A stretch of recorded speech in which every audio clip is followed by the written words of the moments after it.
Let's kick this off, right? Let's do it. Wearing 2 layers inside, yeah, that checks out. Oh, there's letters here. Oh no. Did I figure this out? What is the most recent thing I did here? SOMEP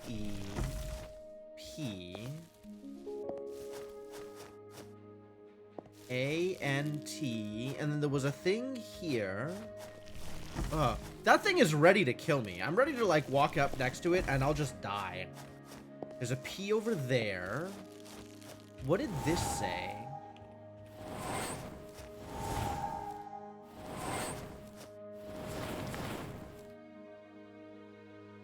Three mushrooms?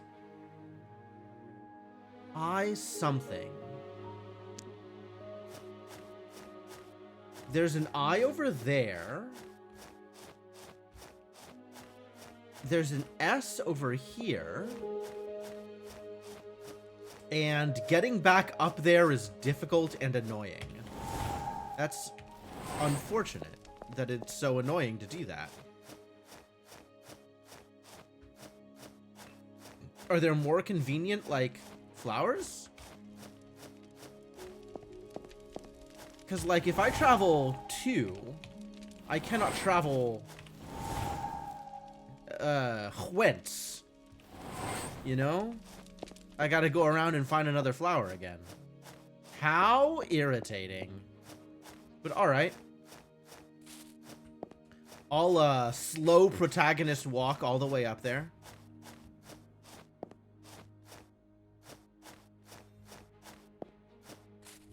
I feel like this has happened to me before. M. So I, S, O. I guess this is maybe next to a mushroom? This is next to a mushroom. This is next to 2 mushrooms. The P is next to a mushroom. The A is next to a mushroom. Oh, there's a lot of things that are next to mushrooms. What's with the 3 letters I something something? Okay. This S is next to... 1. Oh, I see. 2.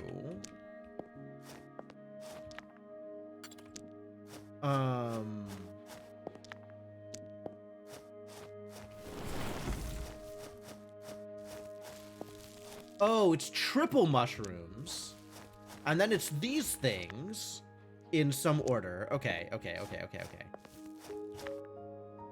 Starting with A. A next to a triple mushroom, yeah. Okay, all right, I get it. I understand. I kind of understand. So let's see what we can do here. So triple mushroom letters are this big S,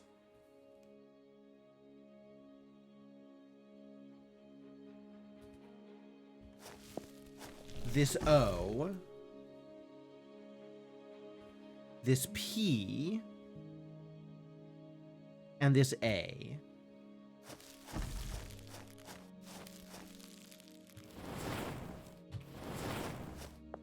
And then triple dot letters are E, M, maybe the A? A T,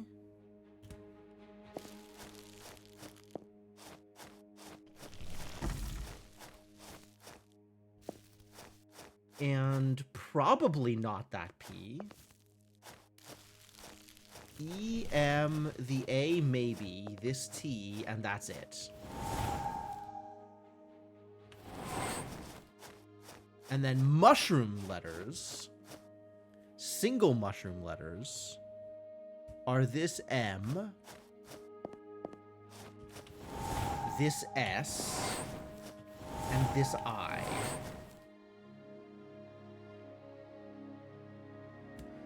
Okay. So this is A something something something. This is E something something something. And the bottom one is I something something. And they're in that order.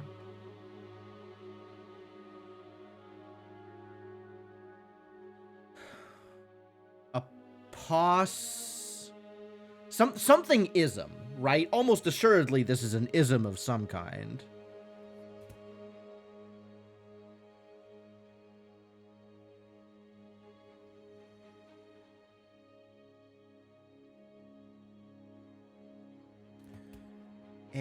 Like a positimism? Apossumtism? Aposemiatism? Apost. That's plausible.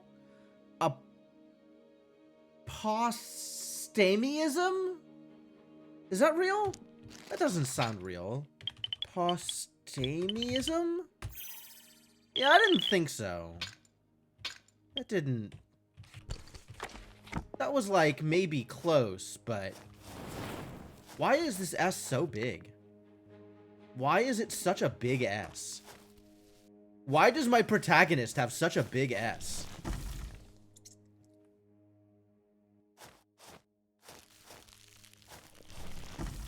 O-P-A. Then the A is also the triple dot. And then this N is nothing. And the P over there is nothing.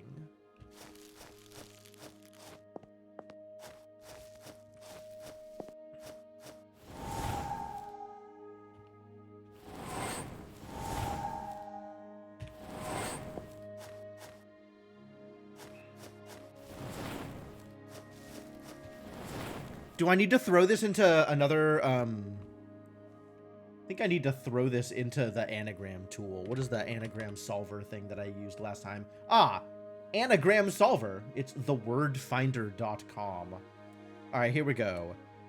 A-S-O-P-A-M-T-E-I-S-M.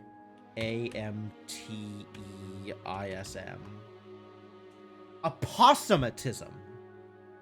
It seems to believe. All right. I'm willing to believe that's a word. Apossema?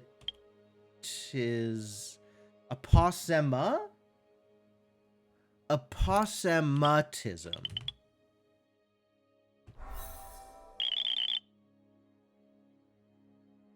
Yeah, exclamation mark words is right. There were definitely some words here. All right, we got some reading to do. Let's go. Let's go. Wishmaker. The final reign. So it begins with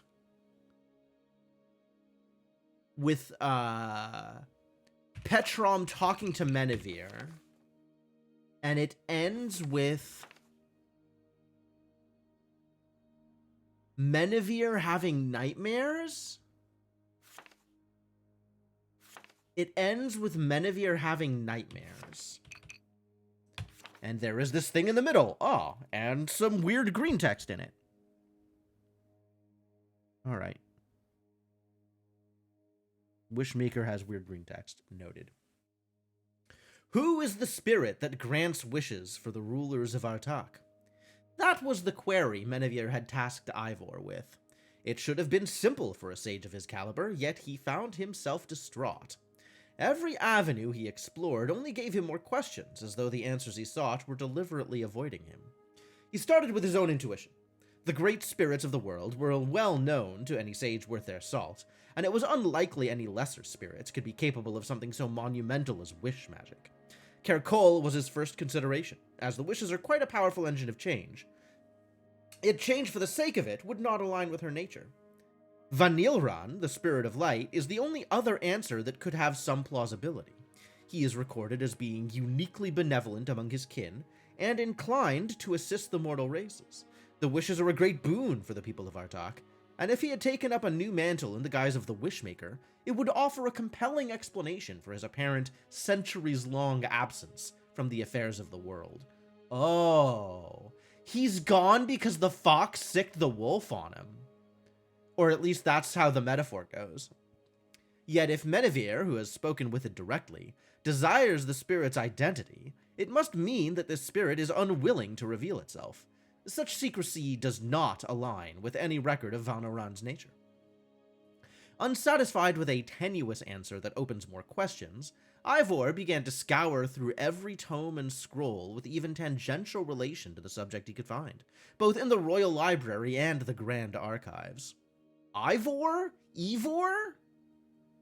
Like, Igor is a thing, but if I am to believe young Frankenstein, then it's Igor. So, I suppose it's up to a little bit of personal discretion here. I'm gonna go with Ivor, because that's more fun to say. He found little help with the matter, which opened new worries. In all of his searching, he could not even find direct discourse on the matter. Some sources cited the unnamed Wishmaker of Artahk as a new 7th member of the Pantheon of Great Spirits, but left the matter at that with no further inquiry as to its nature. A new question haunted Ivor. Why? In hundreds of years, no sage had ever questioned what entity might be behind such a monumental force of magic. Why had he never questioned this until now? Green text. Hello, England. That worry bid him abandon his inquiry, but he had made a promise to his queen. His next investigation had been more risky. He tried a divining ritual right in the wishing chamber. At a time it lay dormant, and the spirit itself ought not be present for fear of drawing its ire. Tinctures of Himora's breath were placed around the altar in runic circles he painted on the ground. Then one by one they were ignited. I kind of love the descriptions of magic in this world. How everything involves burning some plant or another. It's all like alchemy and then burn it. And that's how you do magic. Is something gets burnt and then magic happens. Kind of love it.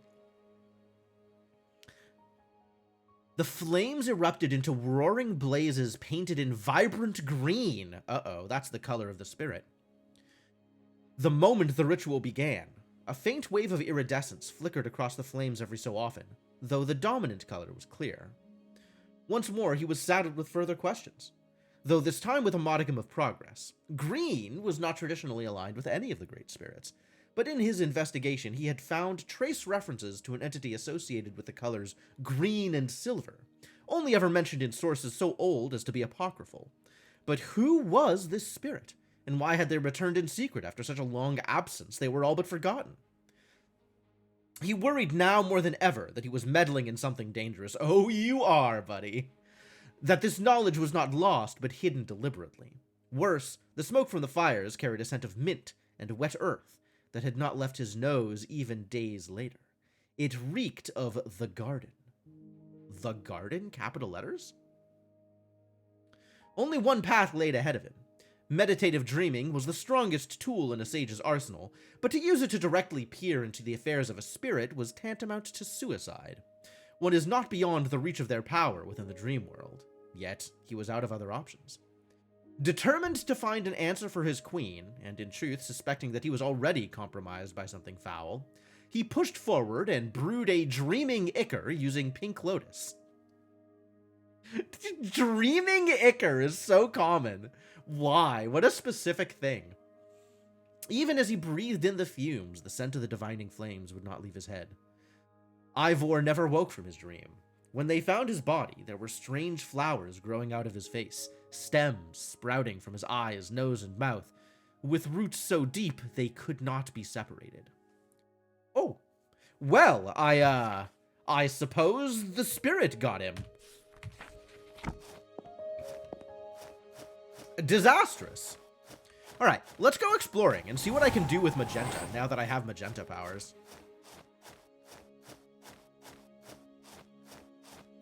I can get trapped here. That's cool. Doesn't seem to be particularly helpful.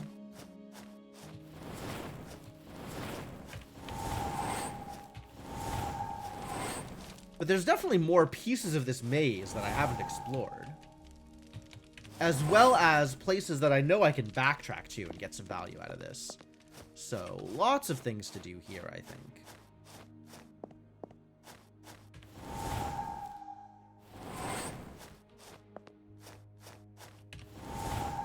No, I can't reach it.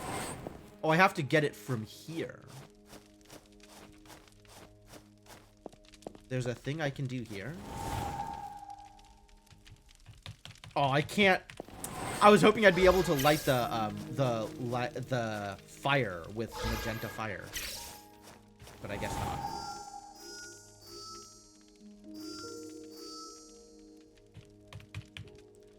Why is this helpful? Oh, 'cause it's lit now. That's why it's helpful. So the lantern is lit with whatever color I give it. So that now covers the... Ooh, that's neat. What does that open up? Does that open up this? That opens up this. Okay, oh, whatever it is, I'll take it. That's the wrong thing. Magenta powers feels like something from an 80s Saturday morning cartoon. It really does. Yeah, you're not wrong. A star-shaped plate made of solid silver, strangely pristine, despite the surrounding overgrowth. The reflection of your eyes on its surface unsettles you, though you can't place what's wrong.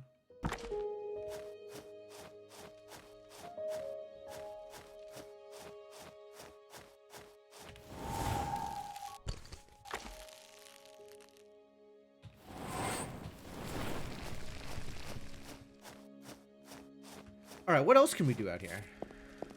What other shenanigans can I participate in?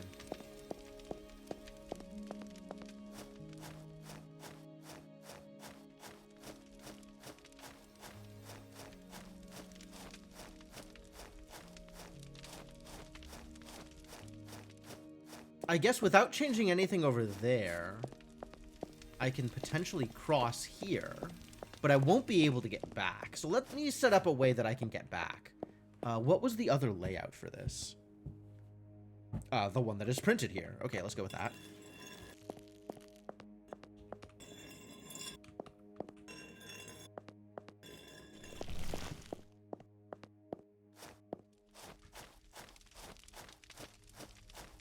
So this now lets me get not up to there, but I can get up to there using powers. Oh, I have not been able to get here at all. Okay. Okay, so still only 2 shapes, so this is manageable. Presumably.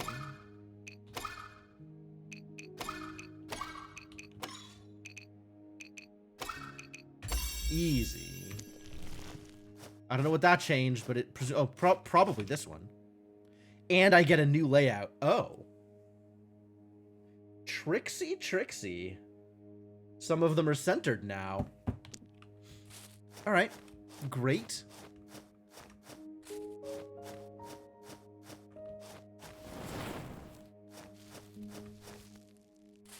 Wonder what that does. Think that does anything? Probably does something. Could not tell you what.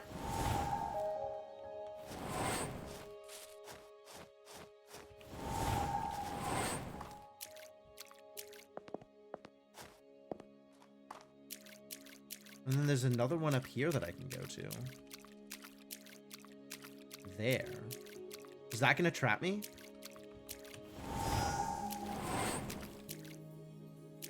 That lets me get from the right side to the left side. So if I find myself trapped over there, I can do something about it.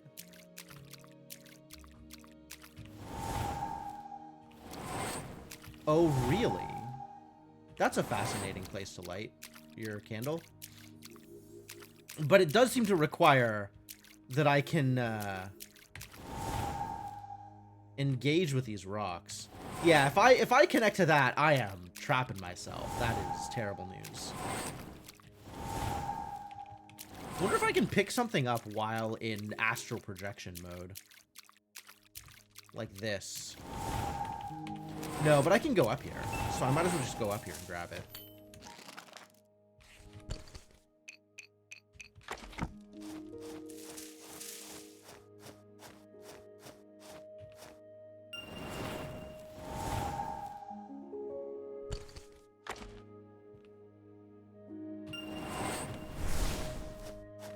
Okay, so this thing is now lit permanently, much like the candle.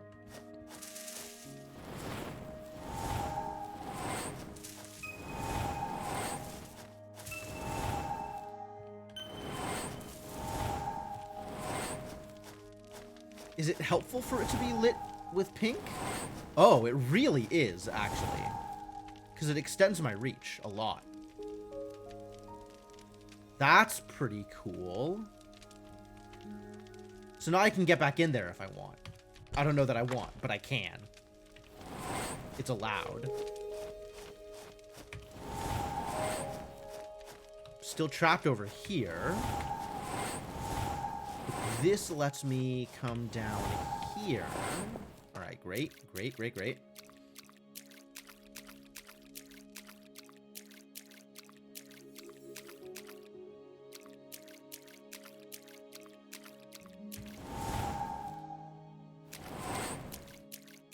Clearly, I want to get into that maze, but, like, how? Big how? From whatever's over here? Doesn't seem like it's doing anything, does it?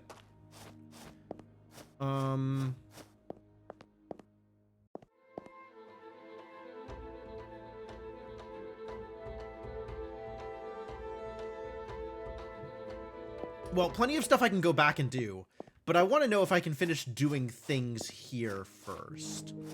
That seems potentially more important. All right, let's try the new layout I have been gifted. The new passkey. Which I definitely remember. It's a good thing I took a picture of it. All right, so this is left. This is centered. This is right. This is left. This is left. And this is centered. All right, so what did that do for me? Still hasn't opened this up. Wow, this really did not open much, did it?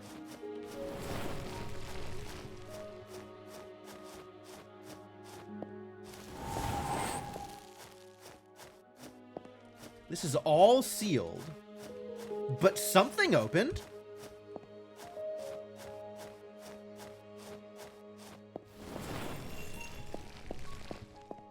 Something had to have opened. Maybe I can use magenta powers to get somewhere with this change. Oh, this is sneaky. I didn't even realize that was a path. Okay, okay, okay. Can't reach! I need my magenta power to be more powerful. Oh, I need magenta beams. I need magenta lasers.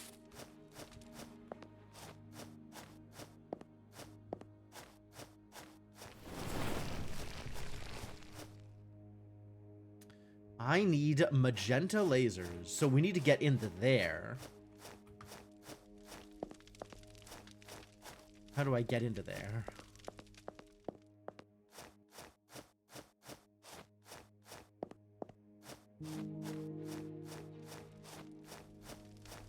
Does this let me go anywhere? Can I use the power of magenta?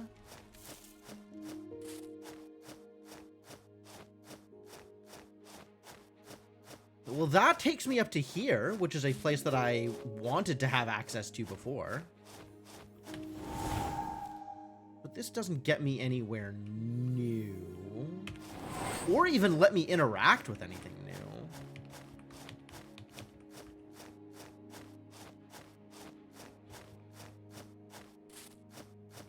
This is surprisingly unhelpful.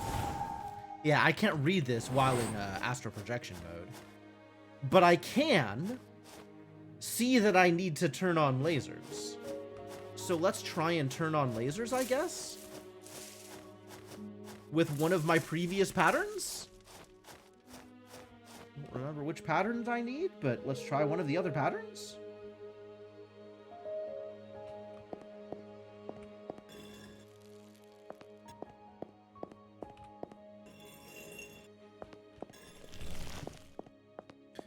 Does this let me go up here and do up here things? Oh, first off, we need to set this firing this way.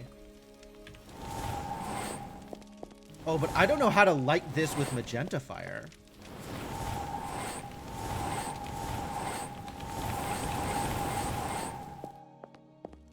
Not even sure that I can.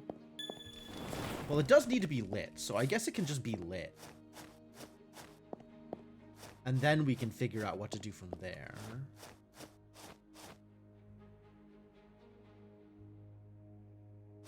It's going to the side, but it's not interacting with the thing there? Why is it not interacting with the thing? I thought that's what it was supposed to do. It's supposed to interact with the thing. Maybe I need to find something else that interacts with the thing? It's that. It's that laser thing there. Oh, so this needs to be blue. I see. This needs to be blue. It always needs to be blue. Why do I ever have it not be blue, honestly? Because that lowers the branches and stuff there. Hang on. I gotta ban another stream boo spammer. So now, if I head up here, what can I do with this?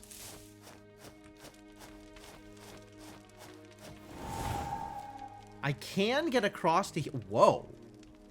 I can go really far like this. That's neat. I guess because of the way the lanterns overlap.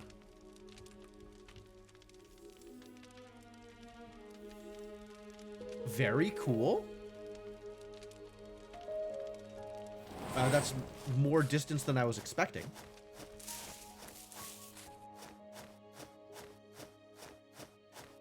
So here, I need to get into there. Up here, which I have done before. And I'm ready to do again.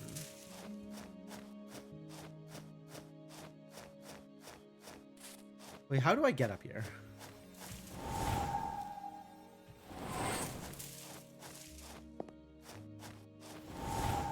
Do I need to get up here? Oh, I need to get up there. Okay.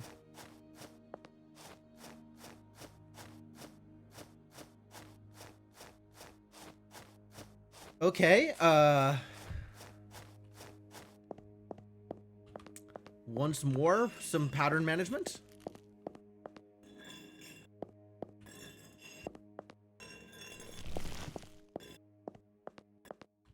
As I try to remember which patterns get me where.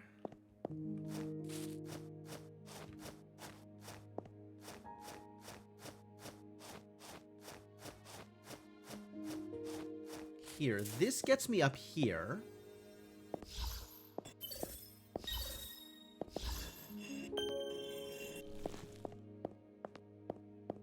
Ah, now I'm trapped up here. However, I can get back down that way. Behold the power of magenta escapism.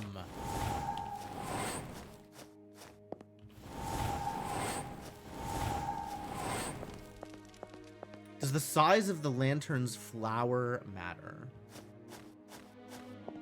I'm not sure what you mean by lantern's flower, because I don't know how much of a thing that is. Okay, so this is doing the thing that it's supposed to now, which is great.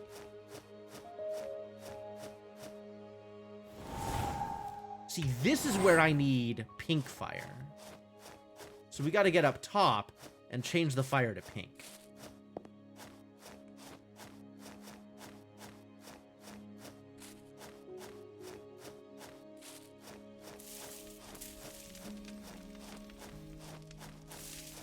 Like, are you talking about these flowers?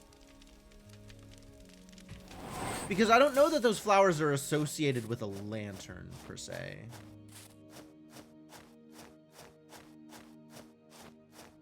Okay, this does let me get up here.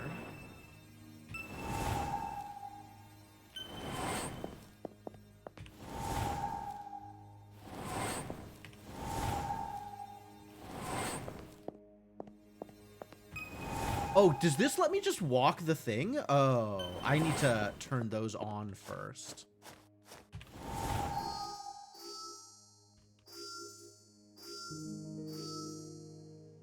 Because I need to get into here, I think.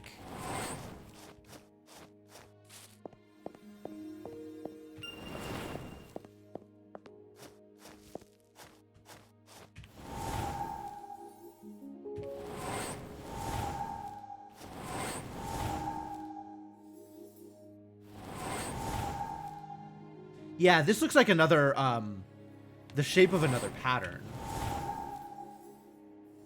But maybe I can use this and get somewhere? Oh, can't quite get up there.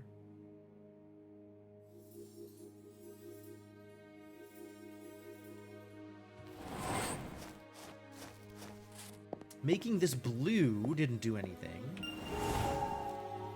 But I don't see the... Oh, no, I do see the laser when I'm pink. Okay, so this does work. This works exactly the way I was hoping it would. Except this needs to be... That needs to be blue. Okay. Okay. Slowly putting this together, piece by piece.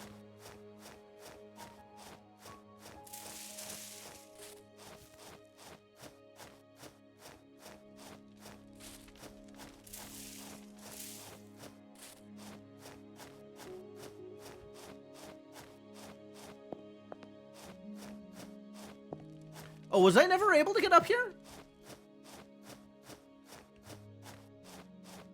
I was able to get up there.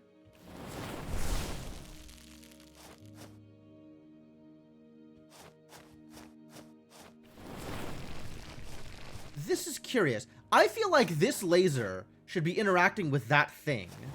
This thing. And it's not for some reason.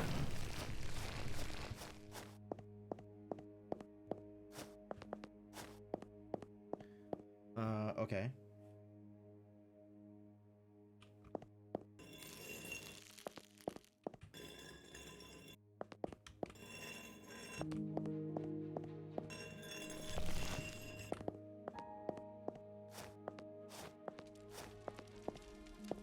Is it because this was like pushed up? Does that do it?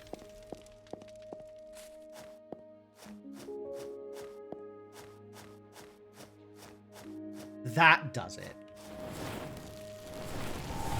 Okay, and now I have this thing here, which I don't know if I have taken a picture of that thing particularly before.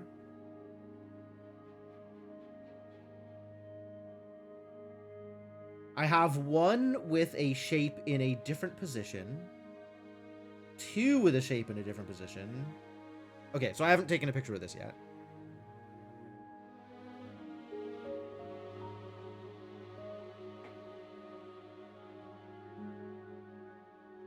So now I have all three of these lanterns set up in the way that I want them to be.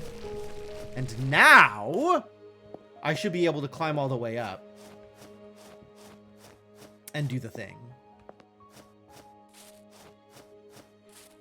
that I was trying to do here.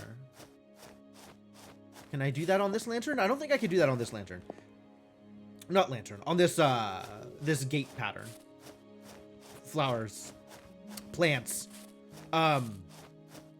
There's the patterns that I don't have the right words to talk about the ways in which this thing is changing everything else.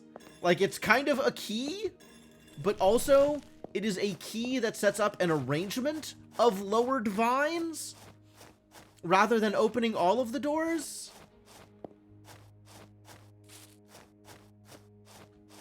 So it's not like, not quite. I don't know how to phrase it. Whatever it is. Each of these different patterns sets up a new maze configuration, I think is the gist of what I am trying to say. Alright, let's go.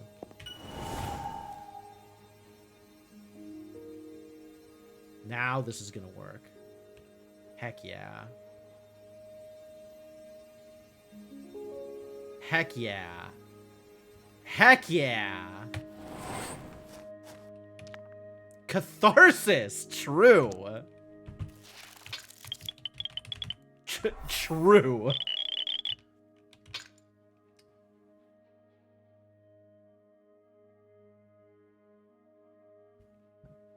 So this is the end of Menevir's rise to power, is Pretenders. Post-sentiment is, after having killed something, after having killed Averin, she is taking power.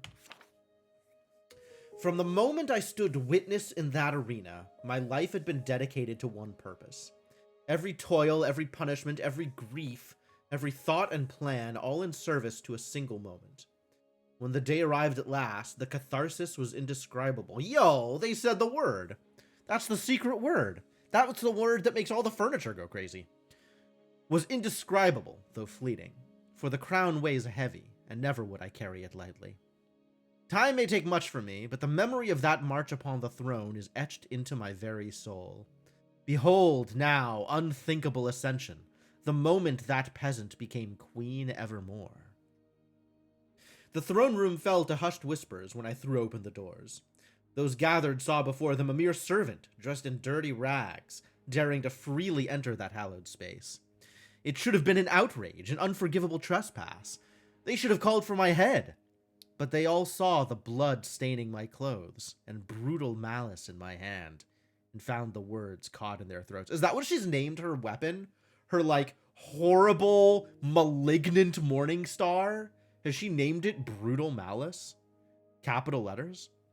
Those that stood guard outside would not heed my request to stand aside, and so there was no other way forward.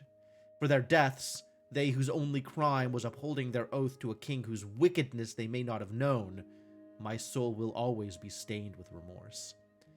I held none for anything that came next. All eyes laid upon me as I marched toward the throne.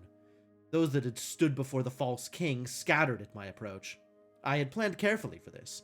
I knew few warriors were among those gathered that day, and fewer still held any true loyalty to the king, even among the remaining guards. Averin was the only one to act unafraid.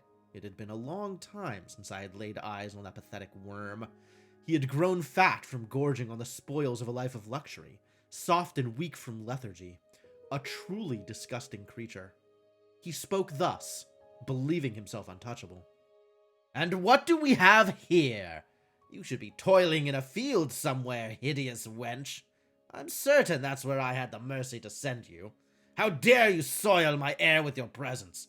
By what right do you dare think you can approach me?" "I am Menevere Allrain, and I forge my own right," I shouted, raising my mace in challenge. My words echoed off the walls like thunder. "You are no king, but vermin in a crown, a worm pretending to be a man. This farce is finally at an end." "Ha! How absurd! You are a slave, merely addressing me as an affront to your station," the arrogant worm decreed. He sat back and waved a dismissive hand, smiling. "Guards, take her head for this blasphemy. If she will not work, at least her body can fertilize the garden." My pace was calm, but my footsteps were an earthquake. No guard made it more than a few steps from their post. They took one look at my eyes and knew they had not the will to stop me. "What are you waiting for? That was an order!" Averin cried. "Stop her, or I'll have all your heads!" No one answered his plea, all watching my approach with awe and terror. In his final moments, even the disgust in Averin's face finally gave way to fear. I am glad to remember him by it. "Get back, you wretch! I am your king! You have no—" Crack. I did not give him the grace of finishing his words before striking his head. He fell tumbling off the throne, blood spattering the tapestries that adorned the wall. He sputtered on the ground, never getting the chance to muster any final plea. Crack. Thoughts of my mother raced through my mind as I brought down my mace once more. Crack. I remembered the faces of those enslaved alongside me, those left at the mercy of his perverse whims. Crack. I remembered Tayana and how she must have suffered. Crack. I remembered the beggars lining the street, the weary faces of a people abandoned in the name of greed and indulgence. Crack, crack, crack. All that remained before me when I was through was a pile of unrecognizable viscera. Even the floor beneath it was fractured. I pulled the dented crown from the mess and placed it on my head, then sat upon my rightful throne. A few voices began to protest, but quieted without the need for me to say a word. They all looked upon me and saw, at once, that I was not pretending.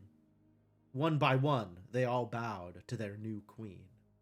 You know, for someone who had such issues with Might Makes Right, She seemed quite on board with the idea of might making right in this situation. And also, everybody is just, oh, well, she killed the king. I guess she's queen now. I'm not sure I exactly understand this particular system of government.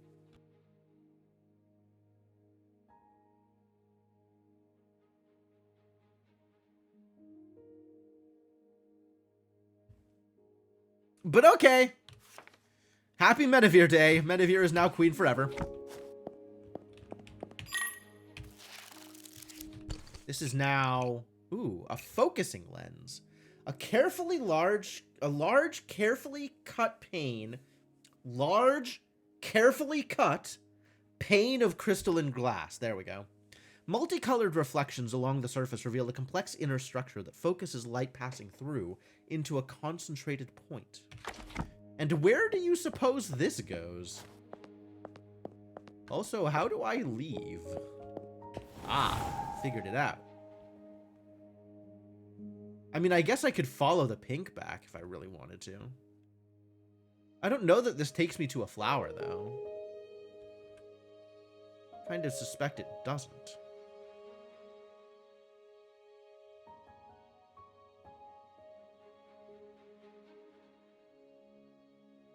And then I need to find some way into there, or at least some way to look at there, while the blue flame is lit. Which, I'm not exactly sure how that's supposed to work.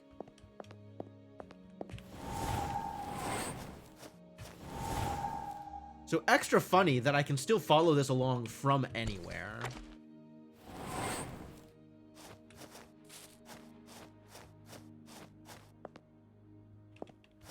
Alright, well that worked out pretty well.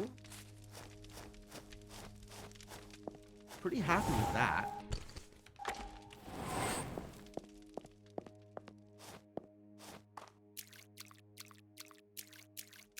There's still more to do here, though.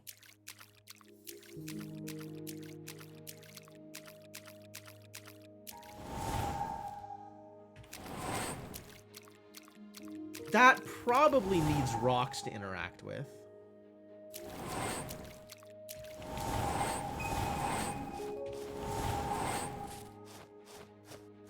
And I need to get into here now? So I can drop the stars off? Yeah, I need to get into there so I can drop the stars off. Which I have 2 of. Which seems to be the correct number.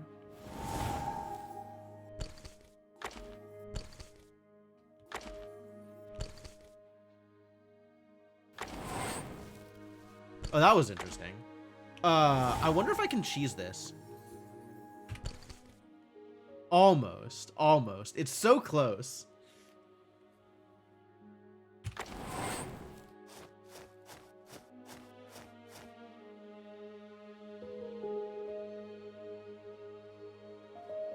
The usual written pattern is for some third party to step up and explain how this is a totally legal method of succession. Sure, yeah.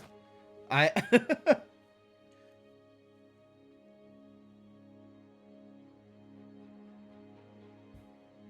guess it's a little hard when the previous method of succession was might makes right to then turn around and be like, no, this application of might makes right is wrong.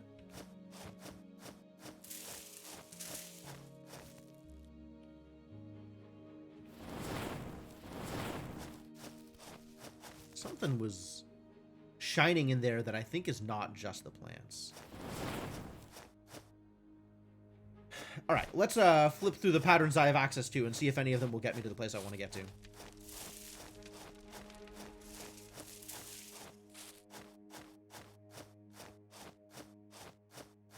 So this is pattern 1, the pattern printed on the ground. Pattern 2, a pattern that I took a screenshot of earlier, is this one. And let's see if this gets me where I want to go. This gets me into here. Not exactly helpful.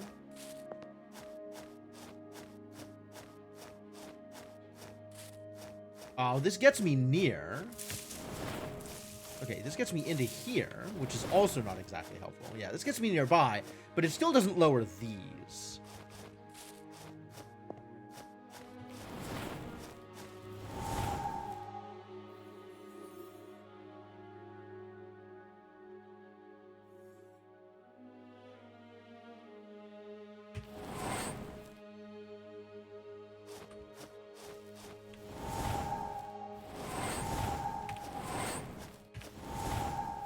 Yeah, it grows too fast for me to see it that way also. Okay, that's fine.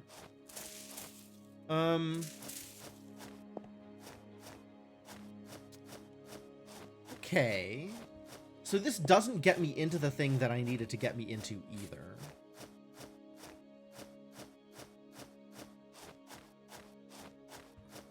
I can still get over here, but I don't know what this does for me, if anything. I still can't get into there with this pattern either.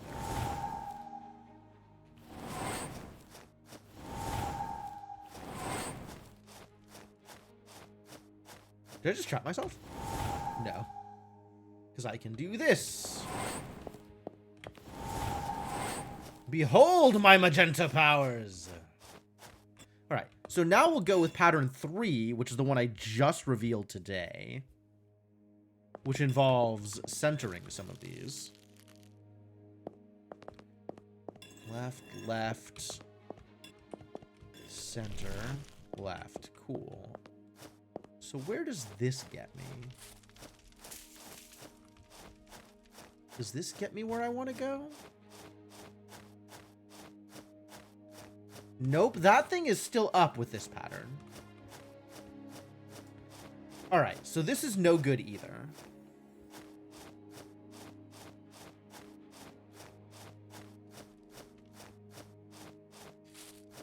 None of the patterns I have access to get me access to the location that I am looking to access, which is a hell of a string of words.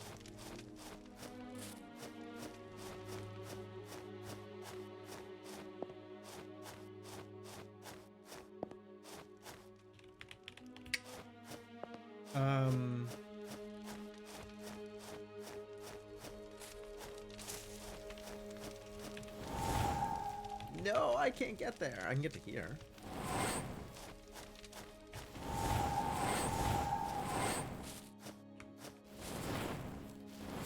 I still don't know what that connects to.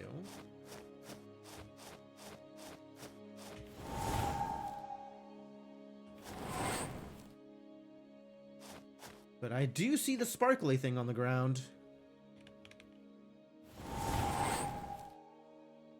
And I think I need to get to it from the next room over.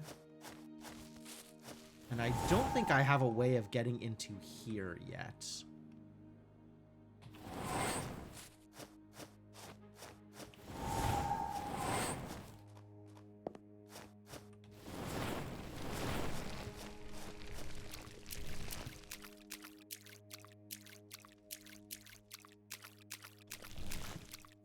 Yeah, going here lets me, like, see what's going on up here. But it doesn't let me get into it, unfortunately. There is a flower there.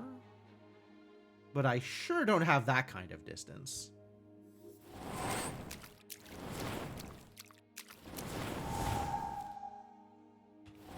So I don't think I can get into there yet either.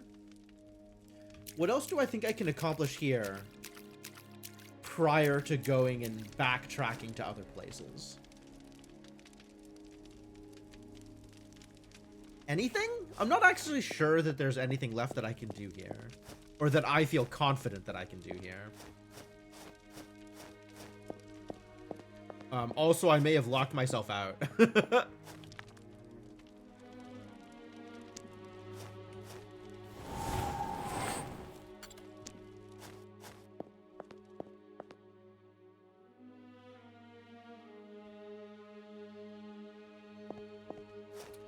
So one of these is intent. We've done that.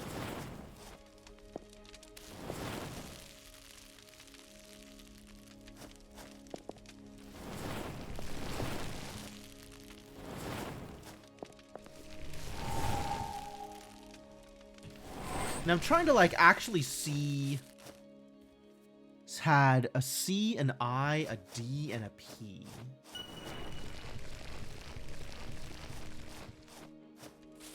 This one was intent, I think.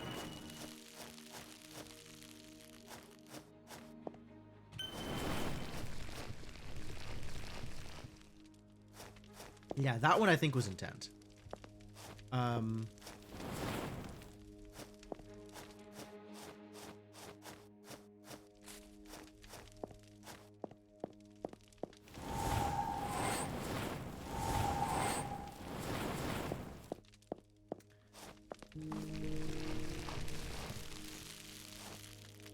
This has the D. This has an empty one.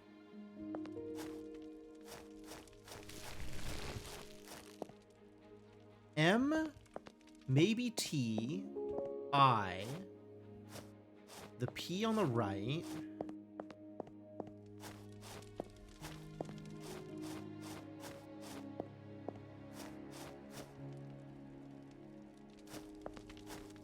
And the C.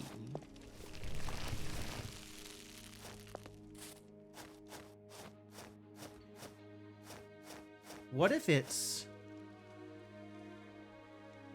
CIDMP?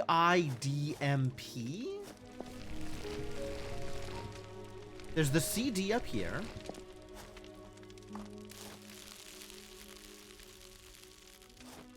There's the T there.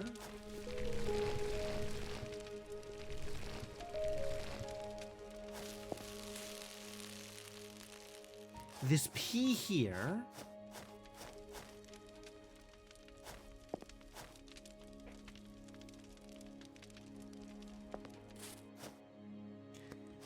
The T, does the M get hit? The M does not get hit.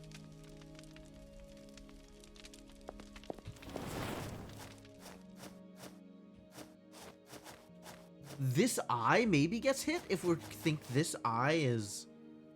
Oh, I'm not sure. Only the M is still up in that center.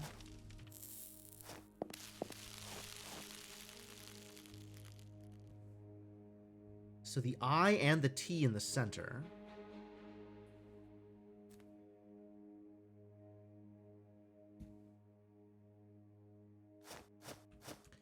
This I, no, this thing isn't connected to that, but this P once, right?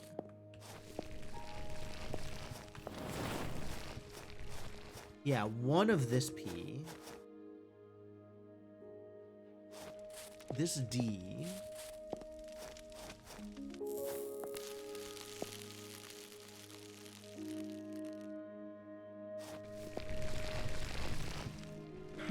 I don't think CIDPT is going to get me anywhere.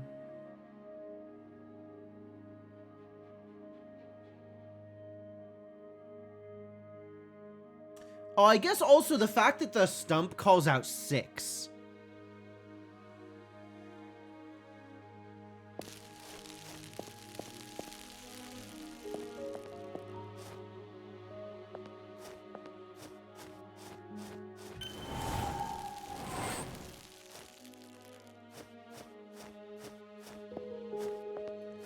Now we have I, T,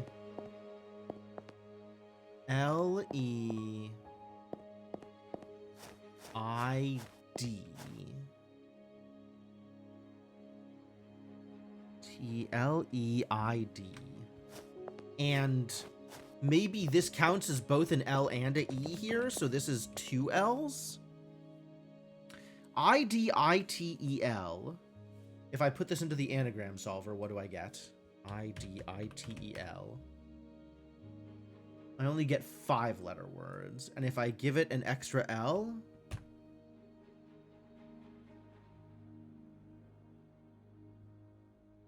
an extra L doesn't get me a 7-letter word. But then if I don't have the second I, it does give me...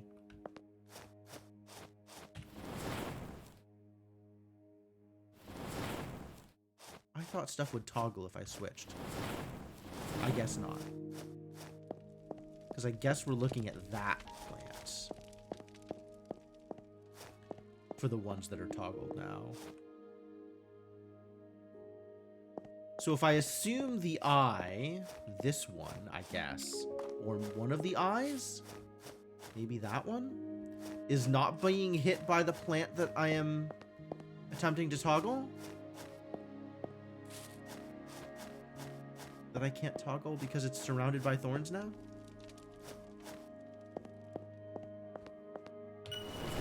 Is it still surrounded by thorns? Is that thorns? What about this one?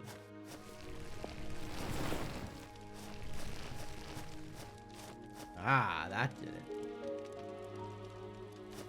Not that I can get there easily. I mean, I can go around now and get there.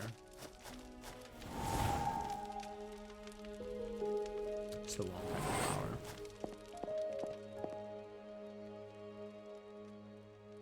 I could have tilled or lilted as a 6-letter word if I discount one of the eyes.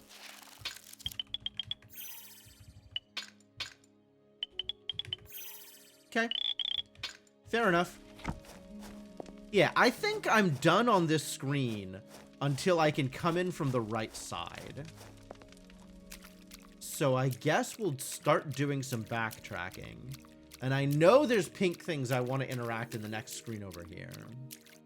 So that seems like as reasonable as any for places to go.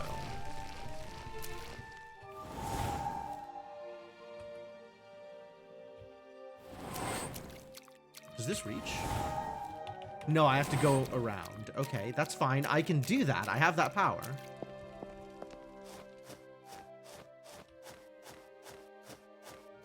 Presumably I have that power.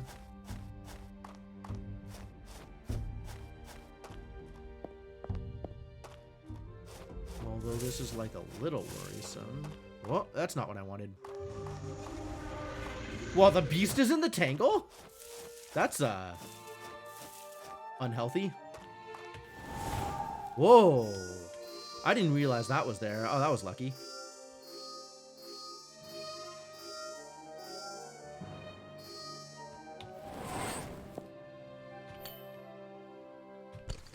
Alright, what shenanigans have I collected now?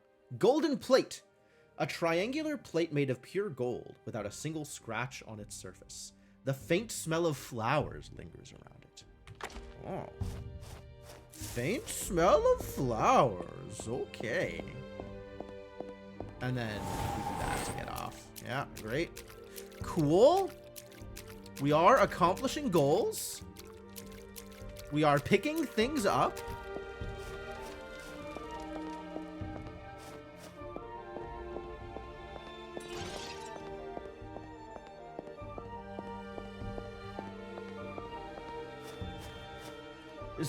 You know, I don't expect my overworld puzzle games to have this much backtracking in them. There is a lot of backtracking in this game. Ah, now I can get up here, which is nice.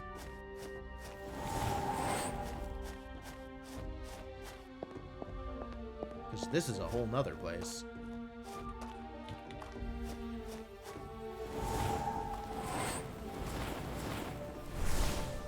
That doesn't get lit unless I hit it with a laser. But once I hit it with a laser, it stays lit.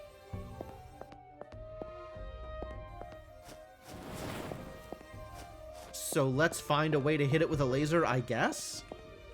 I don't even know what I need to hit with lasers. There's a lot of things going on here. Oh. I see. I need to fire a red laser through here, and then stand here and lower the thing.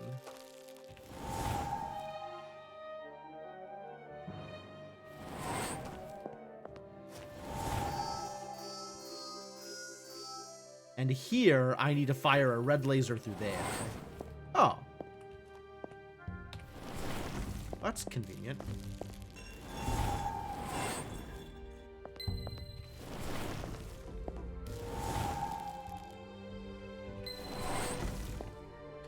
Oh, but now it's changing every time I change colors. So that's no good. That is NG. I can send it left, though.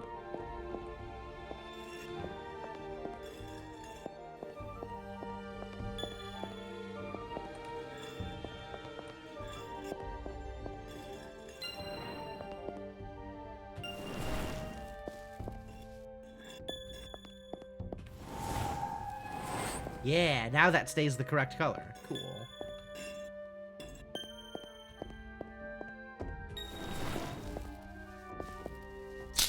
I stepped at the wrong place.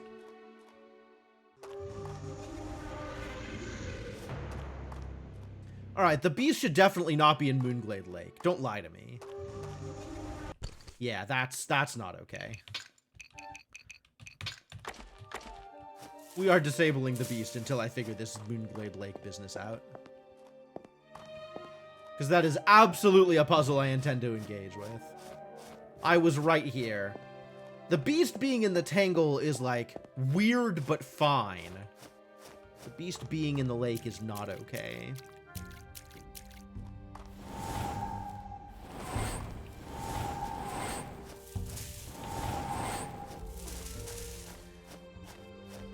Oh, there's a thing up here? Whoa, there's an entryway here. Okay, let's see if I can resolve this business first.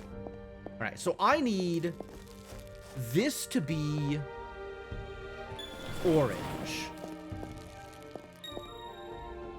And this to be blue. No, this needs to be orange, actually. That being blue is remarkably unhelpful. I guess it's actually, if we do this as blue,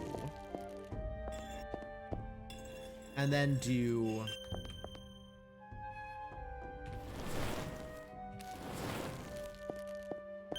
this can be blue. Yeah, this can be blue, like, near here to lower the things, and then we have a separate thing that is orange that goes through it. Right? That's how we do this?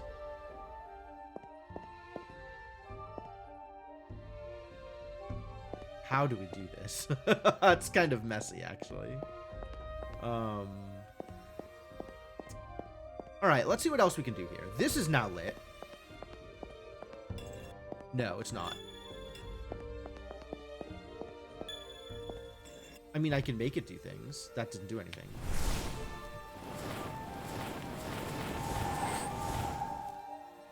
But I can follow the path. I can follow the laser if I like. Okay, so we're still on this business. I want to send blue up, like, here.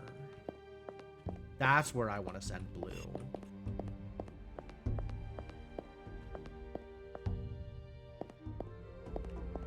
None of these can send it right, though. Oh, no, this one can. So I need to light this with blue.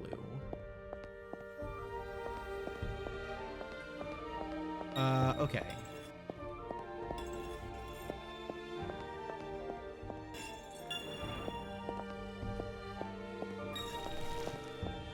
Yeah, that's what I'm looking for. Now, this stays red, shines through. And what does that do for me? Now I have lit this, and what has changed? Distressing. Because that didn't seem to do anything. Oh, it lowered these. What does lowering these do? Gives me a way to accidentally kill myself. Oh. It lets me send pink lasers up to there. Okay, okay. It lets me send pink lasers up here. So on this path. How do I send pink lasers?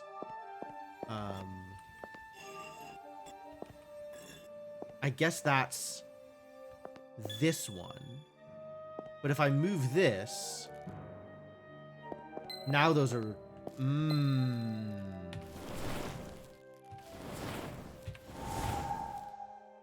That's staying lit, interestingly. Okay. Oh, because it doesn't matter what color is hitting it, but if it was blue, it wouldn't hit it. Okay, that's fine. That's fine. How goes my mission to make Artahk glorious? We are definitely not making Artahk glorious again. Absolutely not. No red hats for this protagonist. We are merely discovering the depths of depravity that once glorious Artahk has sunk to. This, I guess, can now be red, because this doesn't need to do anything anymore. So if this were red, then this would work. Okay, so then let's make this red.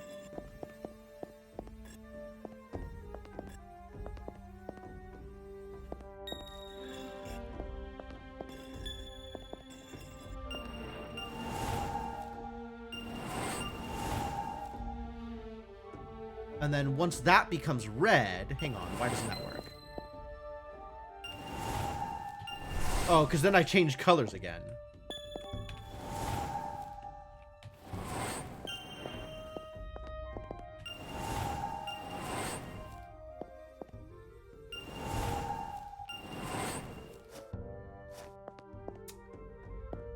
Is there a way to set that to red? Or pink, I guess. Magenta. Without breaking everything else. I think we need to have this be magenta. And that sends the beam that we need here. So we need this now to be red, actually. And then I can send that through here.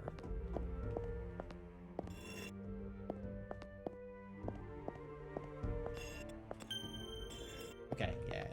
This goes here.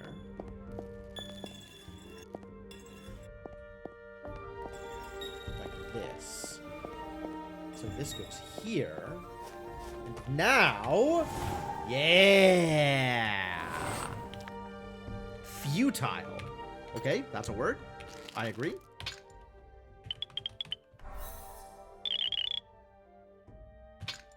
Eternicide.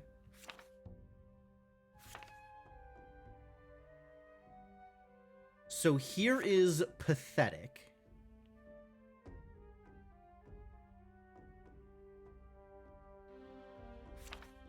But this is somebody who is not Menethir. This is, I guess, the person who is destined to kill Menethir? Except the pathetic thing is interesting because it lines up with something that Menethir said, I thought. Maybe not something that Menethir said. No, maybe not. Okay. They're getting worse. It becomes harder to tell dream from reality. I am not certain I've even slept lately. I keep seeing flashes of my visions, brief glimpses of darkness and ruin while walking the halls of the palace. Starry eyes watching me from the corners of rooms, wicked grins on the faces of those I pass. I must endure. I kill Menethir, and this is finally over. My duty, my birthright, fulfilled.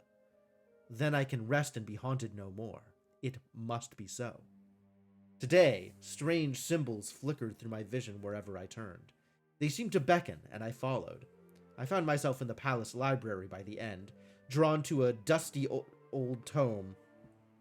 Old dusty tome? No. Drawn to a dusty old tome on a forgotten shelf, bound in emerald string. Or, I don't think that part was real. But it looked so much like the vines that choked the ruins in my dreams, I hesitated. Pick it up. Pick it up. Pick it up! I heard my own voice screaming in my head. It wouldn't relent until I grabbed the book. More symbols slipped out from between pages, and I flicked through to find the source. It was an old passage about the wishes made in Artahk, information I had not yet known, a limit on when they could be made. Kalimin? I heard a woman's voice say behind me. My heart leapt from my chest and I slammed the book closed. I turned to find a woman I didn't recognize in a feathered cloak and tunic. She had long ashen hair and wore a strange wooden mask to hide her face. How are you going to recognize her through a... Like, you're calling out that you didn't recognize her and that she's... It's... I feel like some information here is either redundant or unnecessary, and I'm not quite sure which, but something here is weird. Whatever. Stars flickered in the eyes, and I took a stumbling step back. Oh, it's Menevere. What is it that you are doing here? She said. Her voice was stern, but clearly concerned. I simply told her that I was reading. My arms trembled as I held the book tight to my chest. The stranger's eyes glanced down at it, and I worry she recognized what it was. There was a long pause. I saw her tighten one of her hands as though she too were nervous.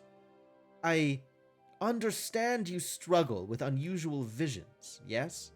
She said carefully. My face paled. I assured her that those were nothing but cruel rumors that the other servants liked to spread. My eyes flickered.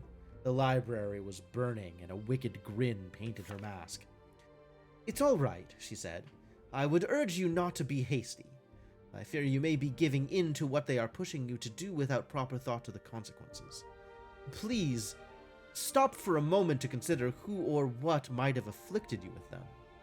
Does the voice that urges you sound virtuous, trustworthy? It is my voice. Of course it doesn't. Another flicker. She is bound in the vines from my dreams and covered in beautiful flowers. That was something new. My fingers began to twitch and tap uncontrollably. My heartbeat roared in my ears. Have you spoken with anyone unusual lately? She asked when I offered no response to her question. Perhaps with green eyes, pale skin, silver hair? I froze. Liak. She was describing Liak. Have we heard that name before? Is Liak a name that I should recognize? Because I think that's the fox. For a brief moment, her cloak was woven starlight, and her mask a veil that hid jagged stars. I knew it then.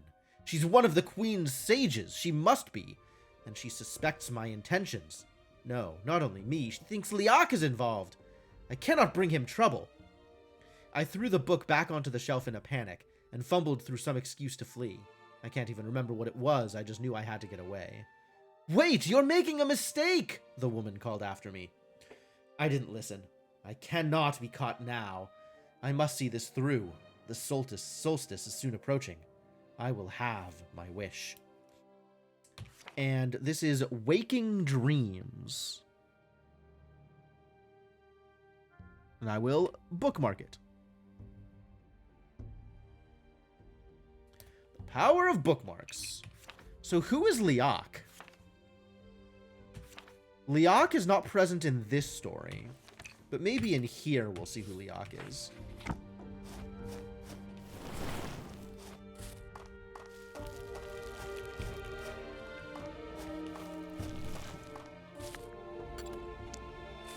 Okay, so this is here in case I can't figure out a way off of this island and I just want to kill myself.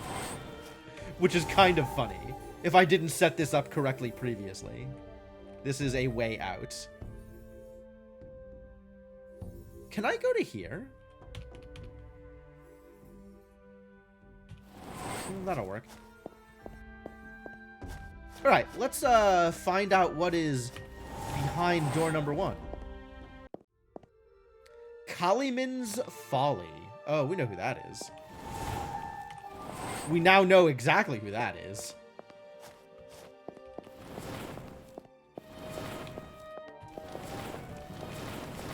Let's light some torches while we're here.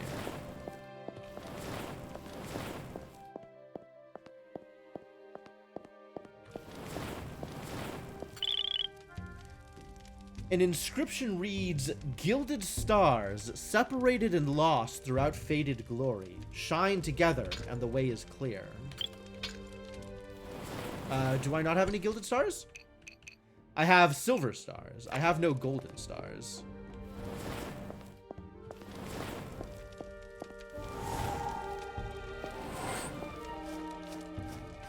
Okay, and presumably setting all of this lowers these vines. So I'd be able to get into the next room over. Okay. I need to set up a to-do list, I think. Because this feels aspirational. So I suppose I will make a note on my phone. I could do it in a text file. We could start an Artahk text file. I don't know why I haven't done that yet. Let's start an Artahk text file.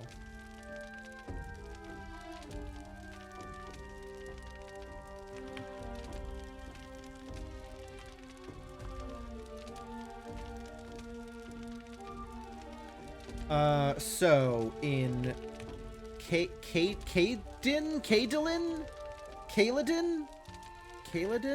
Something like that. Whoever this is. Her folly. I guess I could find out. Hold on.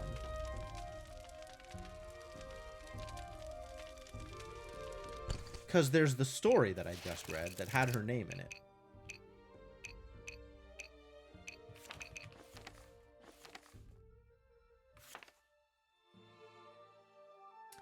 Kalimin. Completely different. Wait, is that the name of this place or no? I thought it was the same, but maybe this was a different one. That was Kalimin. This is... Oh, it is the same. Okay. Great.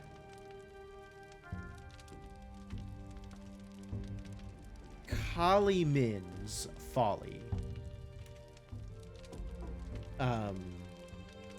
From Moonglade Lake. Gilded Stars. Cool. So what else is here? Whoa. First, the one filled with regret. Next, the king who remained. At last, the one exiled forevermore. Oh, I don't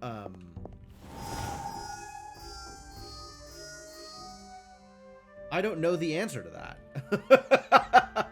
I do not believe I know the answer to that one. But okay, let's explore this area, see what we can accomplish. This clearly needs a laser.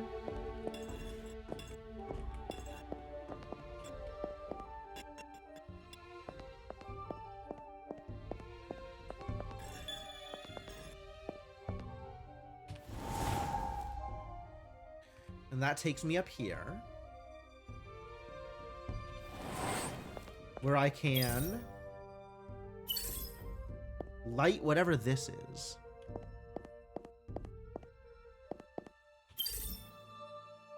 What is this?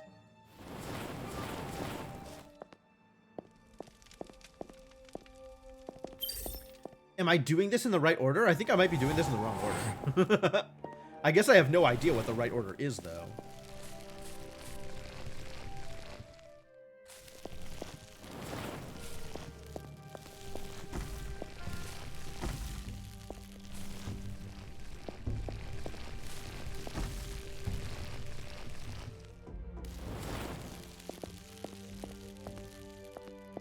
Ah! Crack. No good. Crushed by a falling block of stone. Oh, I finally died to a falling block of stone. As the vines holding it up withered away. Be more careful about where you stand when letting the cyan flame burn.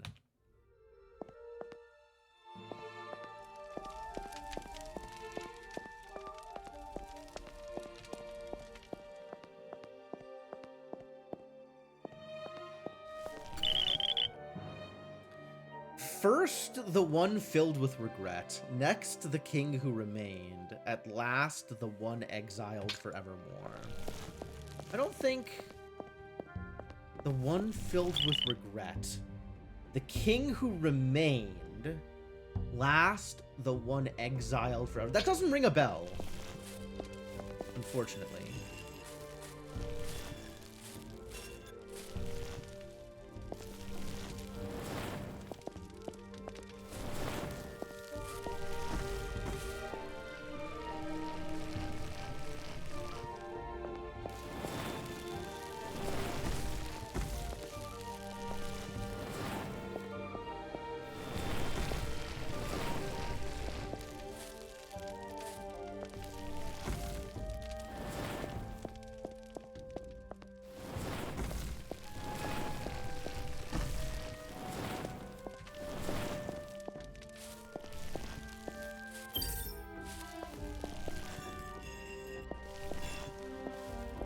Oh, I see how this thing works. Okay, I understand. So now that I have this puzzle solved, I can come back and press that button whenever. But I don't know in what order these buttons need to be pressed, is the thing. The thing about these buttons.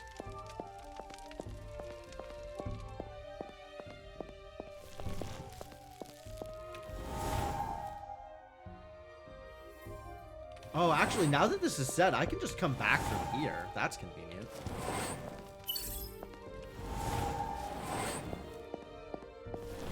Likewise, here, I can just come do the thing at whatever pace I want. It seems like there should be a third button.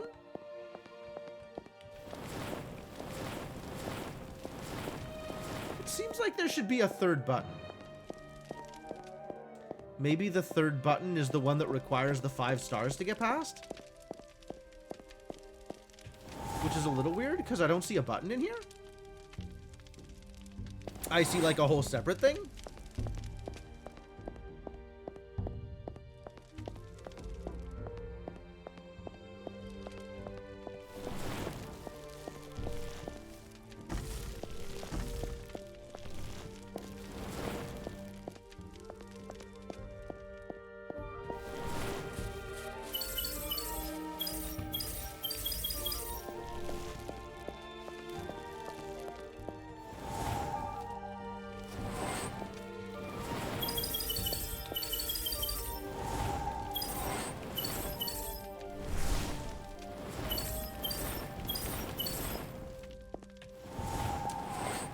Sure I understand.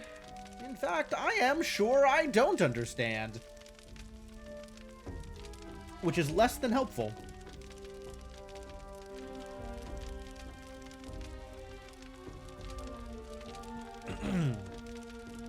Alright, multiple things in Caliman's Folly. That's fine. Maybe I should write down the note? I'm gonna write down the note.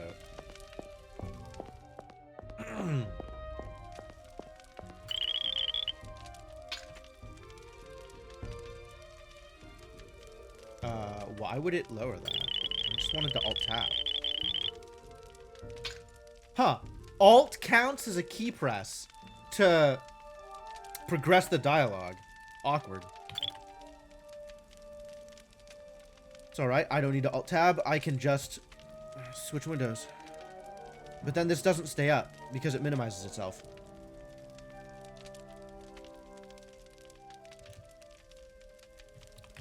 First, the one filled with regret. Next, the king who remained.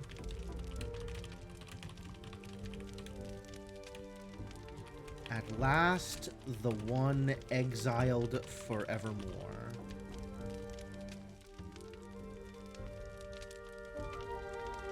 Cool.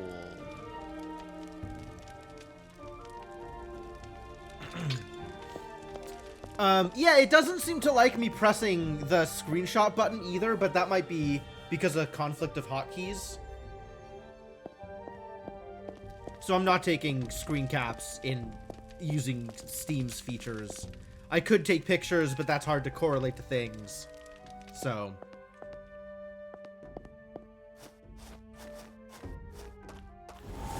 But we can get out of here. We have done the thing. Or at least investigated the things. even if completionism is still a step outside our range. We have done a thing.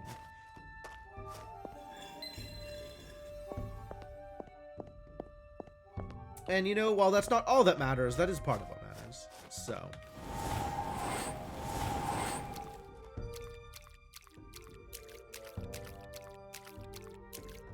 And then this thing, whatever it is, needs me to interact with rocks, I think? Oh, no, it's also pink. Do I not know how to get up there? Oh, I just need to make the laser work out better for me. Hang on, hang on. Hang on a minute. I know how to do this. I just need to not intercept the laser. And then I can follow the laser. Right? This just goes out of the way. And this goes out of the way. And, oh. Never mind. The laser needs to come out at this level? Ooh, I'm not sure the laser can do that. How do I send out the laser if the wall is there? Is there a way past the wall?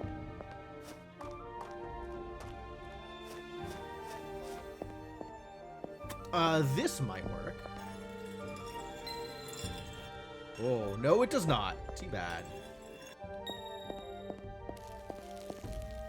Yeah, that's a wall. I understand. Is there a crack in the wall?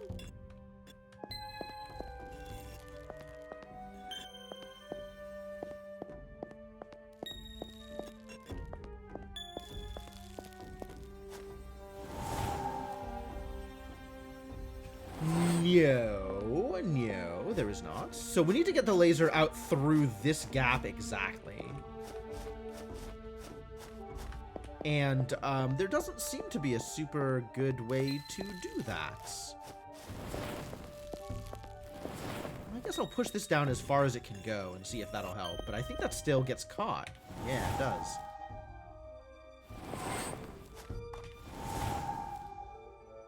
Not quite good enough, as it turns out.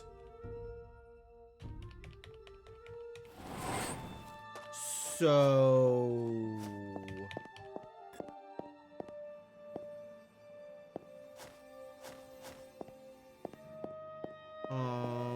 what other way is this manageable?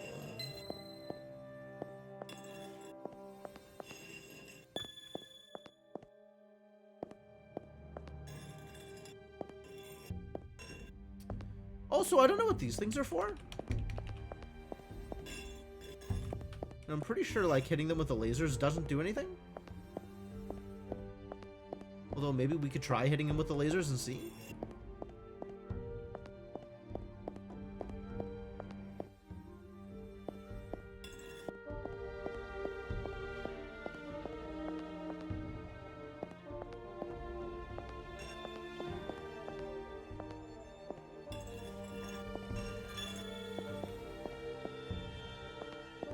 And then how do I hit this one with this piece?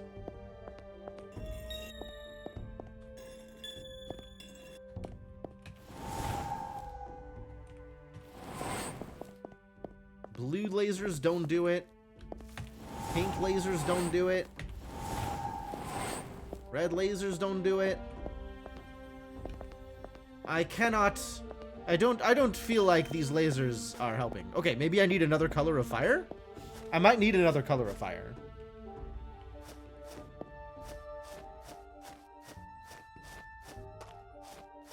Three colors of fire so far. I have no reason to think that I wouldn't get a fourth color of fire. Three colors of fire and also Nova. Nova! What if it was blue Nova? Does that do anything? Not really. Yeah, these aren't orbs. They aren't lit by the Nova. No good. Wait, so how do I get... how do I get to the stupid flower? This is not a path I could take. Yeah, this is all blocked. So here, it can go out, but that's not enough.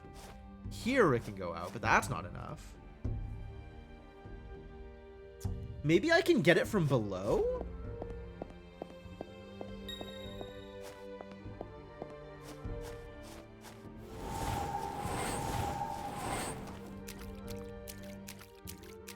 Maybe if I know where I'm trying to get to, I can shoot a laser from below? Here.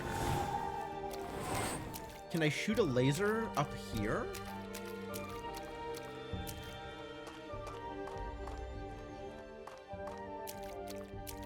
It sure doesn't look like I have access to a laser that would fire in that way. I don't think you could do lasers in Moonglade Lake, actually.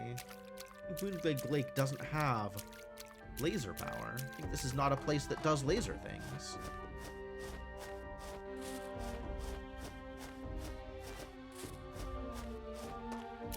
Alright, and rocks in Moonglade Lake are a thing that I need.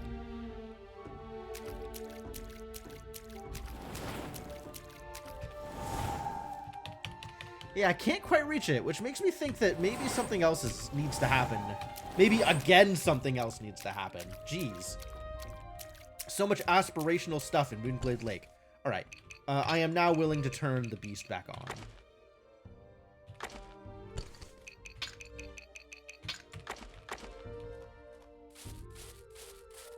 Is the beast going to be in the tangle?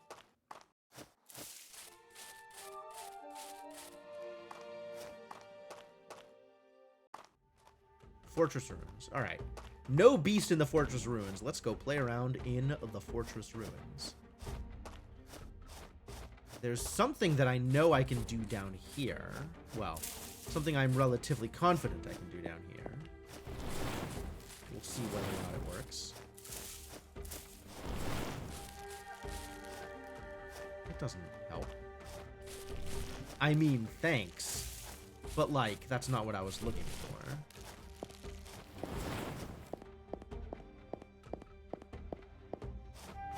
I know there's something in the tangle I can interact with. Ah, I can get into here. Let's see what this is. The Catacombs. Sub the Fortress Ruins.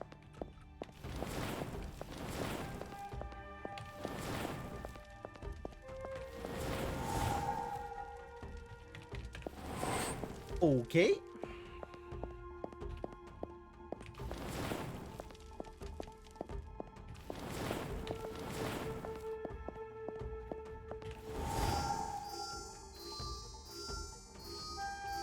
Well, I don't know where this is going, but it is going very far afield.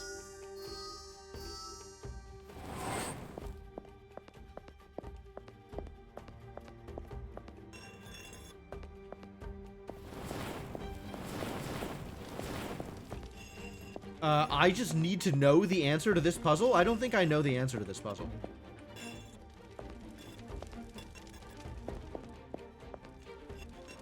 Five by 3 with 3 blocks on it? I have a thing for a 6x6 puzzle, but I don't think I have a thing for this. Hang on. Maybe quick reflection, go through all of my random screenshots and see if any of them have the thing that I'm looking for.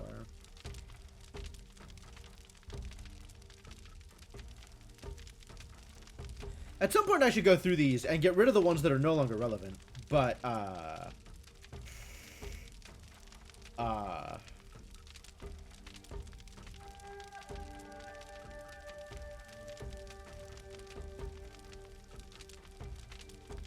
then I'd have to know which ones are no longer relevant.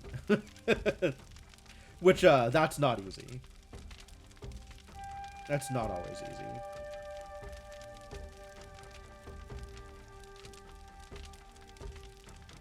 Nope, nothing that seems like it would solve this particular problem for me. So I am once again missing the information that is required to progress.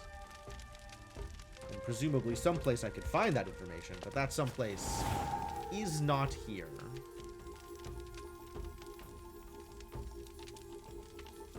Alas and alack in some appropriate combination. Oh, come on! It's right there! Let me through! That's so mean. I wonder if I just need more range. I wonder if I get a power-up that gives me more range on my magenta.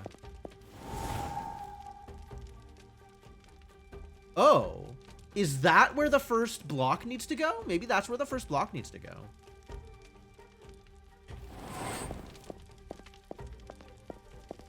Maybe that is the block solution up there.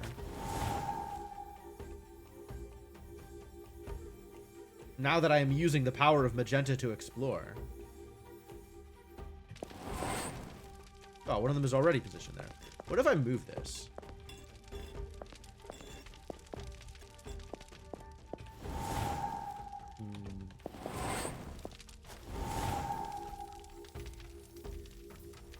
This is a lot of walking around.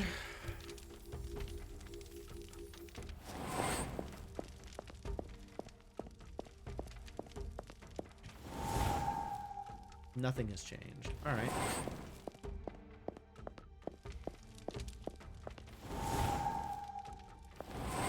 No additional information here either. Yeah, this place sincerely feels like at some point I am going to get some upgrade to the radius of my torch, and then I'll be able to come back here and do stuff. All right.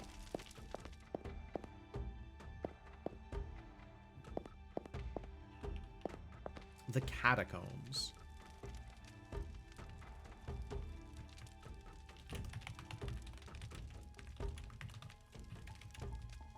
From Fortress Ruins. Lantern range upgrade? Question mark? 5 by 3, 3 blocks.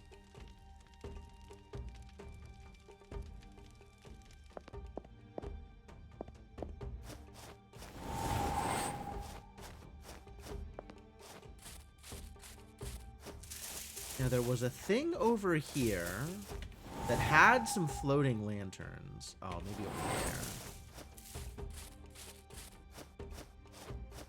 It's got the flower, so maybe it's something I can interact with.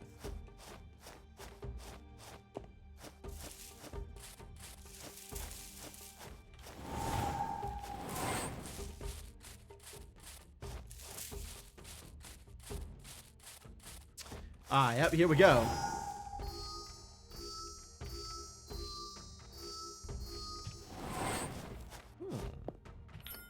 A golden triangle. A second golden triangle. Where do these go, do you suppose?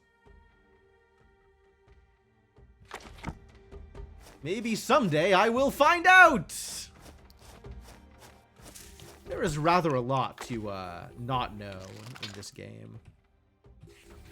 Which, I mean, I guess is the point of puzzle games. But this is kind of...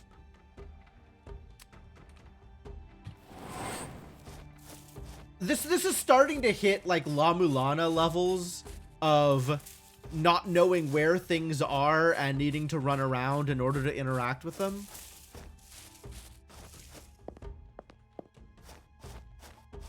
I think, actually, La Mulana is a good comparison for this game. It doesn't have the terrible platforming.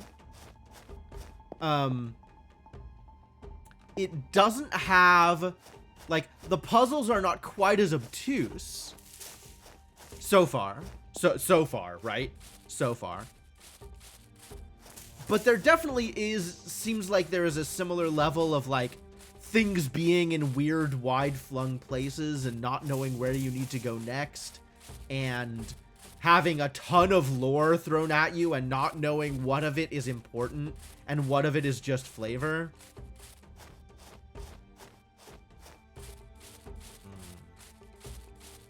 Alright, and also this is a shortcut back out, which is kind of cool. La Mulana was a problem. Fully agreed. That was, for all that I enjoyed pieces of it, that was a game that was difficult to play in the sense that was like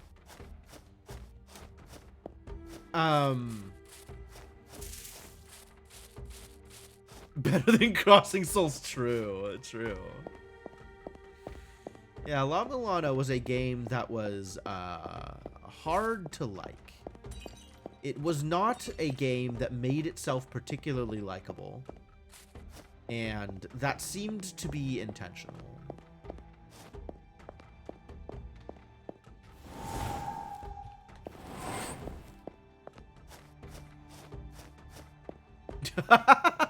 Yes, that one also. Man, that was a game that... Okay, I want to see if this can be interacted with.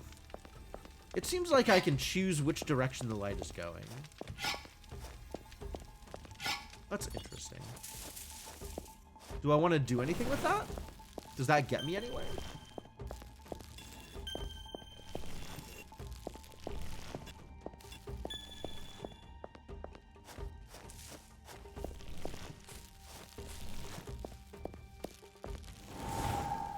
What is that?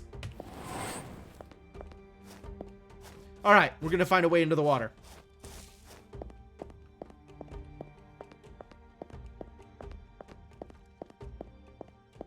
Presumably there is a way into the water from here.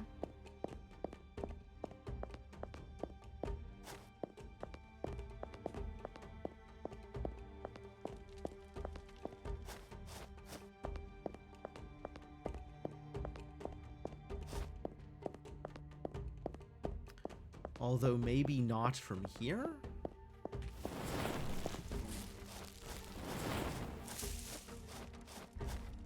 We shall see, I suppose.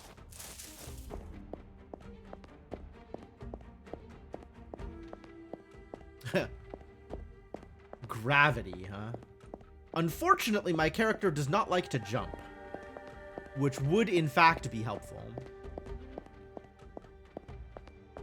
Siberia 4. Did I ever play 4? I think you gifted me 3. And that was where the gift stopped. Maybe because I said that I wouldn't play another one if it was gifted to me. I think I recall saying something like that. Shut up. No I-beams. Not allowed.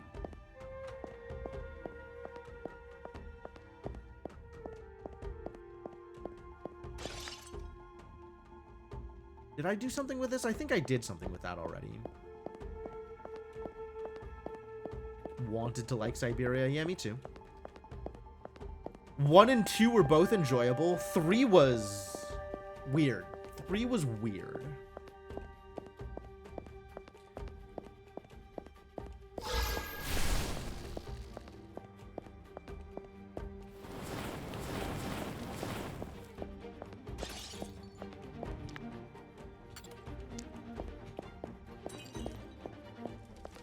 Finding all these places with words written on the ground do seem to indicate that I've already been there.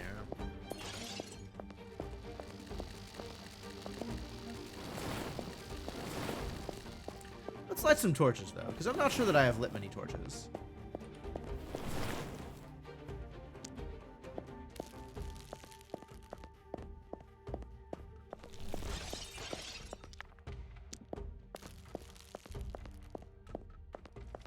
Not that it super helps.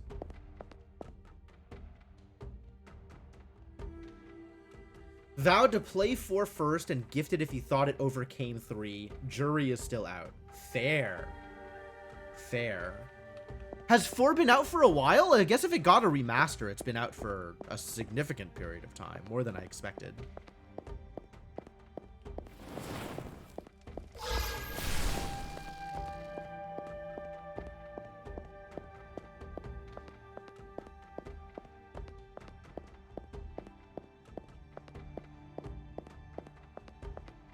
Oh, what is this? Something I've already done. Good, good. There's a word on the wall. I think I've already done it.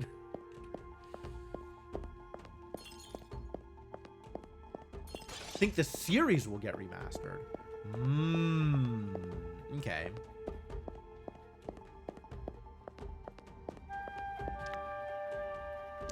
Right. Yes, that is a solution to a puzzle I've already done.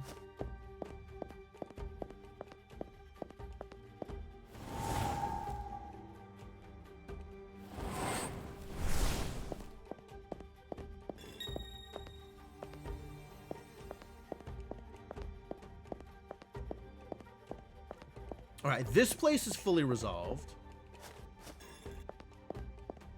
So I guess I am not concerned.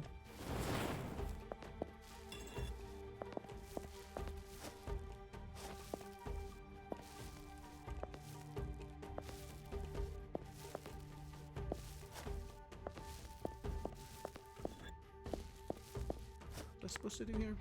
Oh, whatever it is, I've done it. So great. Don't need to think about it.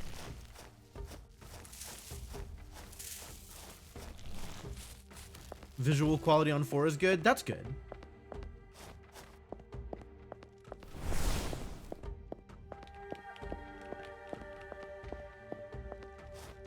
So nothing to do here other than the thing that I now have the power to access, which I didn't before, which is the catacombs. And I have picked up a golden triangle. And I don't have a good sense of what to do with the golden triangles yet. Alright, let's see if I can make it into the Tangle. The Tangle seems like it would be a good place to visit at this point. Does this go to the Tangle?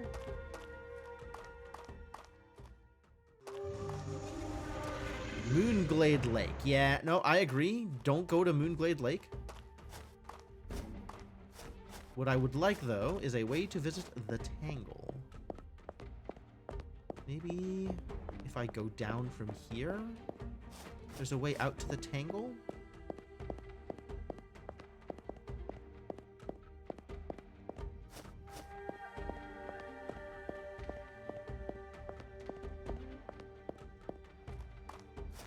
Or maybe there's other stuff to do here? There might be other stuff to do here.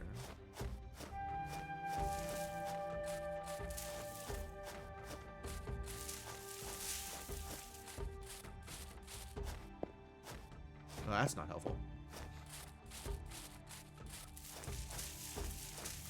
Recall a thing for triangles. Don't recall in any meaningful ways where it is. Yeah, I think there was a place where I could put some triangles, but I also don't remember where. So we're gonna have to do a lot of steps retracing, I think. All right, this is where I wanted to go because I know there's a place with torches down at the bottom here. I think I even know where it is enough to get to it with relative ease. This sure doesn't look like I am doing that thing, though. This sure looks like I am lost, actually, is what this looks like. That sure ain't it. Okay, so I need to go further up this way. There we go. I need to follow this path. Now I'm out. Nope, not yet. I need to follow this path more. More following this path. And then I get to a place. Yeah, here we go. Yo, beast noises? It's a good thing there's no beast here. That might distress me somewhat. Resolve. This is just the way out. I don't want to go out. I guess I want to be over here somewhere. Because I recall this place being closer to the left side of the map than the right side of the map, but maybe my recollection is off.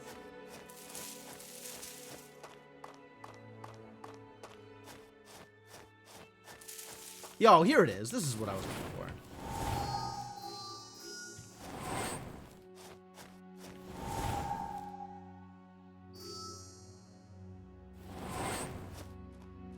Yeah, found a place to do stuff. I love it when I can do stuff. That's some more lanterns.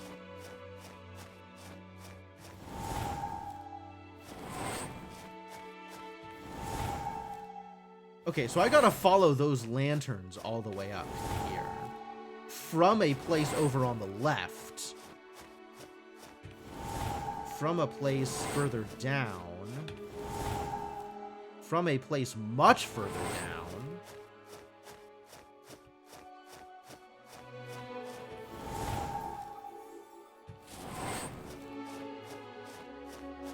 From that lake? Yeah. Okay, how do I get to... So this is a way down from that area, but how do I get up there now? Nope, not coming together yet.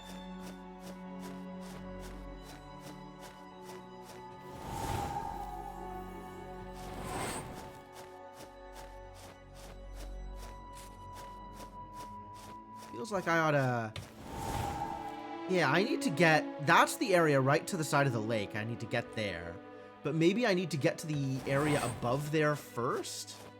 Maybe I need to get to up here first? This is a way back, but not a way in. Seems like I can get to and from that one upper area. But I don't know if that's enough? Like, I don't know how to get to the upper part of this thing.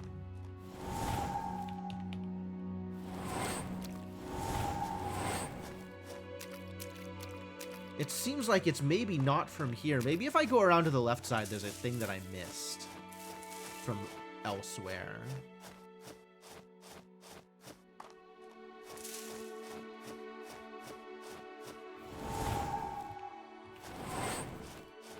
Just gonna periodically flick into magenta and see if there's like a thing somehow off in the woods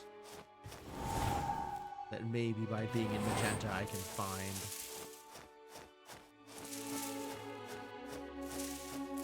I have moved over quite a bit here.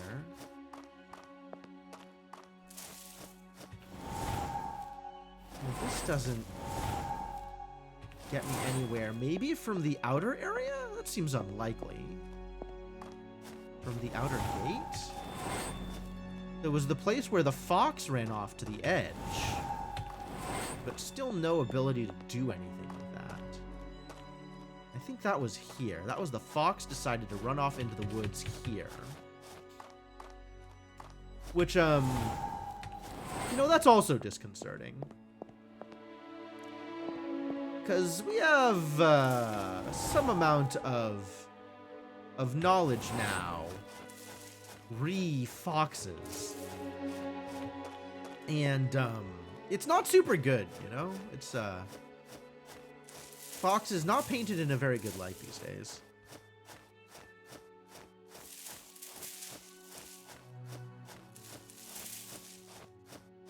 Yeah, still no way to get... Okay, so maybe we'll go further around and see if there's a further around way that goes even further down, further south, and then maybe I can get into there from there.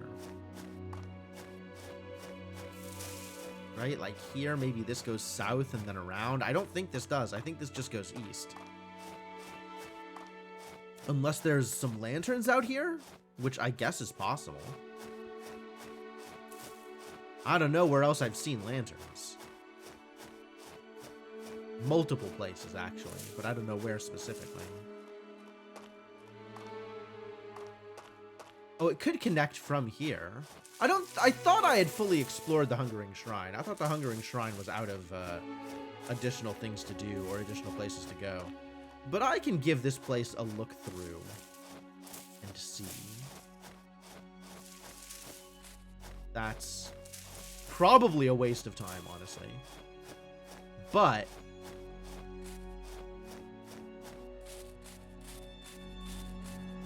I can afford to waste a little time, I guess.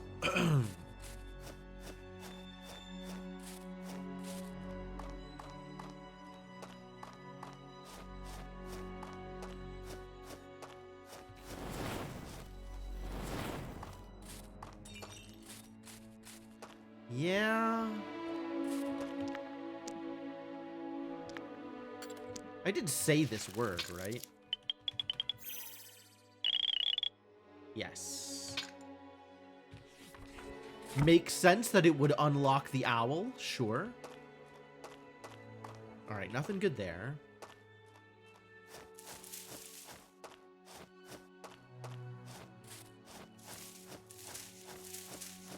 It was up and around. This doesn't feel like a case of not long enough lantern. It feels like a case of there's another entry point that I didn't notice. In another game that desperately needs a minimap. You're not wrong. There's another entry to Moonglade Lake, and now the lake doesn't have the beast? Oh boy.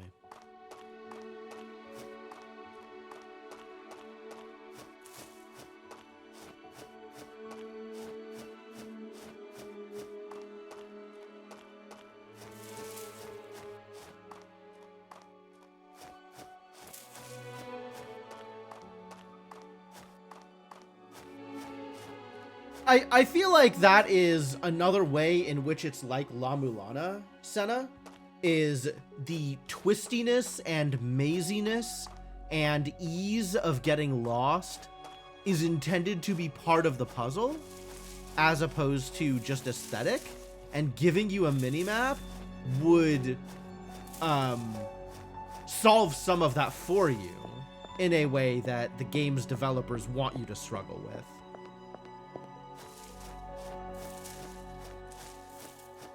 Which, like, I know what you're saying as well. I think it would be a better game if that wasn't the puzzle. I don't like that that's the puzzle. I want the puzzle to be other things.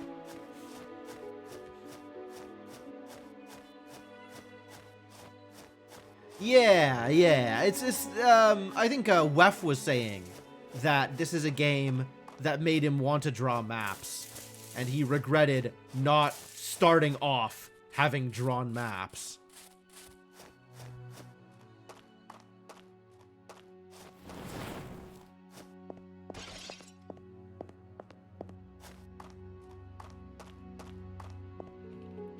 How does this contrast to the way that BP is mazy? That's an interesting thought. I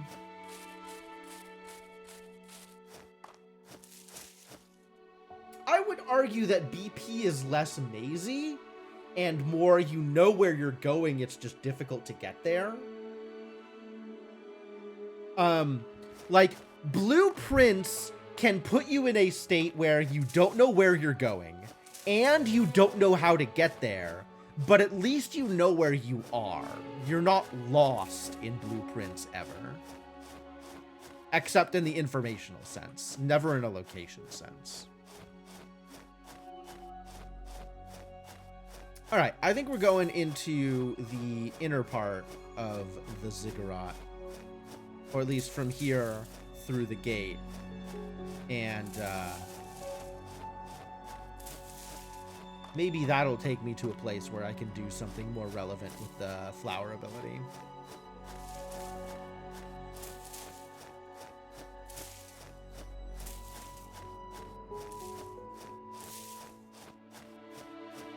Because I know there are a couple of flowers over there that I can take advantage of too.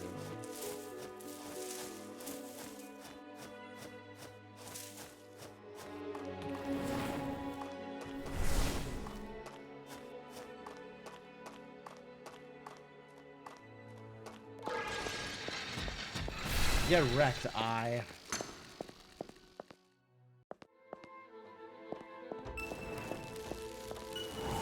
So this is a thing, but also this is just a slight shortcut as opposed to new territory.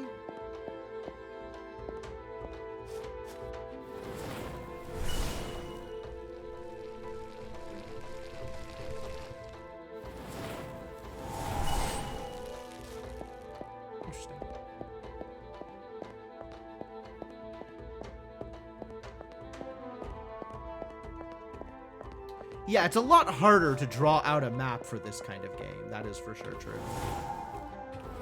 So that's a golden cross, which I think is a thing I need to get access to. Yeah, it sure feels like at some point I'm going to get the ability to jump or something. Some kind of verticality that I cannot currently do. Or maybe find some other way to traverse like these walls or whatever. Because this is a way back down from up here, but I don't have a way up there to begin with.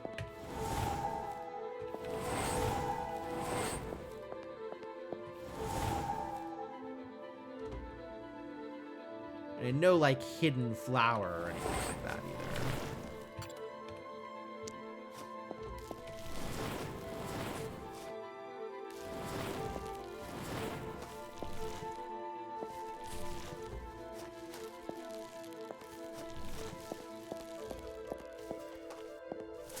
And then there's this place. I-L-N-C.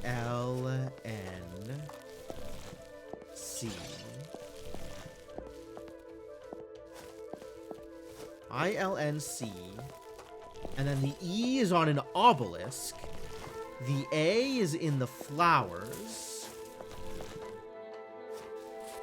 And the M is also, like, A is on the grass and M is on the grass.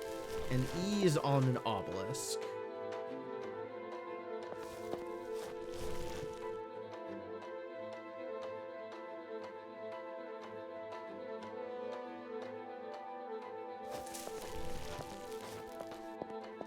So that's still not super helpful.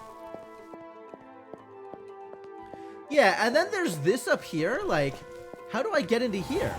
Again, it seems like I have to be able to get up onto this platform, but I certainly don't have a way to do that at the moment.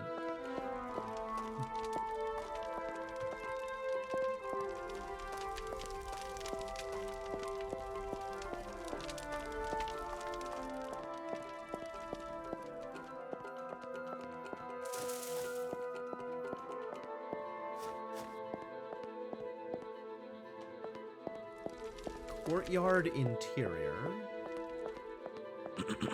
has rocks and a key.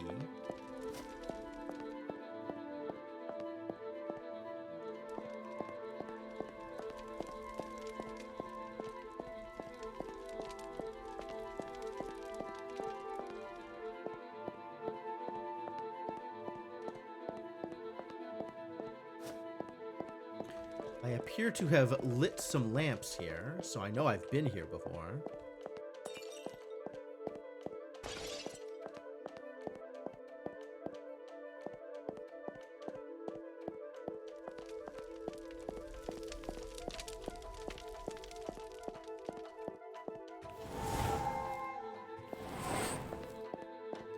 And then there's this thing.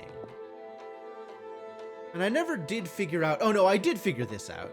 Because I had a pattern that I needed to fill in blocks in some locations up here, I think. Yeah, this one. Yeah, alright, cool, cool, cool.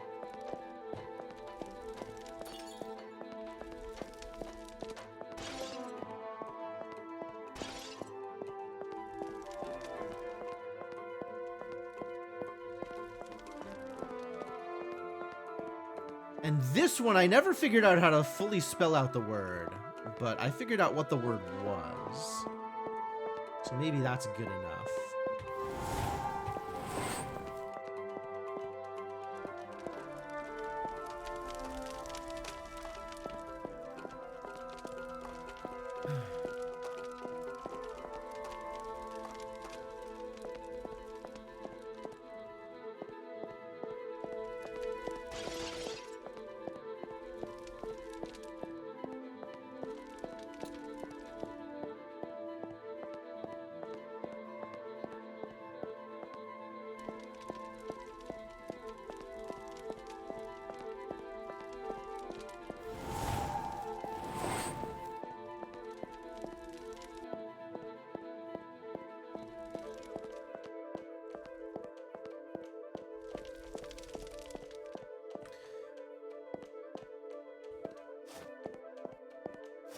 Well, we get at least one more ability, which is the power to lower the rocks, or to deal with the rocks in some way.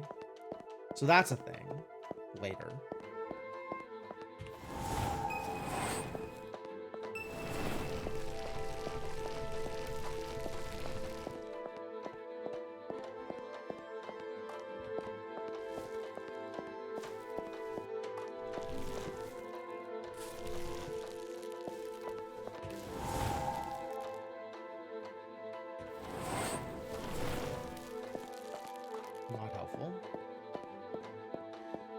What about... There was a thing up here. Here. I need to get up there. And... Once again, the flower is, like, just a little too far to grab the key.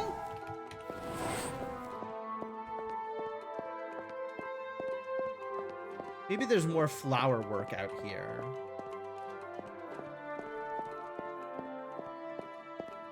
There are a lot of lasers here. But I think this place was just all about the lasers. Like, I don't think there was something else more esoteric here.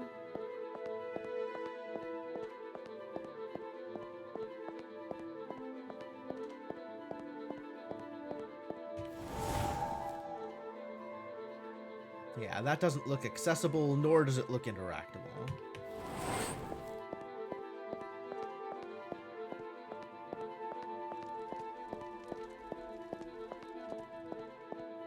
This is the vault. I don't think there's anything else to do in here now that I've opened it up.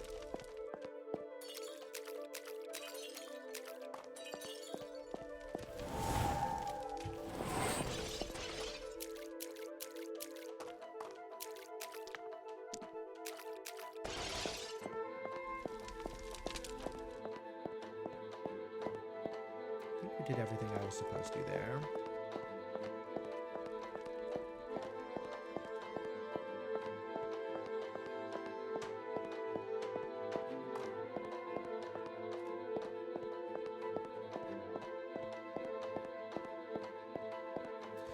Here is certainly a thing.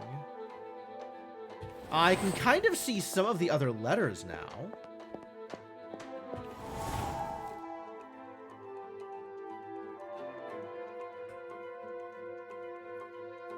VICALDSPUOT.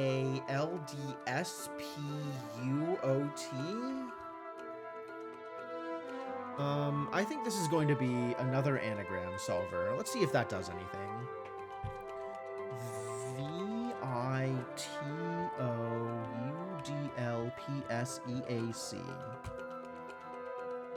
Copulatives. That seems unlikely. Also, it doesn't include the D. So there is more to this.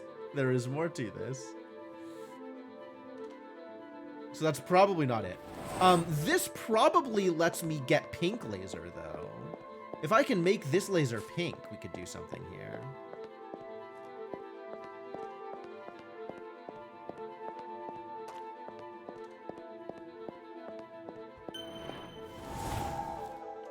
Yeah, this gets me up here, which is something.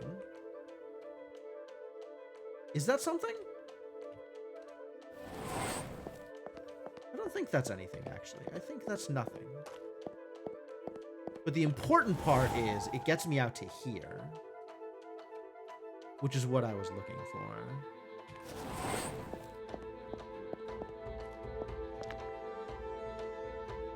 Oh, wow. Okay.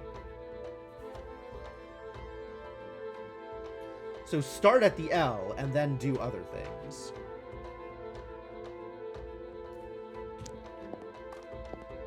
So L. Hello? Show me the picture. Go up right to U. Go down left back to L. D. No. From L, go up to P? And then right to U? No.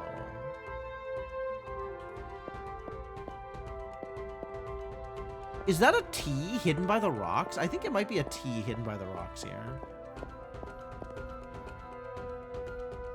So, a second T.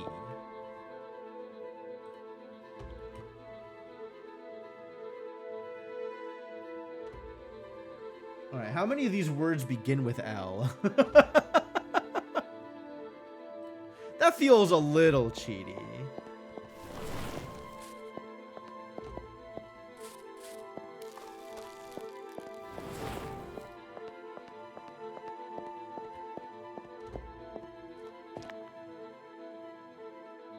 What do I think this means? signs. And the bottom being up, left, right, up, left, down is a little troublesome. Okay, so if I go up and then right, oh, and then get stopped. So L to U, and then down, and then left, L-U-C, and then right, I, and then up, and then left, and then down to delucid.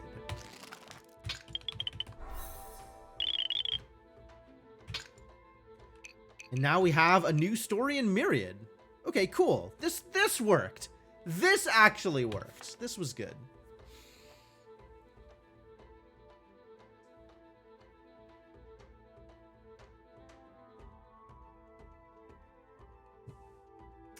Dreaming Signs. Herein recorded as reference for seasoned sages and new initiates alike is a catalog of common and significant symbols that appear in dreams and what their presence suggests, to aid in the interpretation of visions granted by meditative dreaming. This list is by no means comprehensive, and the form a dream takes is always steeped in relativity, and so no understanding of any symbols can be taken as absolute proof, as examining them in isolation is an inherently flawed approach. However, the definitions presented here have proven consistent enough to serve as a strong basis to work off of for your interpretations. Note that this guide offers a general perspective on these dreaming signs. For information on how the choice of reagent to use as the base of your ichor or incense influences the vision you receive and its possible connotations, seek out more advanced literature. Moths. Even children know the meaning of moth symbolism, and so it can be assumed that even the most novice sage will have a sense of what seeing one in a dream could mean. Do not judge too hastily, however.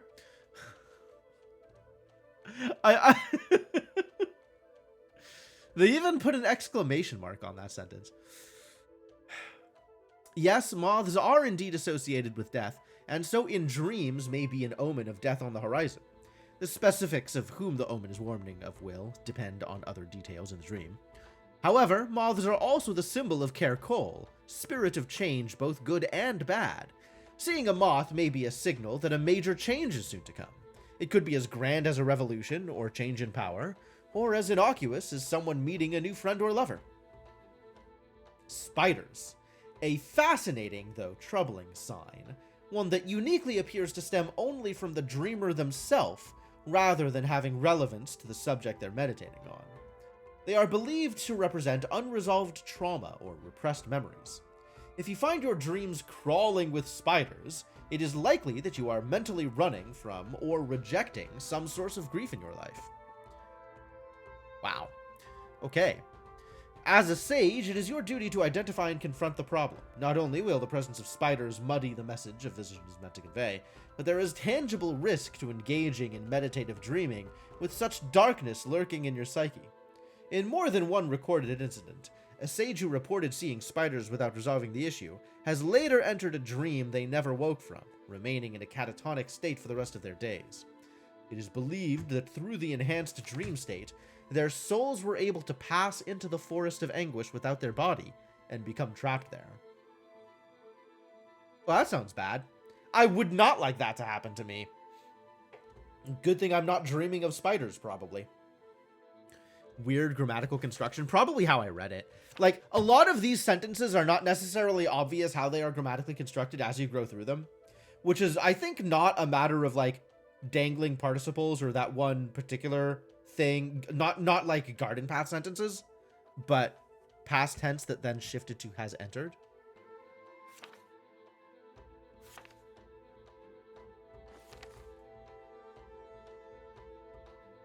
Oh yeah, has later entered a dream. Yes, okay. No, has... That's correct.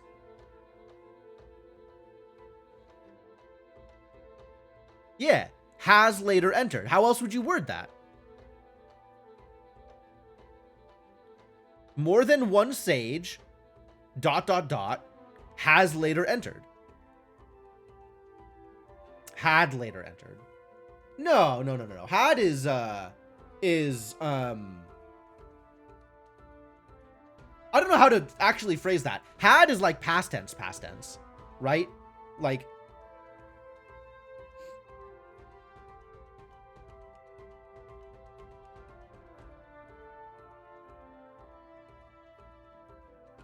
has is present tense. Has is also the other thing, infinitive. Maybe not infinitive. The general, like, not future. It's not will, but is like I don't know what I'm trying to say, but I know it doesn't sound wrong to me.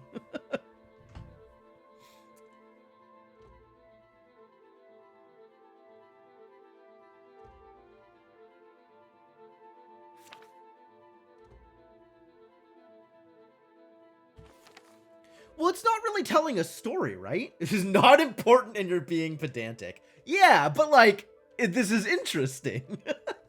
Maybe more interesting than the content of the text.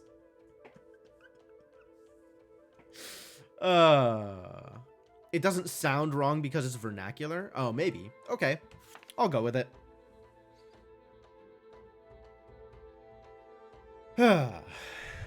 Faceless figures. The most common meaning of this symbol is rather obvious.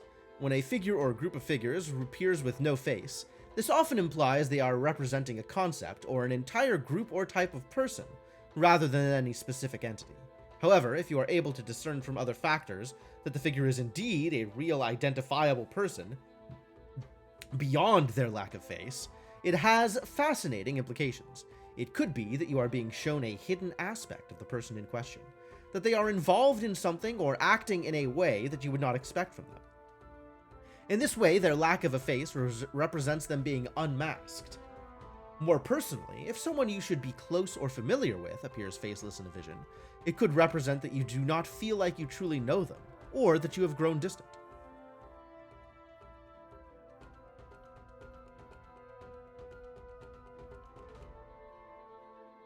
A similar issue the other day with a line in a script that was written all of the sudden. Oh, yeah, no, that's wrong. That's incorrect.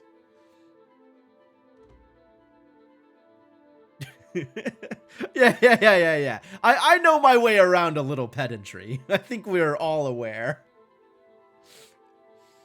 The storm. The presence of a significant storm within a dream, regardless of whether it be a blizzard, sandstorm, hurricane, or any other form of inclement weather, is an unusual omen, though refreshingly consistent in its meaning. It is well documented that an overwhelming or disruptive storm is a sign that someone is trying to obscure the information you are pursuing. If the subject of your meditation relates to a specific person, it could be that they are actively repressing or trying to hide their knowledge or involvement in the matter, and the storm is simply a reflection of their mentality. However, more pressingly, the storm can indicate magical interference, either a warding ritual done by another sage, or even the direct work of a spirit. Proceed with caution upon encountering a storm, particularly if resistance was unanticipated. You may be meddling in the affairs of a spirit, and even through dreams they will be aware of the trespass. You told them this, and then you were told you were wrong. They changed it to all of the sudden? Ooh, don't like that either. Thrones and crowns. Seeing someone unexpected, including yourself, sitting upon a throne or wearing a crown is a clear indicator of strong ambition. In most cases, this more specifically points to dangerous ambition, or even a masked hunger for power. Take it as an omen, and be wary of those who unexpectedly appear as royalty in your visions. If you should find yourself in the garden, flee from the dream as quickly as you can. The flowers will try to speak to you. Do not dare listen. Okay. While an unsettling sign to come across, teeth are a relatively common symbol to find in dreams. They represent anger, rage, and primal violent urges. If teeth play a prominent role in a dream, perhaps appearing in places they shouldn't, or being sharper or more numerous than they ought to be, it is likely the dreamer or someone relevant to the vision is harboring unhealthy malice of some kind. Meditation is recommended to remedy this and calm the mind. If instead someone's teeth are falling out, it can be a sign of feeling helpless or powerless, or in some cases an indication of pregnancy, as creating life is anathema to what teeth represent. I suppose. If you find your dreams being overwhelmed by teeth, seek the assistance of another sage as soon as you wake. Your mind has very likely been corrupted by the dark spirit Bedelroth, and must be cleansed immediately. If it is too far gone, or if you are in no position to be treated by another sage, it is your duty to ingest mothweed oil while you are still lucid. Oh, if you dream of too many teeth, too bad, kill yourself. Yikes. Okay, so now we know a little bit more about dreams, which I wonder if... Not this one. Not that one. This one? Tainted Consecration. I wonder if that puts some of these things in a little bit more perspective, because they talked a lot about their dreams here. The trilogy of Solomon, Revant, and company interfering in whatever happened in Artahk.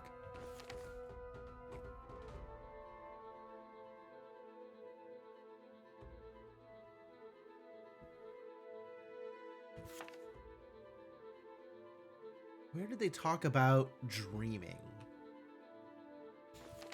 Oh, it's at the end of each chapter. Tonight we boiled pink lotus. When I slept, I had a vision of a star shining above the temple at the center of Artahk. A second star began to fall out of the sky, hurtling towards the city.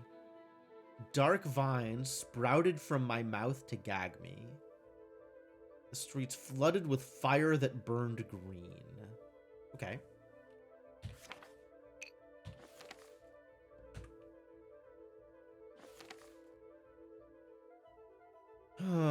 Where are the dreams here?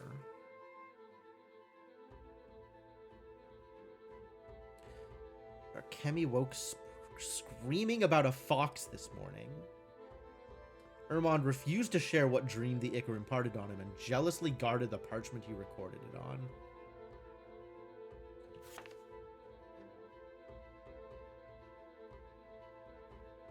Tonight we boiled king's foil. I had a vision of Artahk in its prime. I was sitting on the throne. There we go. Royalty symbol. With an endless crowd, their forms began to melt into a red ooze. My throne suffered the same fate. Black tendrils sprouted from beneath the surface and wrapped around me. I don't recognize most of those symbols. Just the throne, really. I dreamt of teeth and nothing else. Okay, yeah. Arkemi is, caught by Battleroth. Which is why she killed the other two, presumably. Okay. Alright, yeah, a little bit more context there. That's cool.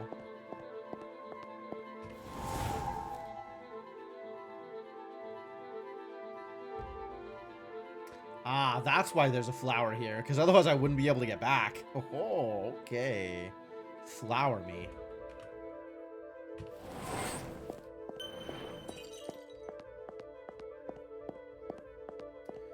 Alright, well that got resolved, and that's pretty cool.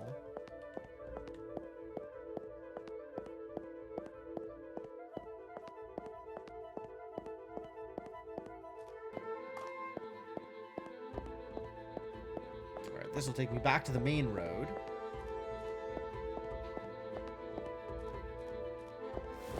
Oh, I went too far. I missed where it went up, I guess? I thought there was going to be more road. Oh, here. And I just turned right here for some reason.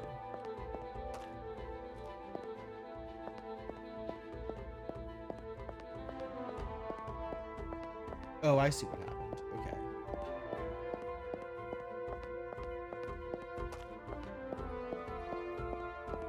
Oh. Oh. That's it? Okay. So maybe this goes somewhere interesting?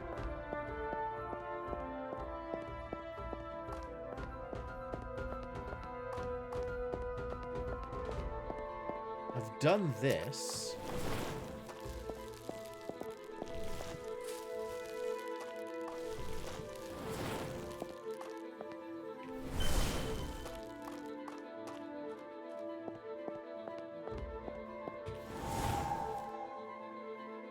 Not really anything to do out here. Okay.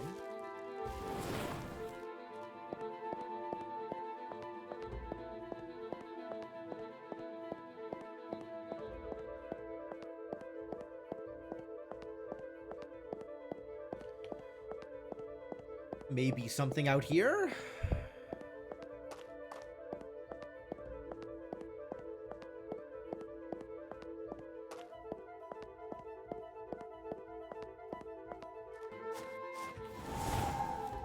No! Okay, so we need to get pink laser here also. This laser needs to be pink.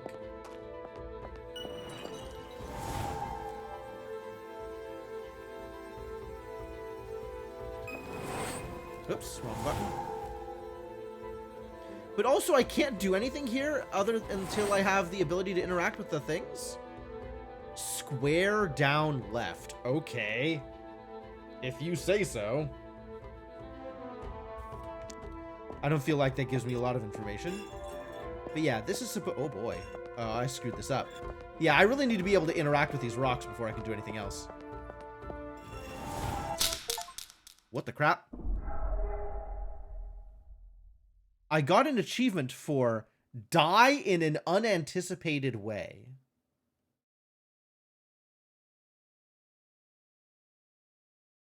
A terrible fate. Die in an unanticipated way. But if there's an achievement for it, isn't it anticipated? Something to think about. What the hell just killed me, though? Oh, I know what killed me. I know what killed me. I tried to spawn in a flower from the side of the flower that had terrain on it. So, the vault. Oh, gross. Okay. Like, I tried to, the flower was, like, in a corner, and I tried to come out of the flower on top of existing terrain. I see, I understand. There's a flower there. Why is there a flower there? Should I be able to pink this laser? Does that do something for me? I can pink this laser.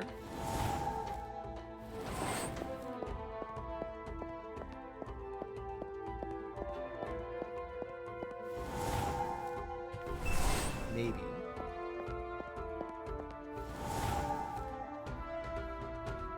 Where does this take me?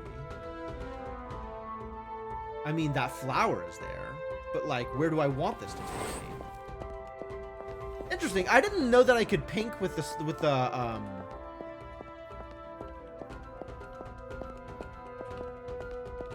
the flare.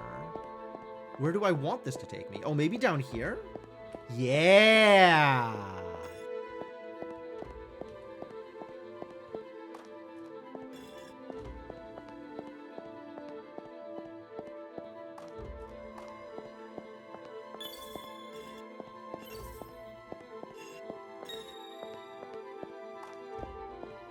Good enough?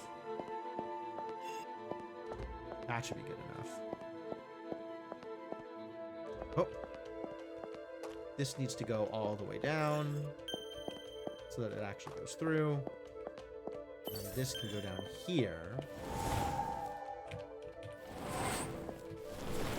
And now I can grab the key. Okay. That's progress. That's good.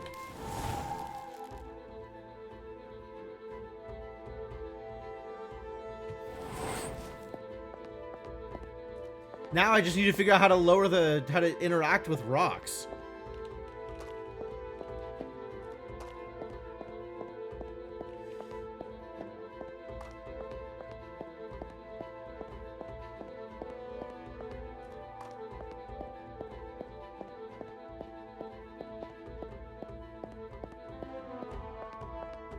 What's this way? Oh, this is up to the center of the ziggurat, which I don't know how to interact with either. Although there was a thing up here, and I don't remember what it needed. Maybe I have the thing it needs now? Oh, so I do.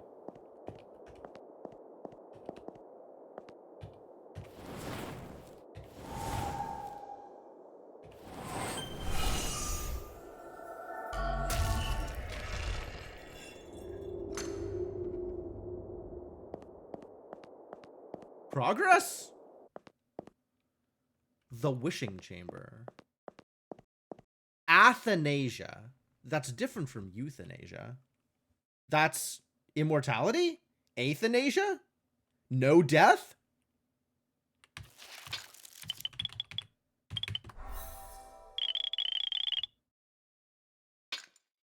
Oh, there was another entry in Pretenders. Okay. Till the heavens die out. And so it was, plain and true, that the queen you know now claimed her throne. I hide no truth, nor tell you fables. It was brutal, cruel, vicious, ugly. To present it as anything else would be folly. To take the life of another is a wicked thing. There is no worse act one can commit. That does not mean it is never necessary nor just, and I stand by my choice. Averin was not only unworthy of the crown, he was unworthy of the world. The people hated me for it at first, or feared, perhaps is a better word. Would have been foolish to expect anything more from taking the throne through brutal force. I believe I have proven myself by now, though there are those that still call me tyrant. I do not begrudge them, never would I seek to force obedience. There is one last part of the tale to tell, one critical discrepancy between queen as I am and queen as I began. The tales are quite true, if you ever doubted. Using the power held by the throne of Artahk, I have made myself immortal. My reign is one that shall never end. Very different from anesthesia. True. I recount here the making of that first and greatest wish, on the first solstice after I took my rightful place as queen. I recall being taken aback by how plain the wishing chamber was, nothing more than an undecorated stone altar atop a small dais, with daylight pouring in through a long shaft carved into the ceiling. Unassuming for something that offers such monumental power. I shuddered to think what wasteful, foolish wishes Averin had made there. A deep thrum shook the air and tried to pull at my heart when I approached. You who arrives at the day of the solstice, speak your wish. A loud, rumbling voice came from everywhere and nowhere. An itch crept along my scars. I narrowed my eyes and planted my mace on the ground. Cease your nonsense, Fox. I am not fooled, I commanded. Another thrum shook the room. I had to fight to stay standing as the power washed through my body, but I still refused to falter. Emerald light swirled through the air in tangled strands, coalescing into the form of a fox with antlers standing upon the altar. Oh, okay. So explicitly a fox with antlers. All right. After one final flash, everything save its eyes cooled from green to gleaming silver. Ah, ever-charming Menevere, the spirit chittered. Always so dreadfully serious. I've been looking forward to talking again. I am certain the spirit had been meddling in my affairs long before the vision it gave me that night. Yet I am struck by how obvious that meddling was for something so powerful that makes itself out to be a schemer. As though it wanted me to know. You continue to impress me, you know. Most wouldn't have dared to call upon me like that, even if they suspected. The fox laughed. You have to be my favorite pawn in a long, long time, my dear. You might even beat out the one who helped me build this place. Oh, she always played along with me, but you're straight to the point. You are a treacherous, vile little thing, I dared to say. But by all evidence, you keep your bargains. I am here to collect. Ha! But the two of you are still so alike all the same. It's fascinating, really. I'm sure on this matter your mind is in the same place as hers. The spirit laughed. Fret not, O Queen of Queens. I know I cannot manipulate you. I'm counting on it. The bargain I made so long ago still stands. Make your wish. I wish to be immortal, I stated plainly. No other can be trusted to continue my work free of corruption. So I shall reign forever. Grant me life everlasting, so that I may assure Artahk's future. The fox grinned at me. As you wish. It reared back, then stamped its forelegs on the ground, sending a wave of its green magic surging through the room. I noticed that its eyes, then its body, briefly shimmered with a strange iridescence I had not seen from any other expression of its power.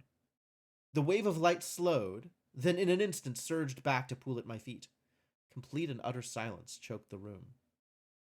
Then, all at once, I felt fire surging through my veins. A pain akin to when I struck the spirit washing over every inch of my body, like red-hot needles trying to tear their way out of me from within. Even I could not stop from falling to my knees. Strange shapes in rainbow hues flooded through my vision. Just as quickly as the agony struck, it left, and suddenly I felt better than I ever had before. "And there you are. You will not age, you cannot die," the fox said. "You can still be hurt, but your wounds will heal at miraculous speed. Consider that part a gift. It wasn't strictly necessary by the letter of your wish." I stood and did not hesitate to test its words. I thrust my hand against the head of my mace with nothing held back, 2 of the blades piercing clean through me. When I pulled it free, I could see the wound stitching closed before my eyes. It was done. I turned to leave without another moment spared to the twisted spirit.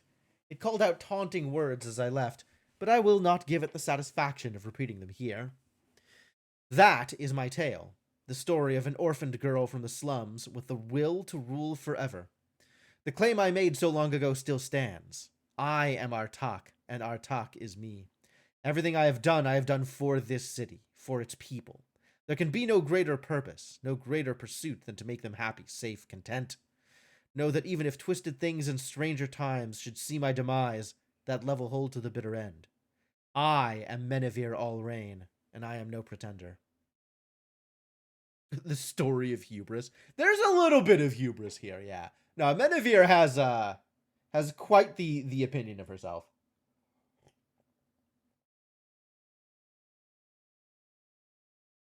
Whether or not she thinks she is immune to consequences, I think she feels like she has to continue along this path anyway.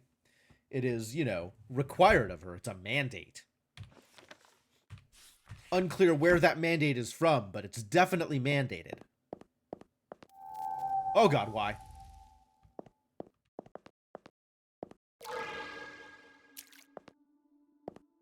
Oh, this is very green spirit territory. I don't like it here. Yep, this is the fox's domain.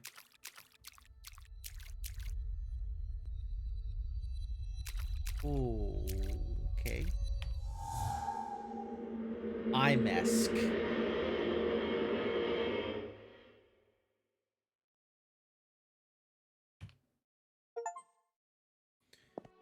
Were it so easy, journey into the ziggurat and find what remains.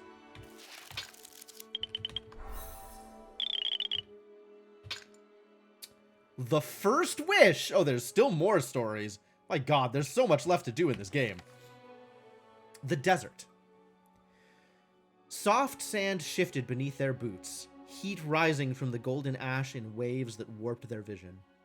Through sweat and ache and drought they pressed onward, 3 sets of footprints marching through the dunes, only to be swept away by the wind. Yeah, I guess all of the indications led me to believe that had I made it to that chamber, I would be able to make a wish? Maybe? And that is clearly not what happened. What is up with the horses? Oh my god. Yeah, we found some desert sands. I know you've been waiting for this for a while. The first was a warrior, clad in bronze plating, decorated with turquoise fabric and wraps. He hailed from the Far Kingdom, a mercenary of strong morals but fatal greed. Traveling far across the land, stories of an ancient monument watched over by an unfathomable beast had reached his ears. All called its presence divine, but his soul couldn't help but wonder what treasure such a thing must be guarding. The second, a sage that kept her secrets well. A wooden mask hid her face, her footsteps the only history she revealed. Hearing of the warrior's journey, her curiosity bade her seek him. The desert monument was more ancient than anything. It was a mystery too tantalizing to ignore. The third was an outlaw with little choice but to follow. Exiled from his home. Ah! Here we go. Yes. So this is the 3 that it was talking about. Hang on. What did the thing say? First, the one filled with regret. Next, the king who remained. At last, the one exiled forevermore. Okay. So one of these 3 is filled with regret? Maybe? And we have to figure out which of the things is associated with them? With which one? That's interesting. I don't think I have that information. Maybe we'll find it from this story. Exiled from his home, wandering was all he knew. The desert was familiar to him. He had agreed to be their guide. If the monument was truly a place of divine providence, perhaps there he could find the means to return home in glory. 3 days had passed since the last oasis, and supplies wore thin.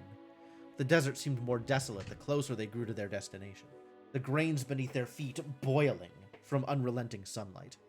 Even the outlaw could guarantee no more safe havens. None had dared venture toward the beast's lair until now. Nonetheless, they persevered. Good for them. I appreciate perseverance. No journey worth making was easy. As the air finally cooled and the light of the sun melted into the horizon, their journey brought them to the crest of a rocky bluff.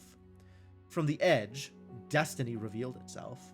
There, at the center of a wide, shallow canyon, laid a ziggurat of darkened stone against the pale sand. Obelisks stretched out in odd spirals around the structure, like the bars of a twisted cage. At last, the end was in sight. Okay, so the very same ziggurat that we're talking about here. I guess the story is the first wish, so that makes sense. They set up camp on the overlook, using the last of their firewood, and leaving little for the journey ahead. They celebrated with the only drink they had, toasting to treasures untold, secrets to be found, and glory for the taking. Beneath a shimmering blanket of stars, they drifted off to sleep. Then, all at once, they stirred. The sage cried out that something was wrong. Their fire burned green, and the stars were gone. Even the sand had turned inky black. Quickly they realized they were not on the cliff top, but an empty dune, ringed by obelisks of gleaming silver. From the north, something approached. The silhouette of a man draped in darkened robes, drifting over the sands without leaving a trace. The emerald light of the fire shimmered off of the body beneath, every inch bound in chains. The warrior moved to grab his sword, but found it so impossibly heavy he could not lift it. A voice crackled from all around them. "Slow your hearts and listen well. I am the treasure you seek." And then we have green text. Green text in the desert.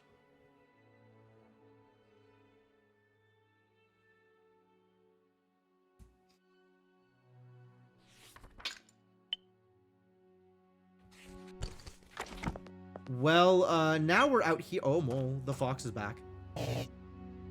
Greetings. You seem a bit confused. Did something strange happen? Oh, don't you worry. I know all about it. I've been quite enjoying watching you. You're a fascinating one. Determined. Yeah, we all know about the power of determination, I think. Stubborn. Clueless. I mean, really, did you think it would be as easy as simply walking into my temple? You take me for a charlatan. Ah, but where are my manners? You've just been fumbling around in the dark with nothing but that old book to go off of, after all. I can't expect too much. The secrets of this place run far, far deeper than you realize. Here, take this. A gift from me to you. I would be remiss not to offer a helping hand, now wouldn't I? I designed it to work just like those other trinkets you've been playing with, so I'm sure even your little mind can figure it out. Let a new light guide you, and take another look around. See what more you can find. And before I go, humor me this trivial question. What is my name, Liak? Ah, you are paying some attention then, but you're not quite there yet. We haven't learned his name yet, unfortunately. Next time you find yourself back here, I'll be waiting. Maybe you'll have learned by then. The courtesy of a name is not much to ask after all. It's probably not Imesk, but... You gonna say Milton? Alright, now we have green fire. Oh my god. Oh no! It's the UV lantern from Animal Well! Now we have to go everywhere again!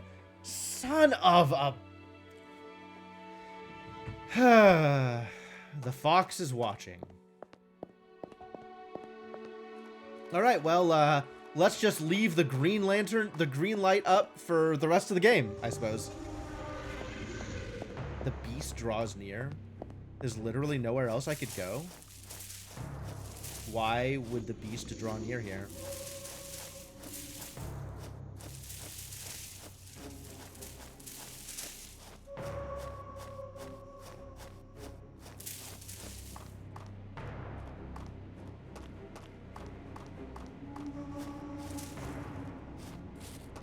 Well, we're about to get beasted, which is very awkward. Oh, this wasn't a way out. Alright, eat me, I guess? Like, what else am I supposed to do? Whoa.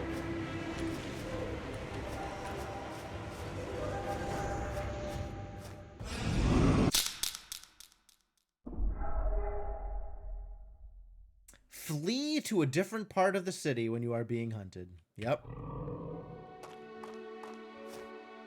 Okay, and just, like, randomly out of nowhere, we're gonna see little fox faces as the fox just, like, flips out at us. Yeah, now there's no beast here. Like, it just hadn't caught up, I guess.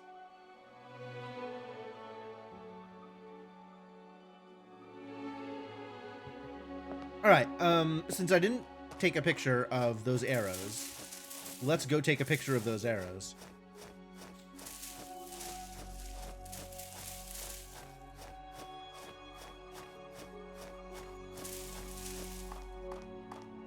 Here, I think.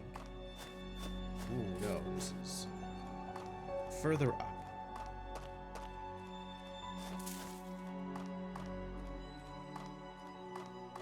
Here.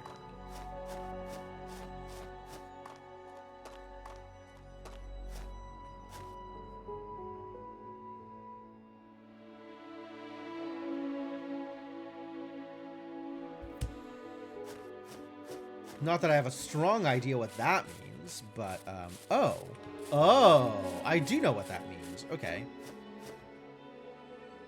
Left, down, right. Left, right, left, down. Okay. So left, down, right, left, right, left, down. The fox is watching. Sure is. That's a thing that I know about the fox.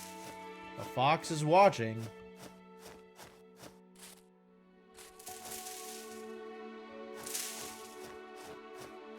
Okay. Huh, this is a new area of tangled overgrowth. This doesn't look familiar. But alright, I'll follow the directions. Oh! Oh! Is this how I get to the place that I wanted to get to the whole time? This is it. This is how I get up to here.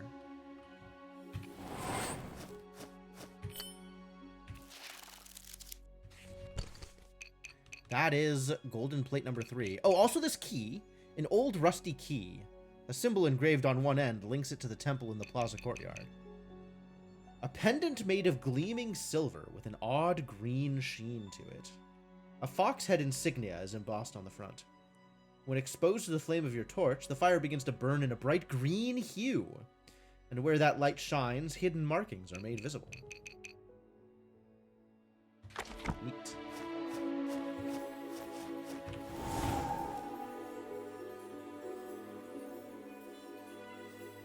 The fox is watching.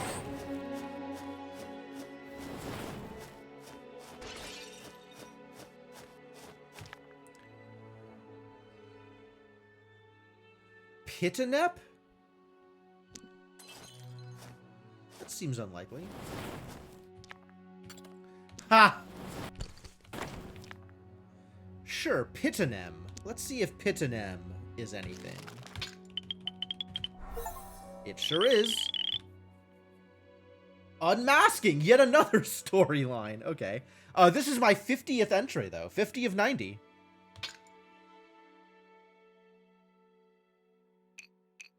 It says Takusot at the bottom?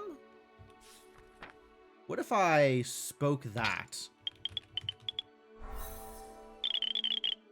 Great.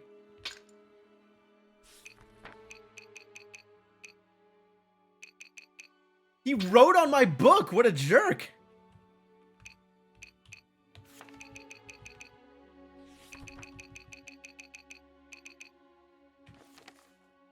Oh, do I understand the text now? Nope. Some of them.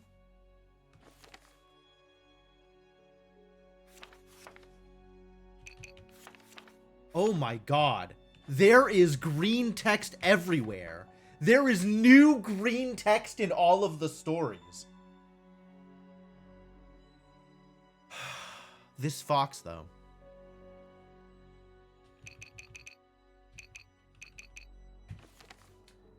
So now I have to go back and read all 49 of the previous entries because there's new green text in them? What a jerk.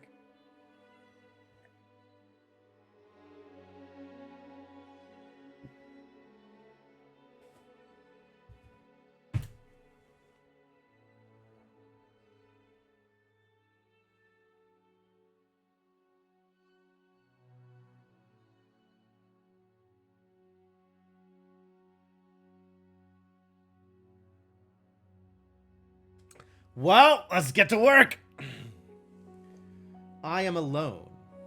A willow grows in a lonely grove, sapling once, weak and wilted, lost among the gentle lilies. A willow grows for the sky it strove.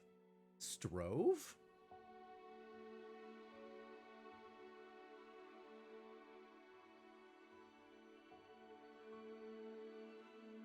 Wait a minute. What is the past tense of that word? Is it striven?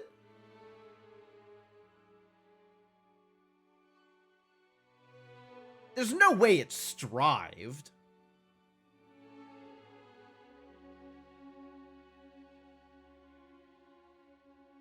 I don't like strove, though. That makes me uncomfortable. Towering now, bright and gilded, stronger than ever. Yet toward the earth its branches dove, drooping ever, grim and jilted. It left the lilies far below. Flat, boring, weak metaphor. Needs work. I'll never understand how she did this so effortlessly. I have spent much of my life alone. If I ever knew my parents, it was only in a time before memory. Those that did raise me were distant, strict. Teachers, not caregivers. And when I left their grasp, I never stayed in one place long enough to set down roots. Others saw me as a danger, an outsider to be wary of, until the day I met two that would come to be my companions.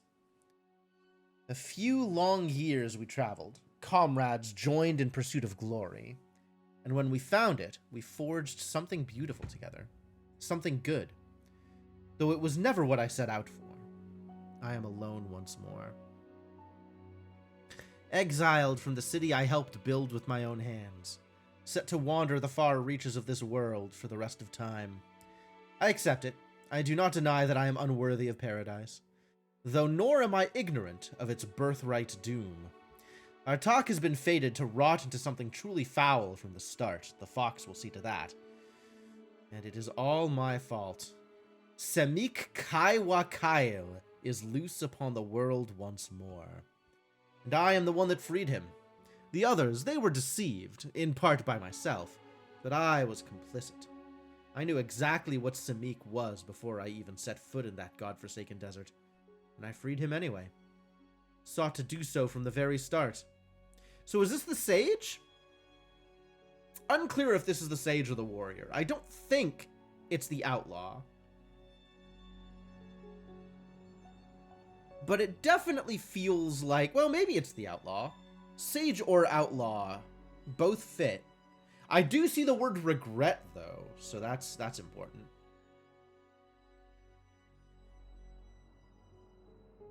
This is my greatest sin. It feels strange to state it so plainly, but after everything that has happened, I feel compelled to tell it to someone, or something, as it were, to free the thought from my head, if only for a moment. Regret is not quite the right word for it, I think. Guilt weighs heavily on my shoulders, and the blood it will leave on my hands fills me with sorrow. Yet if I had the chance to go back, I would make the same choice. So no, bitter as the words may taste, I cannot say that I regret what I have done. Oh, not regret. Never mind. Imagine for a moment every misfortune you have suffered, every loss, every cruelty. What if they all had a face? Go further. Think of every tragedy mankind has endured throughout history. Every plague, every war, every famine, every rotten fool crushing others beneath their boot. What if they all started as a whisper? Now, I tell you, every whisper was uttered by the same voice, and every face was just a mask for the same speaker. What if you could trace it all back and meet this architect? What if you could speak to it? What if you could kill it? Would any act be too far to sever the root of all evil? In all my years, and for all those that yet stand before me, I have not and will not waver in this belief. Semik is an existential threat to all of creation. He is an unfathomable evil, malice given physical form. There can be no true peace or stability while he still walks this world. Alright, well, Semik Kaiwakail is, now the first in line for possible names of the fox. What a flatterer. She's always had such a way with words. Alright, I'm pretty sure this is the sage now, because I know the warrior was male. And I suspect the outlaw was male? I guess I don't know for sure. And also we have teal text. Yet there is no choice but to play his game. And so I have. Bound though he may have been in the ziggurat, it was only a matter of when, not if, he would find a way to break free.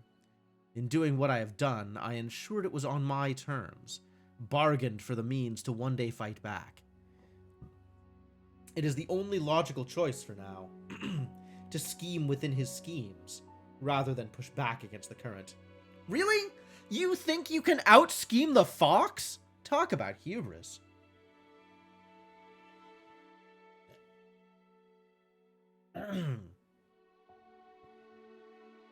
So far, the only thing that we know that has worked against the fox has been a sudden application of overwhelming force, sicking the wolf on him. I bear now the fruits of my gambit, a means to access all the knowledge of the world, and infinite time to study it. Oh, is that what this book is? Interesting. I write this journal to keep myself sane on the long, long path that lies ahead of me. Parse my thoughts, take time to pause and assess myself. This is for my eyes only. I will burn the pages the moment I finish writing. Not with this book around.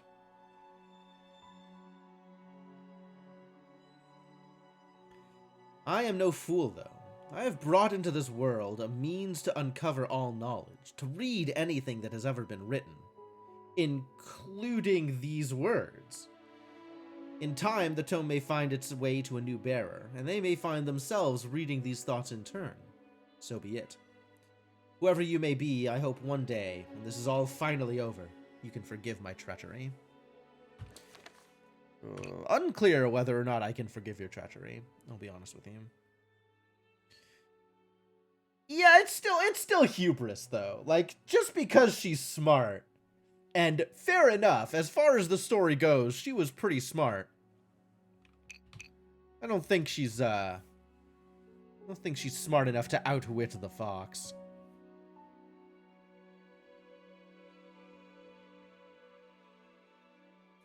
All right, another story marked with teal text. Powerless. Last night, I boiled bleeding aster and breathed in the fumes as a dreaming ichor. Dreaming of the fox directly would be too dangerous. I meditated instead on Artahk in hopes of some insight. I found myself in an open field.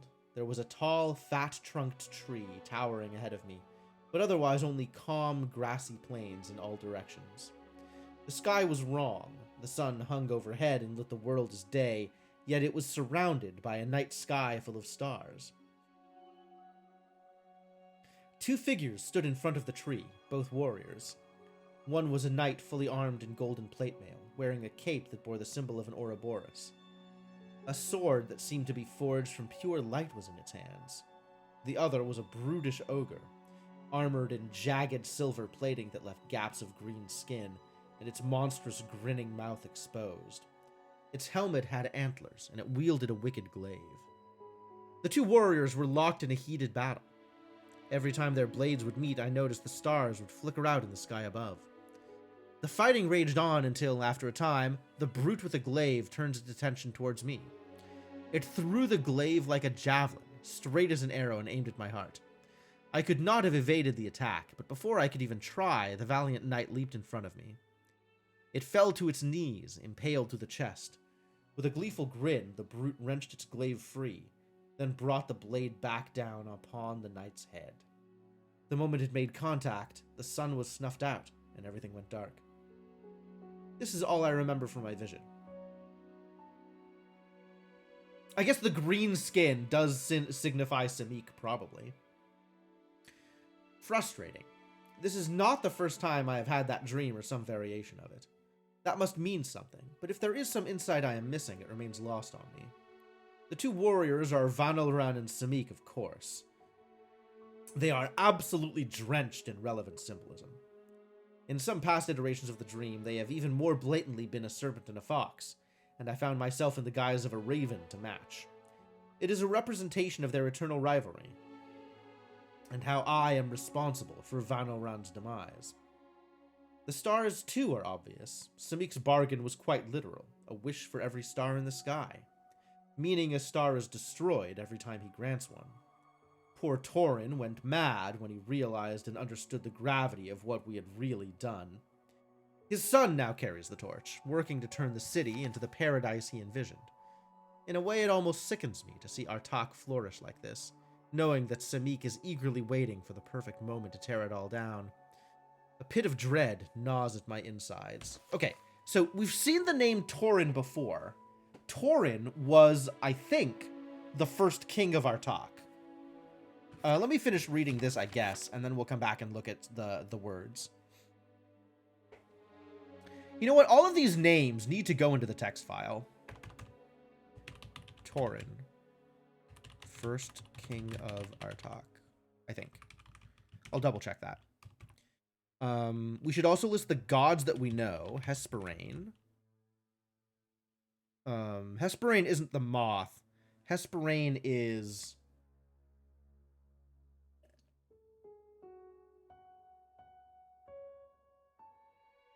I don't remember.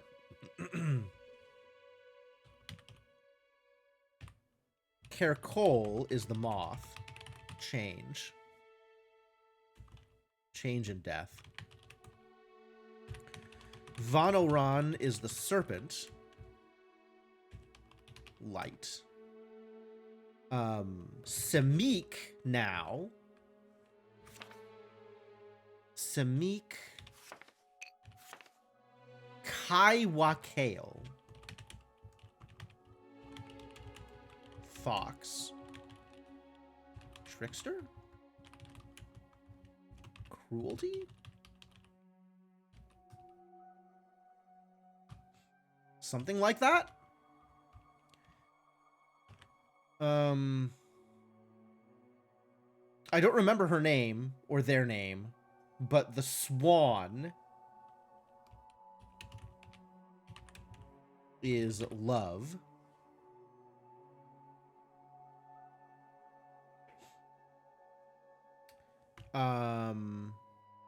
Then we have I don't remember their name either, but there's an owl who is knowledge. They have a somewhat esoteric name. Theongen Cogwin or something like that. And there is one more, and I don't remember what it is. Wolf Bedelroth. And I don't know what they represent. I just know that they're a spirit.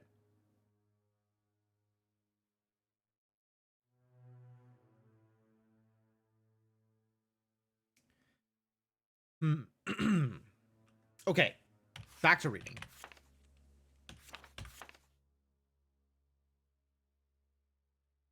Torin went mad when he realized.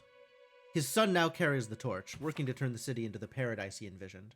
In a way, it almost sickens me to see Artahk flourish like this, knowing that Samik is eagerly awaiting for the perfect moment to tear it all down. A pit of dread gnaws at my insides. A thought occurs to me. Perhaps the whole vision is more literal than I initially thought. This could specifically be their final battle outside the ziggurat. Am I meant to glean, then, that Vanoran only lost that battle because he was protecting my companions and I? Could he have overpowered Samik once more, had he been able to fully focus on the fight? Most likely not, but using her to manipulate the old fool did make for a much more satisfying victory. Best not to dwell on it. Thoughts of Vanoran are often troubling to me. Guilt at my part in taking down the only truly good-intentioned Great Spirit, of course, but also doubt. If Vanoran, with power at least equal to Samik's, could not permanently defeat him in all the long years they have battled, what hope do I have? I may be immortal, but I am powerless compared to him. No, pessimism gets me nowhere. The weight is immense, but I can bear it. Powerless for now. I'm working on it. Have faith, my might-be confidant. Every day I scour the Tome of Apocrypha for knowledge, read ancient texts aloud, in hope that they might evoke some response and reveal deeper secrets. The need for these esoteric keywords is troublesome, infuriating at times. I'm sure that was Samik's intent when he created it. Just as I'm certain I cannot fully trust it. His paws are all over this book. He may very well be able to meddle with or redact the knowledge available to me. Ha! She thinks herself far too important. To assume that I made the tome this way to annoy her specifically, rather than that it is simply very difficult to create an object that contains infinite knowledge, while still remaining somewhat practical to use. My dear, concessions had to be made. Oh, don't mistake me though, I did also make it inconvenient on purpose. Haven't you had more fun with it this way than if all the answers were simply there to read from the start? There's a little bit of dev speak sneaking in there. Like, yeah, it's difficult on purpose. Still, this was the best option I could risk. The wishes, too, were tainted by his will. If I asked for what I really sought directly, it would reveal my hand to him and render this all pointless. The tome will still be a useful stepping stone. I will find what I need in time, I'm certain of it. Alright, valid. Wow, a lot going on in there. Okay. Warden in the Nights. Nope. Tainted Consecration. Alright, so let's note down the... there it is. Theogen Kassir. Theogen Kassir. Alright, so here we have 3 sages working together to investigate Artahk and getting demolished as a result.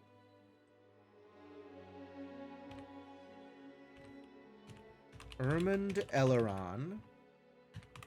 Archmage... what's her name? Arkemi Talus. Known for her herb lore. And Solomon Revant. Seer of the Stars? That's what he calls himself?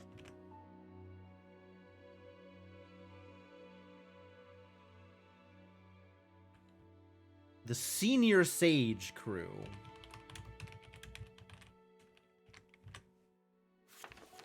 Ah, and now we have extra text. This brings me back. The panic and chaos of the greatest kingdom in the world, collapsing to ruin overnight, was a spectacle to behold. A delicious feast I spent centuries preparing.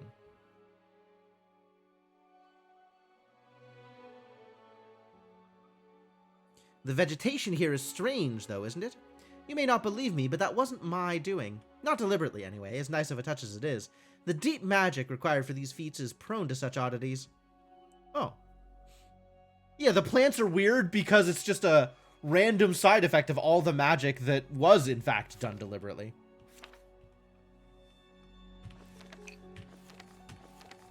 Nothing new. Nothing new. Melora.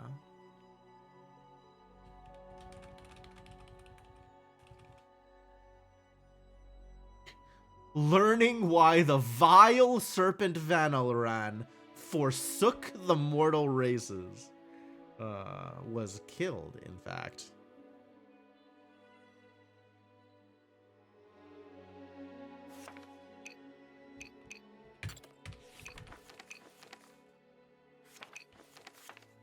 No new text here. And no additional info, I don't think.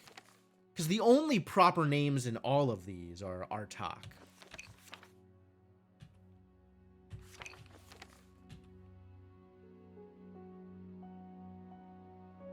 I absolutely loathe the way these rabbit-eared half-wits choose to speak. It is a marvel they're still yet to die off.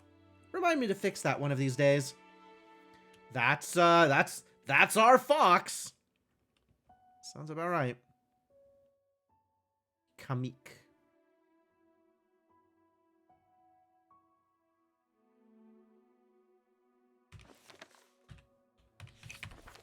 Acrylon, last true sage.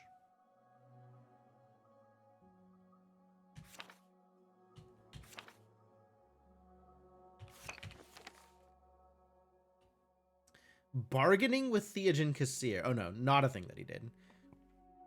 Deliberately did not take that last step. Nothing new here.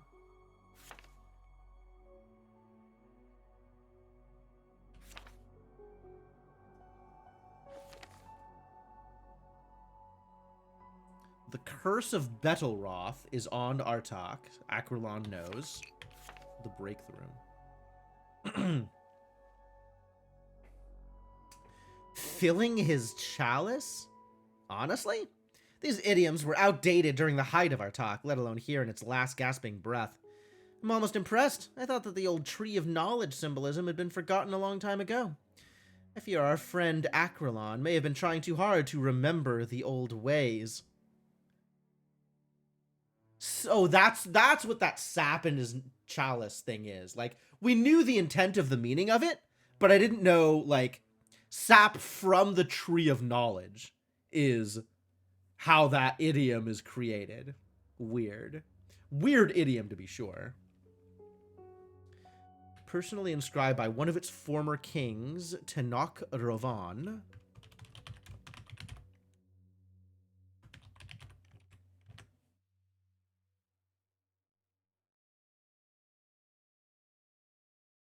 Bloody coup.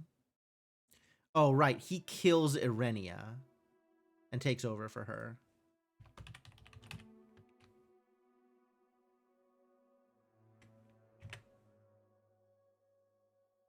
Oh, I've had the notepad thing up on top of the text for all this time.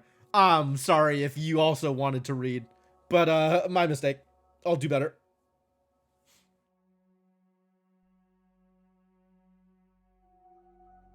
Right, an Acrylon is a Capriolan, which is the deer people. Or at least the antlered people.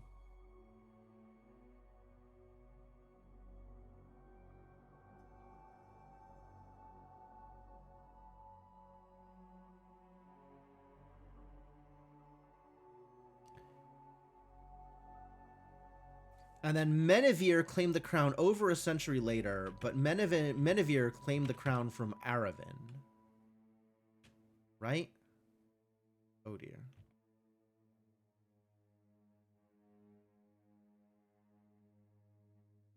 So we have Aravin, and then we have Menevere.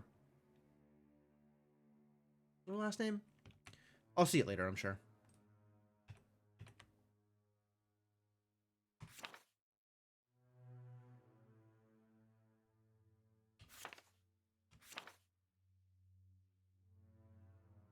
Artahk recounts in uncomfortable detail exactly how he assassinated poor Irenia. Ah, and he wished for the magic totem that let him kill her. Sure.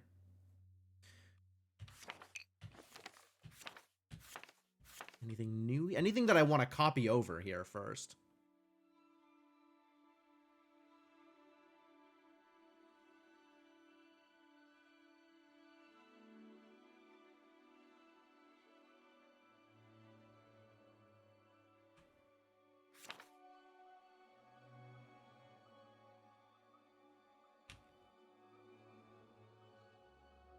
This is which spirit is doing it.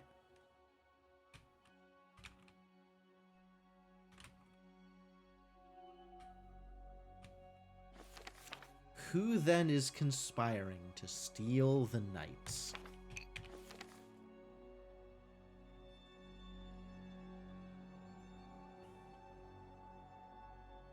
Baramut, a rare Lopun sage. Is that worth copying over? It's probably worth writing down. Sure.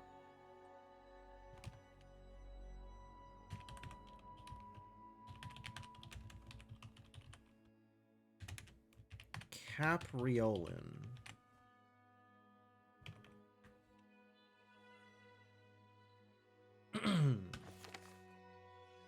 Amerolan. That's the name of the swan.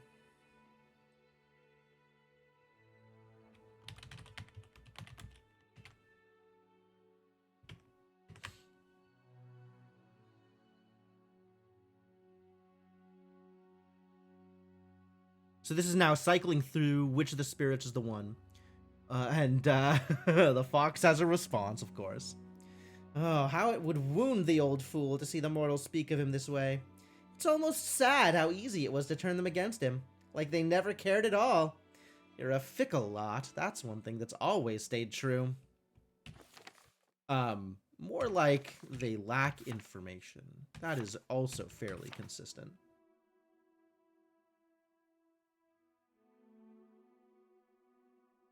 So, an unfamiliar woman behind me, tall for a human, garbed in a blue-green tunic, and a tattered cloak adorned with dark feathers. This might be the sage from the three people that that founded the city, right?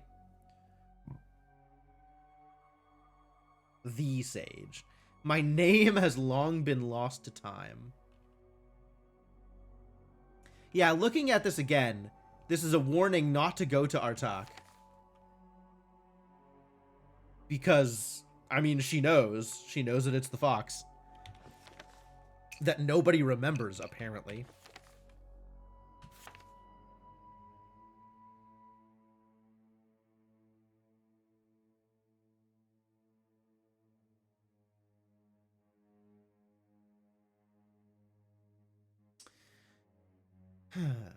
Of course, you speak so fondly of the night. I'm sure you already know the true bargain then. A celestial body for a wish. It's more fun to play coy, but you seem like a man that's certain of what he desires. Call me what you will, but a liar I am not. A wiser man than that antlered has-been would have caught my deliberate phrasing. And then there is teal text that I don't know what to do with. Okay. Beyond these walls, this is the story of the lovers in Caer Cole's woods. Hesperine's woods? Hesperine. Is she a spider? Yeah, Hesperine is a spider. Okay. She is the... Oh. There's green text here. Okay. Hesperine is the spider and represents loss or depression or longing or something like that. Something about being alone. How dare you spread my brother's influence here? I wonder who she could be referring to here. What handsome devilish spirit might have meddled with these two lost souls to coax them into this confrontation? And what do you, the person who now holds this girl's cursed necklace, think that spirit got out of all this? Much to consider, my friend. Much to consider. That line shows up that line shows up remarkably frequently. It's always such a pleasure to work with the old spider. Clever enough to be aware of my schemes, yet also smart enough to know her best option is to simply give me what I want so that I'll leave her alone. Pity that her mind is such a mess, truly, but at least she's reliable.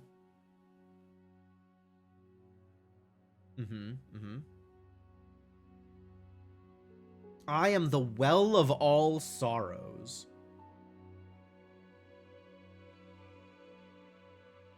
Place of mourning.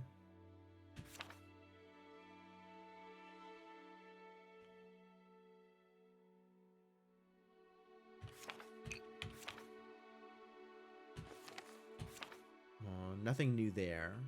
Spirit of sorrow. Okay. So explicitly sorrow.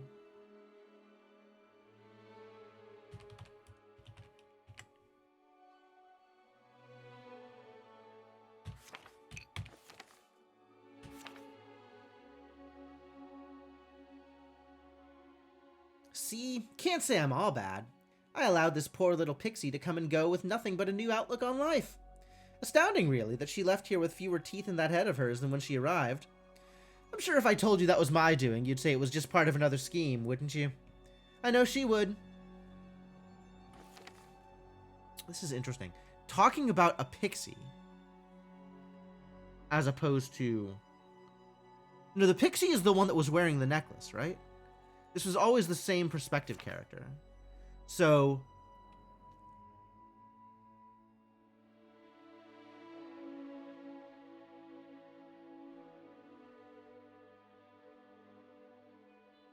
yeah, talking about the character that died in the story. Okay.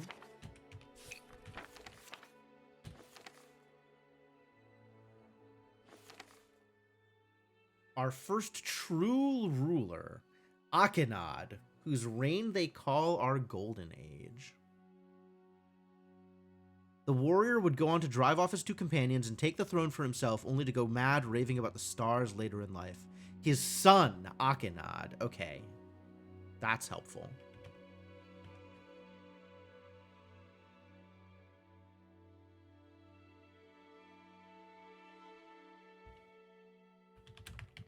Torin the Warrior. Akinad. Golden King.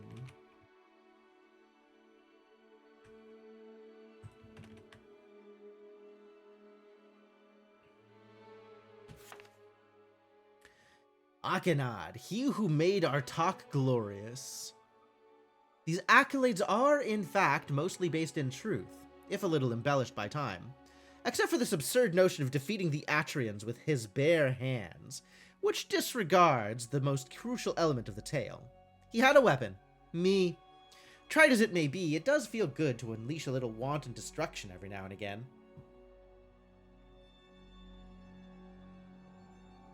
We as a people will always glorify the past.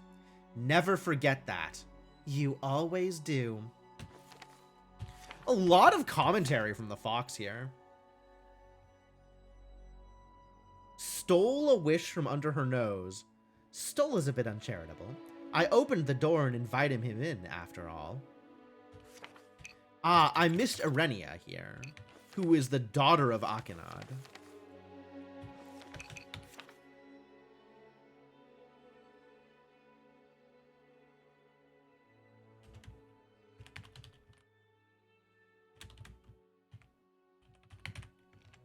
And there's someone here in between Tenok and Eravin.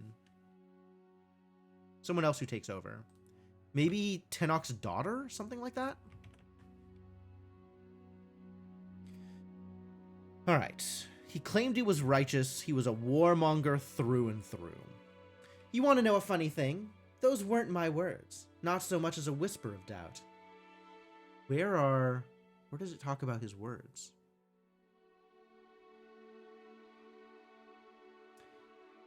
claimed he was righteous, that the previous queen squandered the boons of this palace, simply riding the good fortune her father had earned. Unless you count the part he played in starting the war he gained those accolades from. The old man decided all on his own that a gentle queen was one on borrowed time that would lead you to ruin, and he wasn't unique. I think I wrote it into your bones a long, long time ago. A looming sense that nothing good or peaceful can ever last, that some threat is always waiting just past the horizon to knock you back down. He was wrong, for the record. Even without the wishes, poor little Arenia could have maintained a paradise for decades more on the path she tread. But well, where's the fun in that?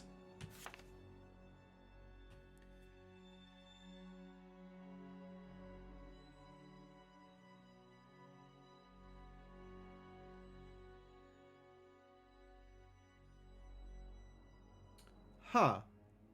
Yeah, okay. So there is this comment about being surprised that no monarch yet had wished themselves immortal. Right? How ironic. Our dear author was right. As you should know well, yet that immortal monarch he feared rebuked his most adamant belief about those that seek power. A liar I am not, and none who are honest should dispute. Menevere was worthy. That's why I took such satisfaction in making a tool of her all the same.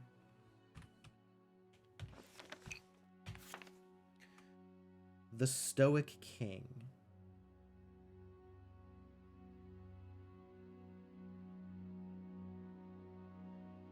His wish was simple, for everyone else who sought the throne of Artahk to perish. That was the wish, nearly to the letter. What a wish it was. You can't blame me for being thorough in granting it. Kallias, the Stoic King. After... Yes. Kallias. In between... Yeah, there's Kallias here. And then... Kallias, the Stoic King. The Tyrant. And then there is Kallias' daughter here. And then Erevan takes over.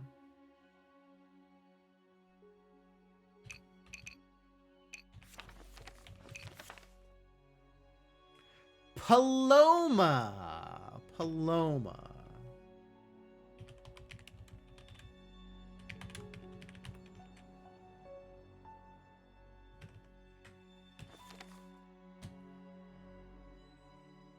All right. In time, someone will kill them to take the throne for themselves, carrying on Artahk's cursed legacy. True! Yeah, there's a lot of, like, missing stories in some of these. I feel like this is stuff that I could have had by now and should probably go back and get.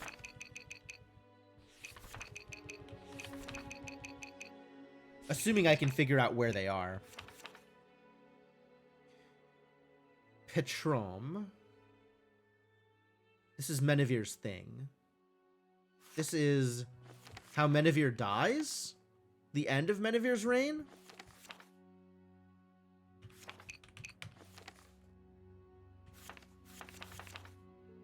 Ivor never woke from his dream.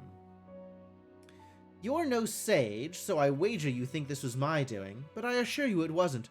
Reeked of the garden is right. The fool doomed himself the moment he dared to light those flames in the ziggurat. Where does it say reeked of the garden? Oh, that was in the warnings. If you find yourself in the garden, run. And apparently, he did not.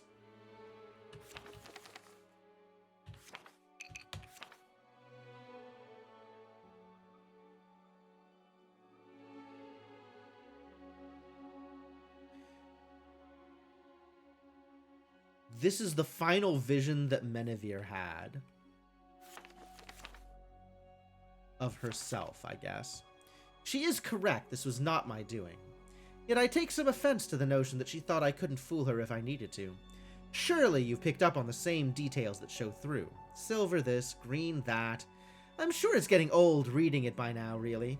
Let me make clear, those details remain by choice. I could disguise myself perfectly if I so wished.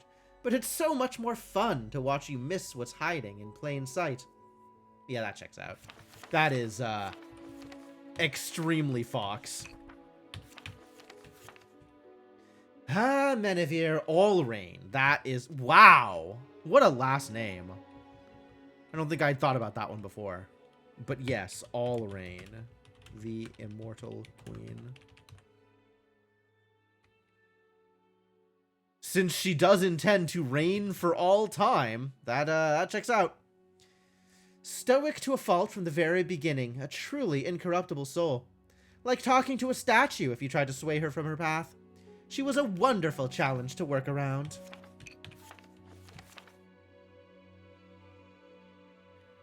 If she remained by my side, would I have still had the will to do what needed to be done?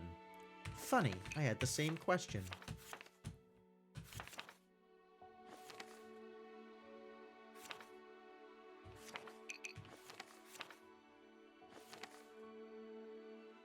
The Everrule, Lady of Starlight. I do love her epithets.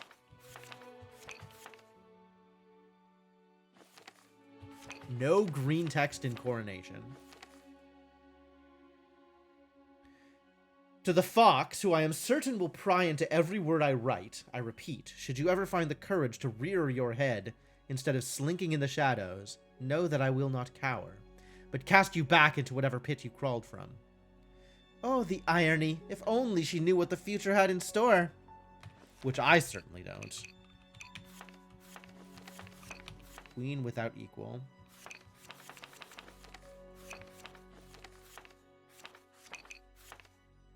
Till the heavens die out. Wasteful, foolish wishes Averin had made there. None, actually. Paloma's final joke was to never give him any information about the wishes, and he was truly as foolish and conceited as Menevere makes him out to be here. He got as far as finding the wishing chamber, and when his first few attempts, all on the wrong days, failed, he declared that Paloma was either lying or had used up the magic, and wrote off the whole thing. I suspected she intended some half-hearted attempt at meddling with my plans when she did this, but I was more than happy to wait for the true queen to make her move. Averin, that was his name.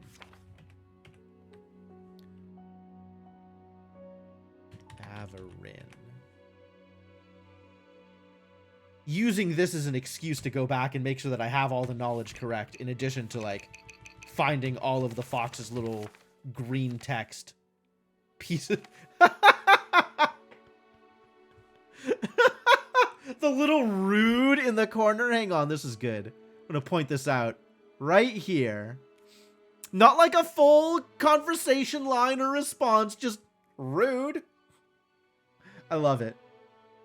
I love it.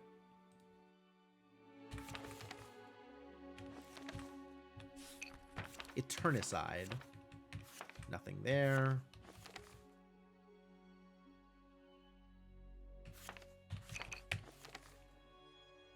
I must endure. I kill Menevere and this is finally over.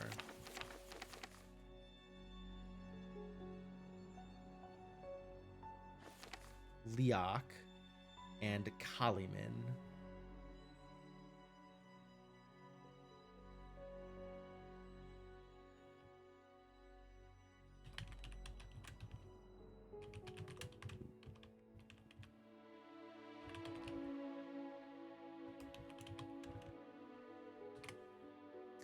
All right, proper names recorded properly.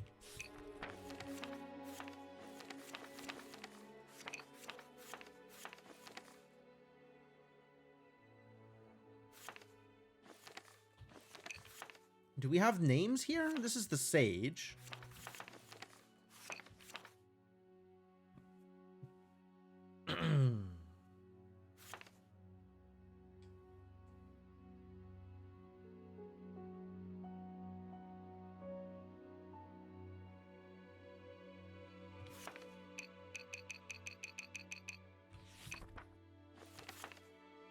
Do we have their names here? The warrior, the sage, and the outlaw?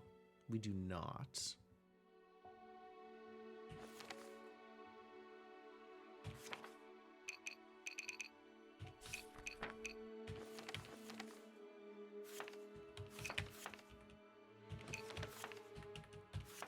Hesperain, Theogen, and Caracol. The Beast. Man and the Moth. This was a pretty cool story. Ah, the old crone and her flock. She's an interesting one, the only sibling of mine I can admit I still find intriguing. Never afraid to face me when her hand is forced, yet so unwilling to take a stand of her own. I suspect she's a far stronger power than most would give her credit for. Had she not resigned herself to her pitiful role so long before I even had a say, she may have even been a threat. The lovebirds. Perhaps the most boring of my kin, all emotion in all the wrong ways, overly attached to you mortals. And they so love to fuss about with the lesser spirits that cling to their domain like leeches. Personally, I can't stand the things. Useless bothers that leave too many loose ends. Ivara. None should ever return to Artahk. Yup. Dreaming signs. No green text. The serpent and the fox. And this is just like... I'm a little surprised to find that that Samik does not have any responses to this story. Like, I thought this would be filled with little green text pieces. Alright, that's everything. We did it.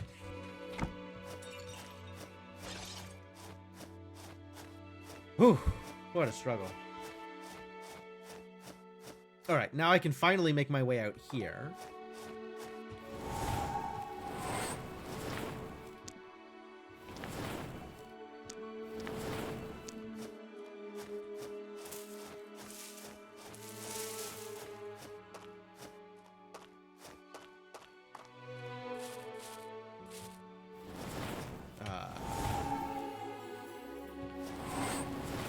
The fox is watching. Yeah, I have heard that about the fox. Fox definitely seems like he's watching.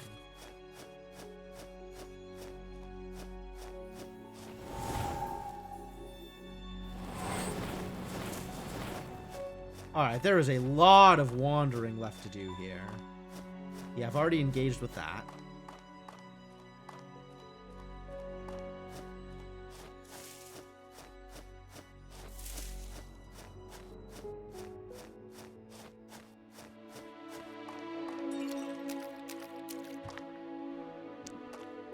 Okay, nothing interesting there with the green light up.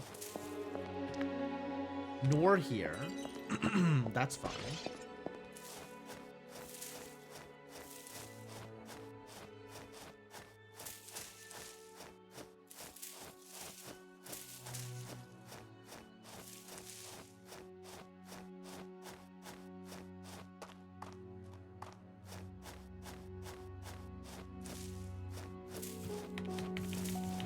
Oh, I can't interact. That's too bad. I was hoping that would do something. That would have been funny. Just taunting the fox get me anywhere.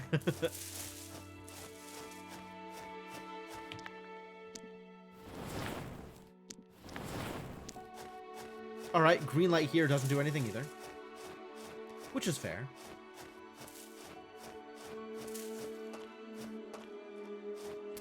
Tough to say that I was expecting something. I don't think I was expecting anything. But it was always possible.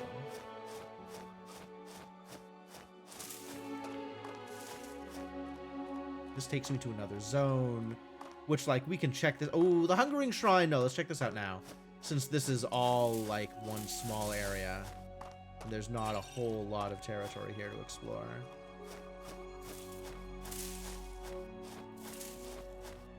Easy to take a look at all of it.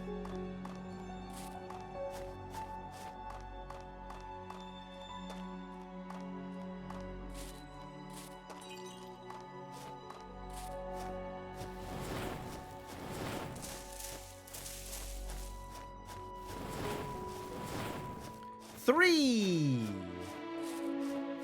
Wow, okay. So with this... Hello? That's interesting. Hunger. Whisper. Hunger. Oh. Okay. I don't know what to make of that. But, I'll take a picture of it.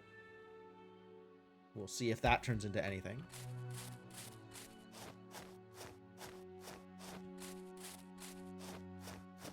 It's funny that the fox light spoils the puzzle. That's interesting. That's amusing.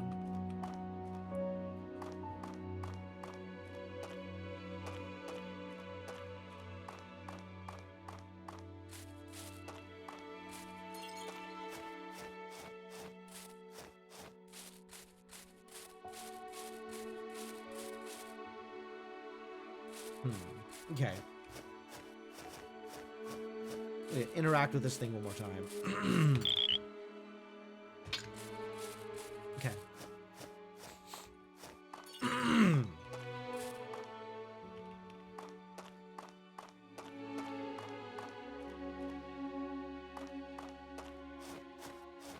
All right, continue cruising around the tangled overgrowth, seeing if we can find anything interesting.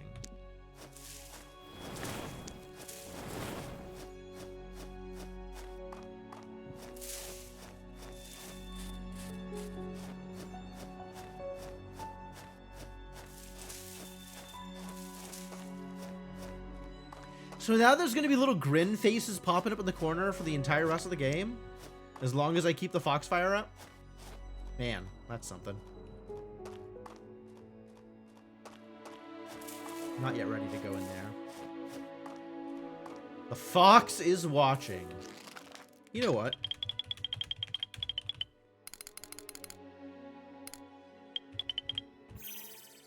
Yeah, all right.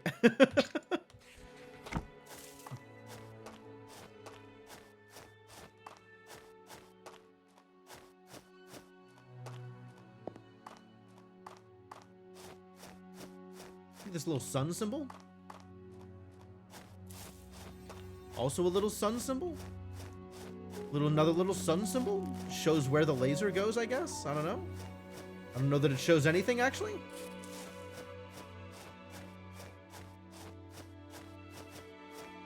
Maybe it just shows that we're doing a laser puzzle, so there's little, like, sun-like laser symbols. As long as you're doing a laser puzzle, you should know that you're doing a laser puzzle.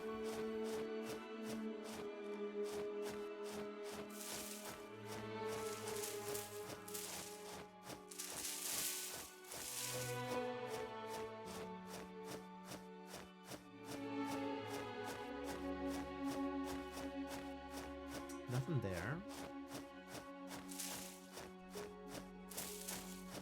Up.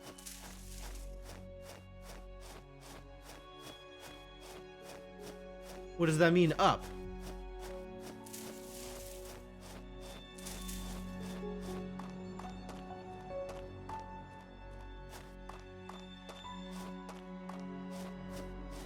Also up.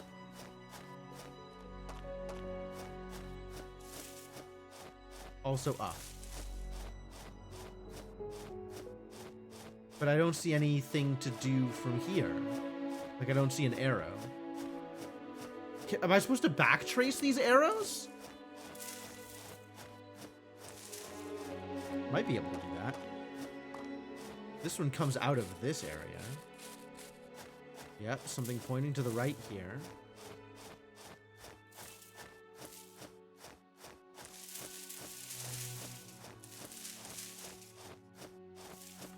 I think I've gone long enough without seeing an arrow. That's not probably where I start.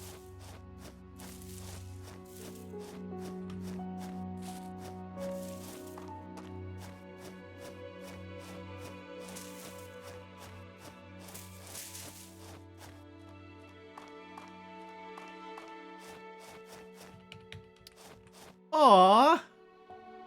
It's from the story. It's the two lovers from the Hesperane story. That's cute. All right. Well, I mean, the fox is miserable, but he leaves some cute graffiti around sometimes.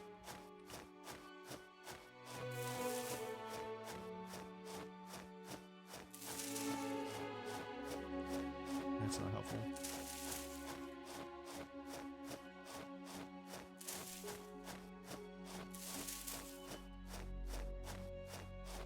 All right, I don't know where those arrows start, so I'm not gonna... I think I need to know the start of the arrows before I can follow the arrows.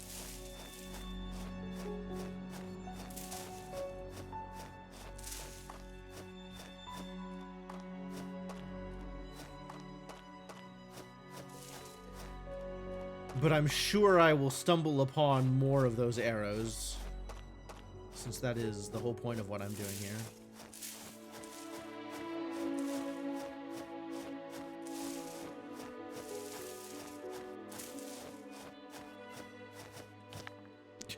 No spoilers for this puzzle, huh, Fox? Not going to solve that one for me?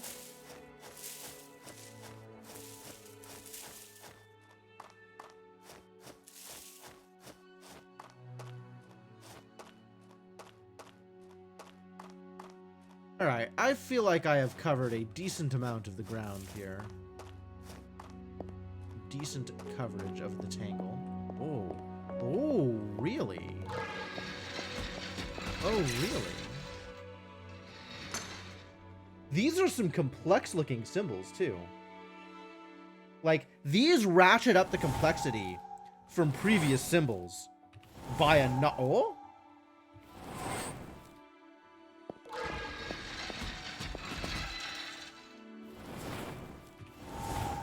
Interesting. That actually gives me better visibility into stuff.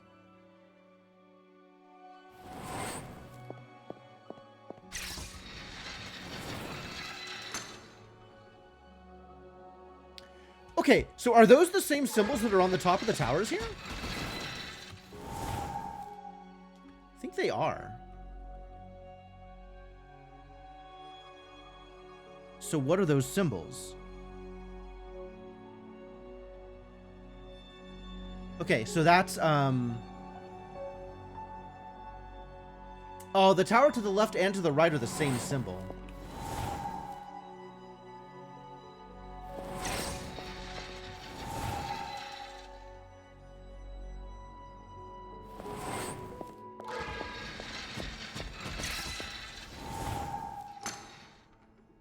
So it's the 5 lines, the box, and then the one that looks like Ari in Japanese.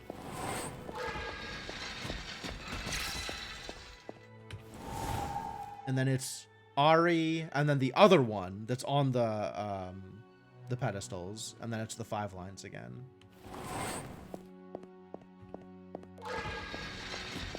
Yeah, these don't interact, though.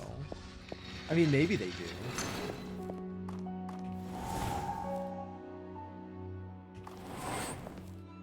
Okay, so 5 lines is on the left. So if it's 5 lines here, box is 3rd, and then Ari, and then Ari again, and then the last symbol over here on the right, and then 5 lines again.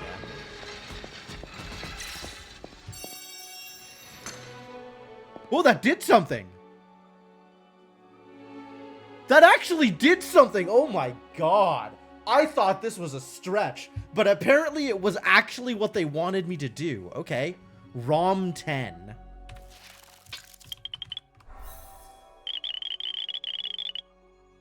Unbelievable.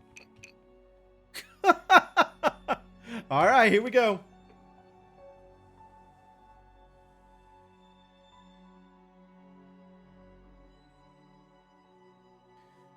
Hang on, so do we have more context in these? Because here is like... also the poems that were disaster.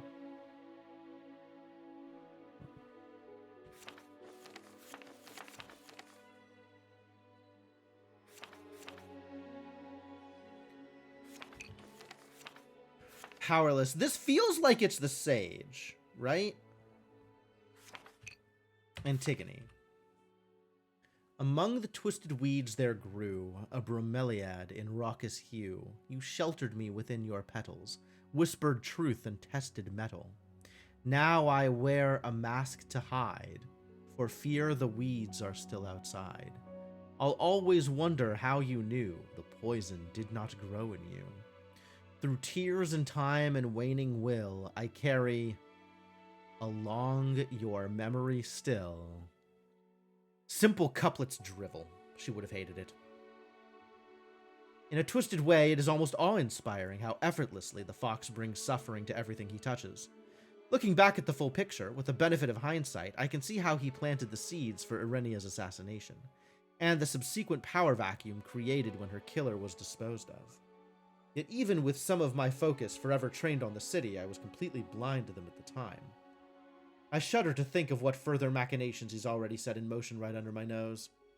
This is what Samik has always been, an insidious manipulator that sees mortals as puppets for him to toy with. Where Betelroth is rage incarnate, Samik is malice. That checks out, actually. That fits my impression of cruelty.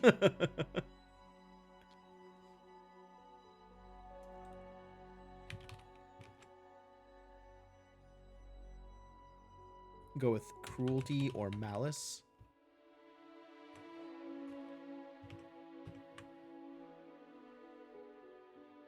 Oh, sorry. Almost forgot.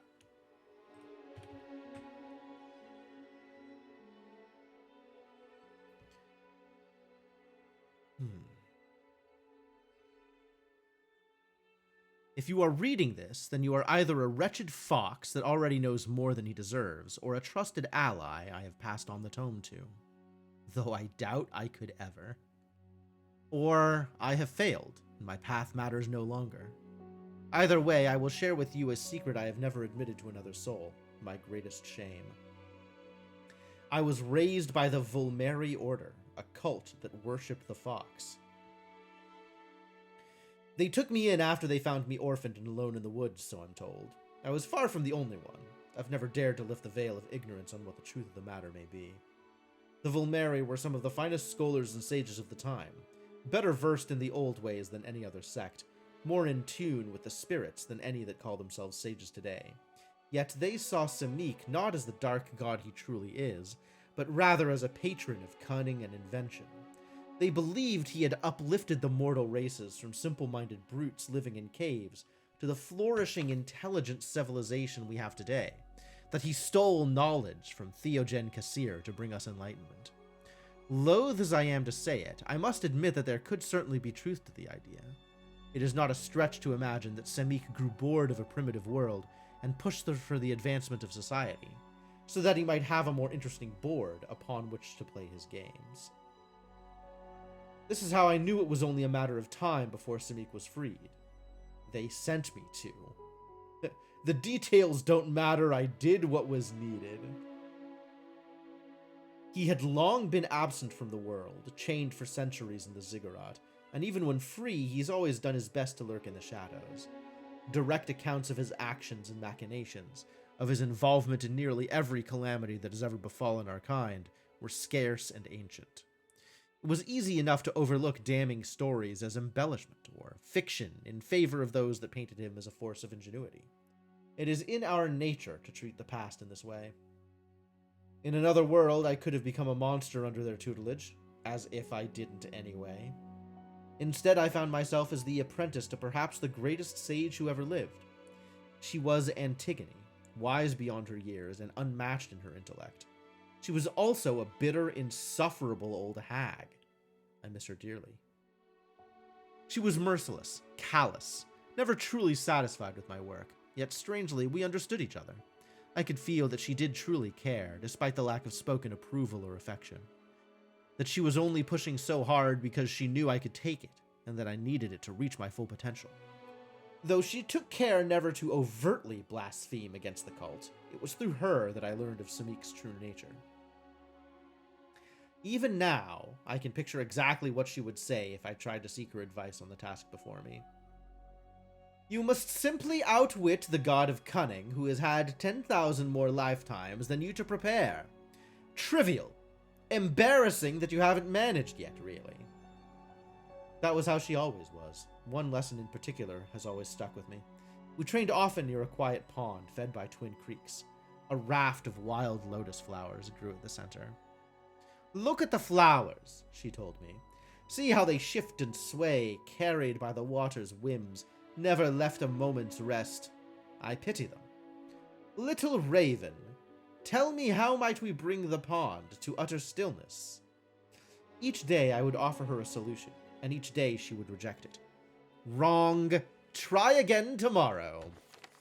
It drove me mad, and in time I began to put my thoughts into action, intent on proving her wrong. That seemed to please her, but my solution still did not. I dammed both the creeks to stop the water's flow. Wrong. The wind still made the flowers sway. I brought her to the pond deep in winter to show nature's answer to her riddle. Wrong. The pond was still, but the flowers had died. Not good enough. In time, I poured everything I could into one final answer. I divined a day when the air would be utterly windless, made pacts with lesser spirits to lend their magic to my cause and defy the natural flow of the water, planned for every possibility I could possibly conceive. Through this, the pond stood absolutely still that day. The flowers did not sway. The water stayed level as a knife's edge, so calm you could see right through to the bottom. It was perfect, and none could deny I had done as she asked. Antigone walked up to the shore without a word and thrust her staff into the water. The ripples shook the flowers, and once more she told me I had failed. I see now that there was nothing I could have done that would have earned her approval. She was teaching me perseverance, to carry on by my own merit and ambition alone, to not give in to failure if I could still envision victory. Less charitable minds would say she taught me stubbornness. Perhaps, then, her real aim was to push me not to meet her impossible expectations, but to break the wheel upon which she'd bound me. I often wonder if she knew more about that path more about the path that awaited me than she ever let on. I cannot say in honest truth that I know what she saw in me, but I do my best to honor it. There is no time to mourn Artahk as it falls to chaos. My search continues. Dang. Alright, well, that worked out, so that's cool. The fox is watching. Yo, the fox is watching. Yeah, the fact that it didn't give me any feedback when I interacted with the pedestals was like, oh yeah, okay, this isn't a thing. But then it still was a thing? Like, that's so... Oh boy. This game is tricksy.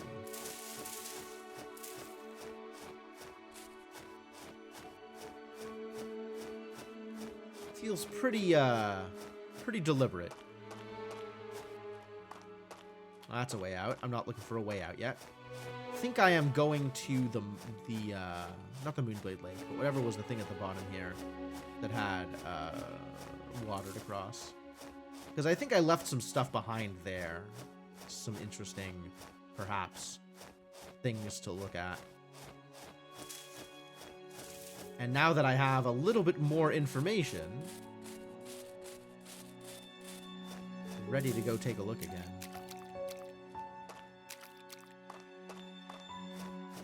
Or rather to say, now that I have better information gathering. The fox is watching. Yo, is the fox watching? Oh, this is a place. There's a fragment missing from the mural here. This is triangles.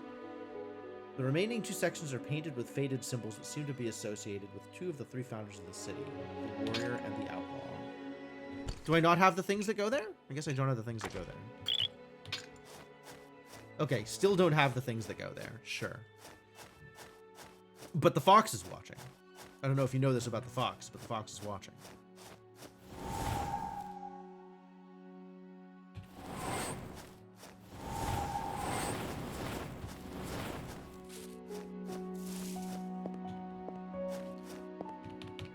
This does not interact anymore. Okay.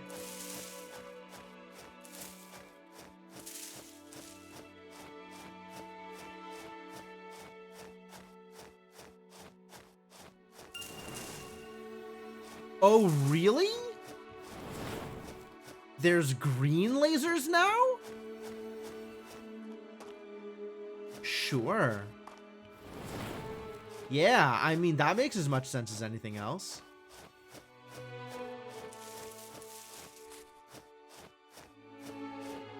So I guess I need to be on the lookout for ways to use this just in case using a green laser makes a difference in terms of the information or the results I get from the laser. Oh boy.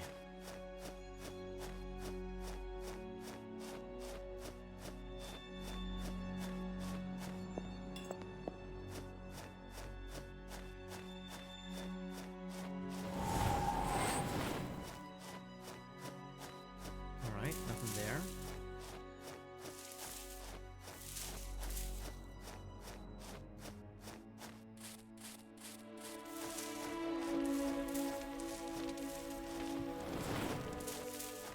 Alright, green lasers, let's go.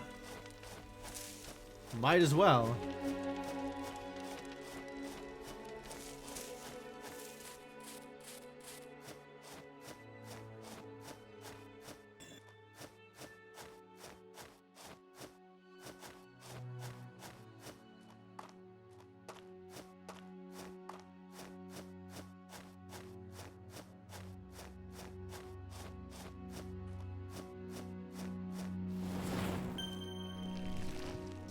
Ah, yeah.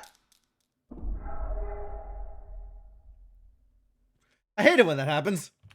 I didn't think I was standing on a flower, but okay. Like, I didn't move when I switched lights. So that means the range of the flower killing me is bigger than the range of the flower blocking me. Which, I mean, that's plausible.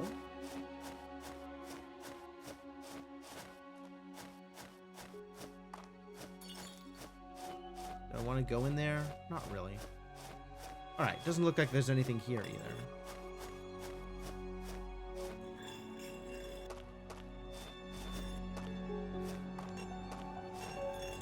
But I'll leave that set correctly, I guess.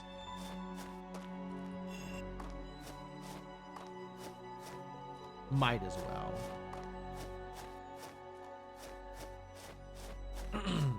Alright, I think I've looked over much of the Tangled Overgrowth, if not all of the Tangled Overgrowth. So the next step is into the Fortress Ruins or into the Moonglade Lake. One or the other. Oh, but I think what's happening right now is probably calling it. We are pretty close to end of stream. Well, we'll go a little bit longer. We'll see what happens. I still have still got water in my cup.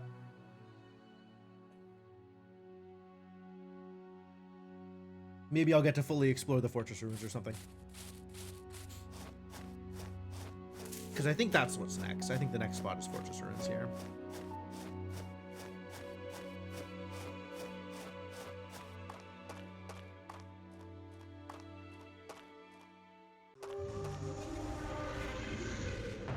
Nah. I'm not going to be scared off by the beast. If this is all garbage, then it's all garbage, but at least I'll have looked. Also, odds that this is all garbage is pretty low.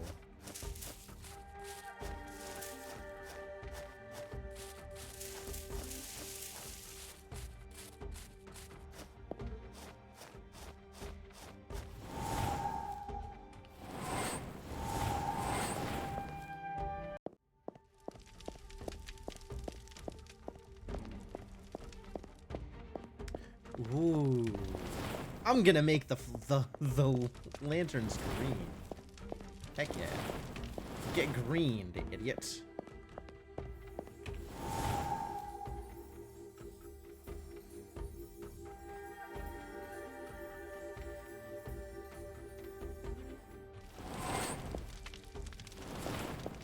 Aww. Nothing? That's too bad. I was hoping I'd get something out of this.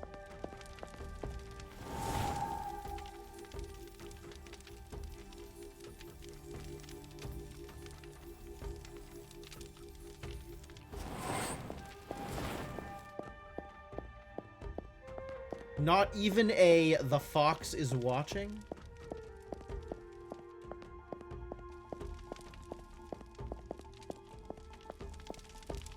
Does seem likely that the fox is watching, though.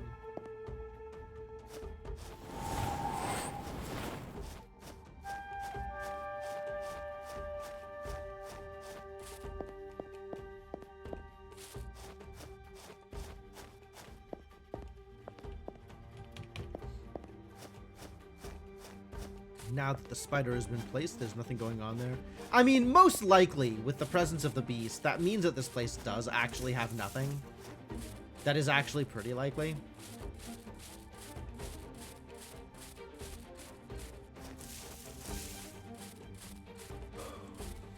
But I don't actually trust the beast to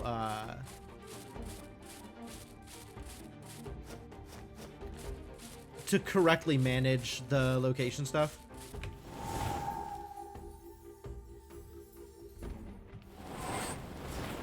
Fox is watching.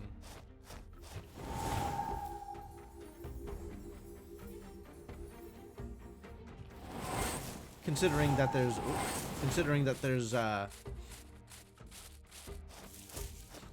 so much to explore here.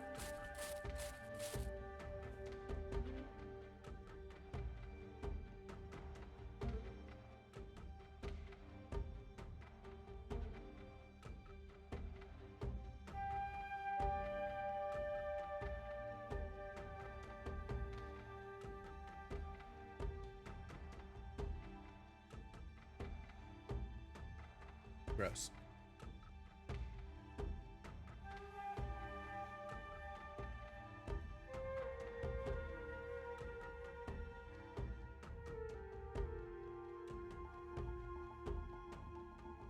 Stupid body. Bodies are a mess. When can I become a cyborg?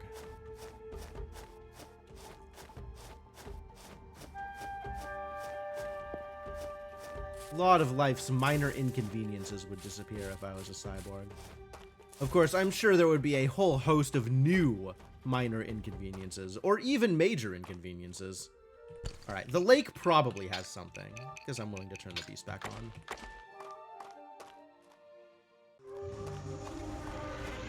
I will leave the fortress ruins. There is an inner ruins in the fortress. I don't remember what was there. But I know there's stuff I haven't done here. Excuse me?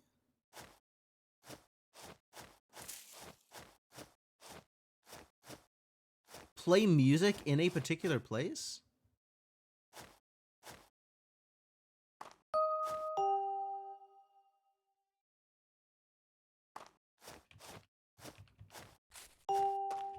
I mean, maybe that's just like play music here. That's like just instructions on what you're supposed to do here is play music. Like, okay, sure, I believe that.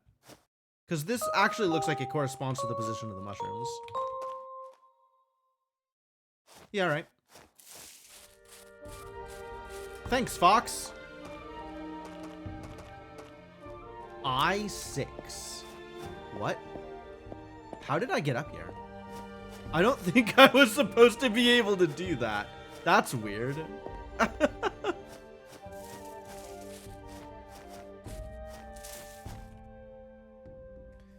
All right, I6 maybe means something.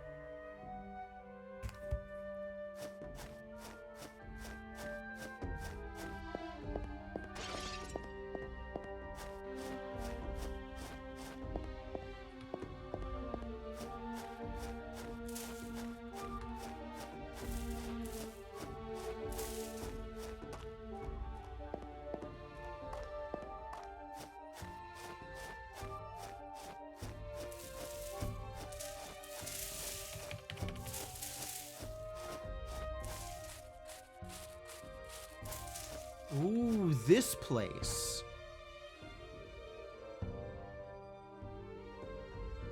That's interesting. What does that mean? That looks like a place to dig for buried treasure or something?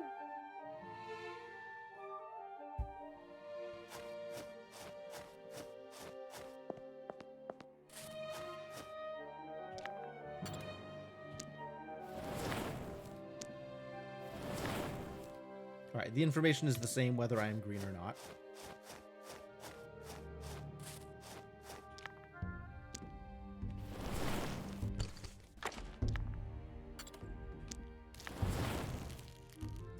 And green text doesn't help me there. No additional information discovered.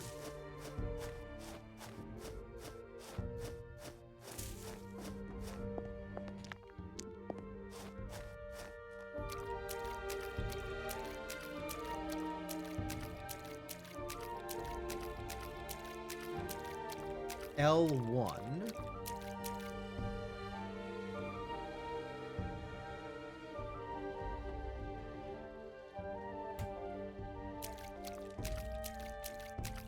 There are more of these, like, just around in this space? Is there a lot of that in this space?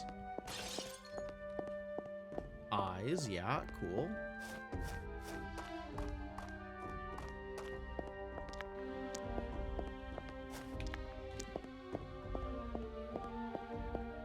The fox is watching. In case you weren't sure, P7. So this is now maybe a 7-letter word, starting with L and IP at some point later on.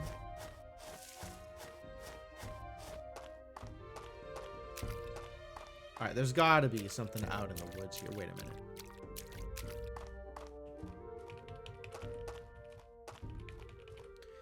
Does this match the buried treasure thing that I saw that was like maybe buried treasure? Maybe it's not buried treasure, but like maybe the diagram.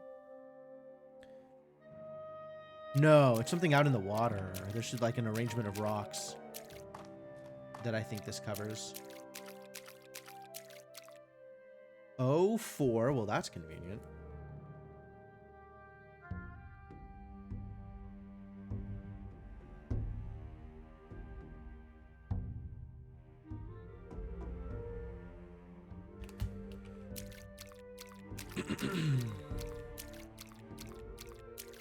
Yeah, I thought there was going to be something like that out on the lake. I should probably check up here.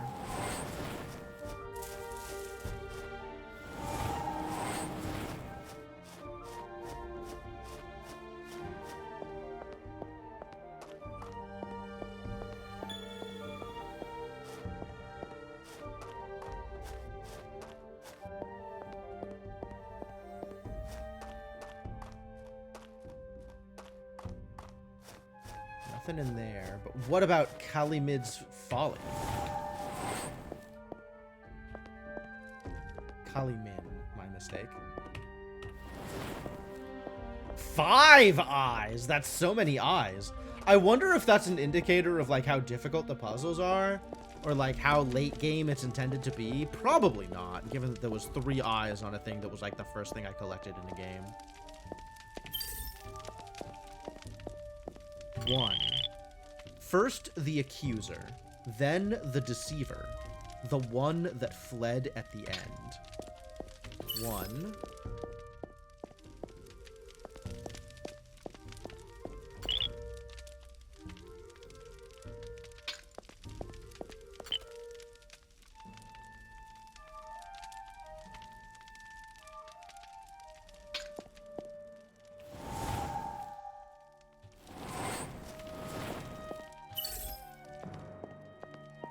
Okay, so you're only supposed to be able to do this after you get the green flame, which is fair. But I still don't know how to identify these.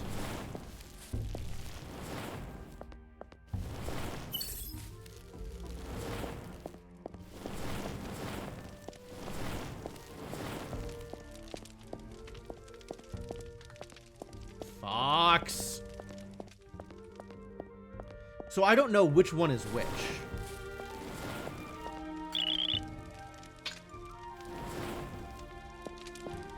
I guess if it's 1, 2, then 3, that's got some amount of clarity. Is there a 3 out here?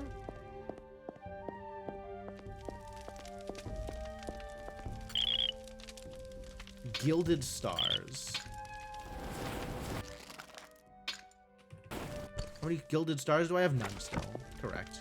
Okay, great.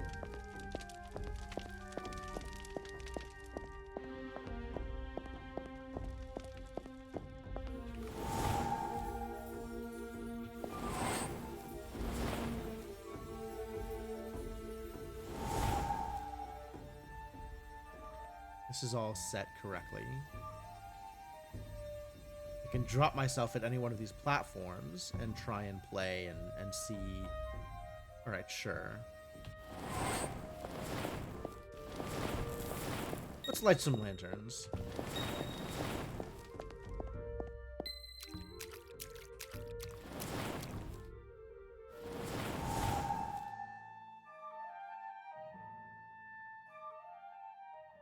Okay, so I think this is 3.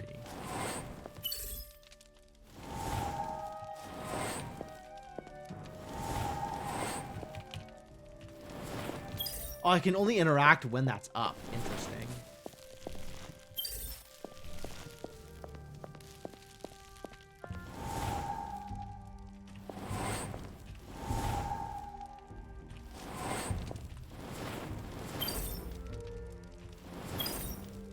Is that alright? Man. I don't know which of these is, like, indicative of... I have an order, but I don't know which one correlates to which one.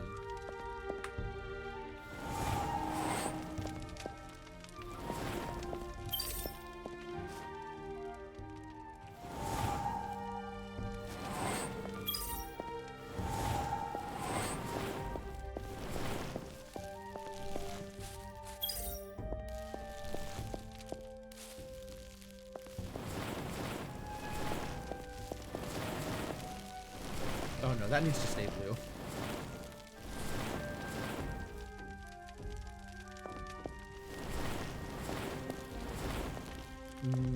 That doesn't quite help. Like, the 2 here isn't helpful. Oh, unless there's a separate, like, hit in the accuser, then the deceiver, the one that fled at the end. The one filled with regret, the king who remained, the one exiled forevermore. So we know that the sage is not the regret one. So I guess this is Outlaw King Sage. Is this also Outlaw King Sage? Because the one that fled is the sage. That's the one that survived, right? But I still don't know which of these is corresponding with which of those.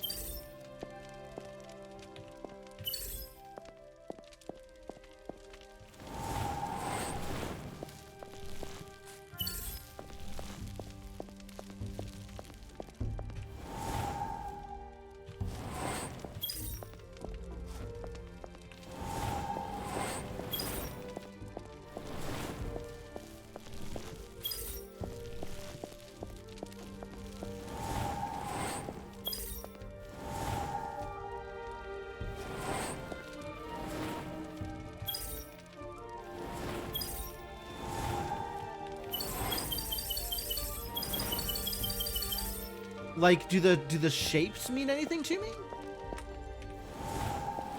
It's the same shape on all of them, isn't it? Yeah, it's the same shape on all of them.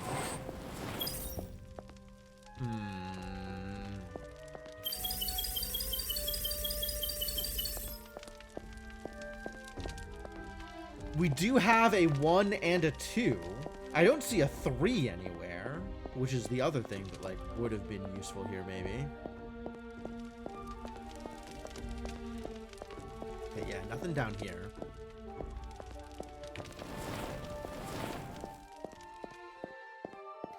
Get greened, idiot.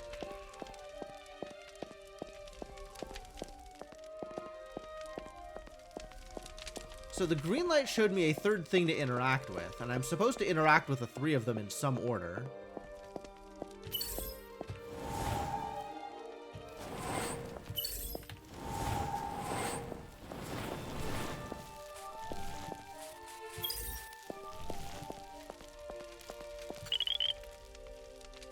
Maybe it's 6 activations total, including this.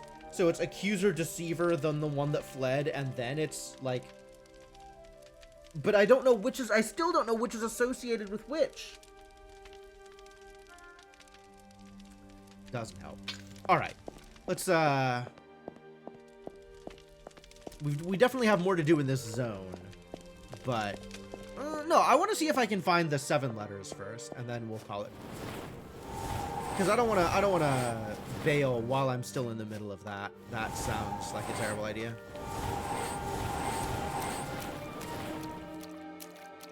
So let's finish exploring for at least that code.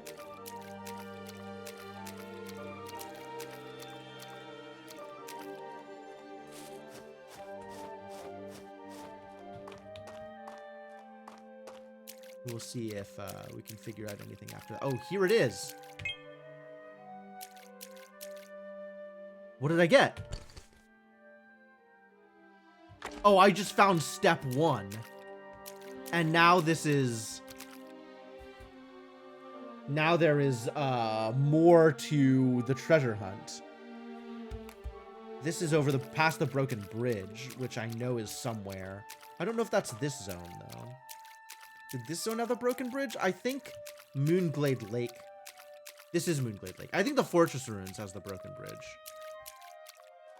So now we have another place to go running around to.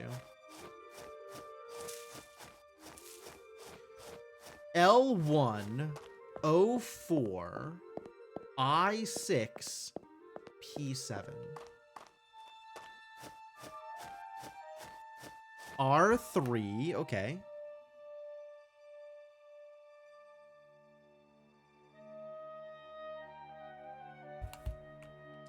L something RO. Something IP.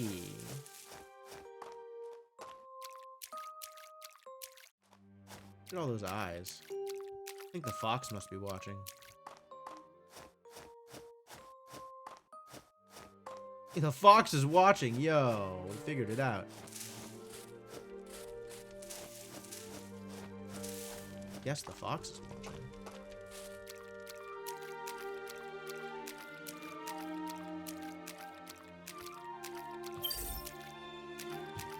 Down?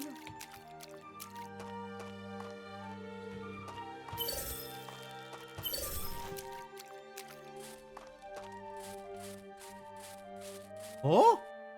Hidden zone? The fox is watching. Yeah, okay.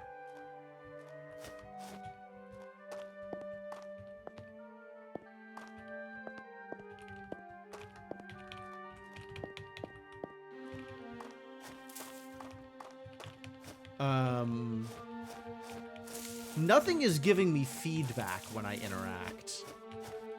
So, I don't like this, whatever this is. But apparently the fox is watching.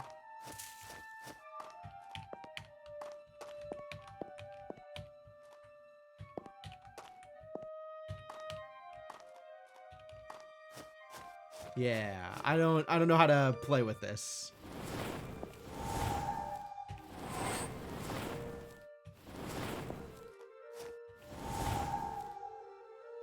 I don't have any additional information here. That's all I have. Is that shape. Which, like, okay. Oh! It's another gold. Oh, I see what this is. This is another pattern for those light 'em up blocks. I think I might have circumvented the scavenger hunt a little bit. I think I was supposed to go out to a couple of other places and then eventually get to here. But we got here first. Lucky us.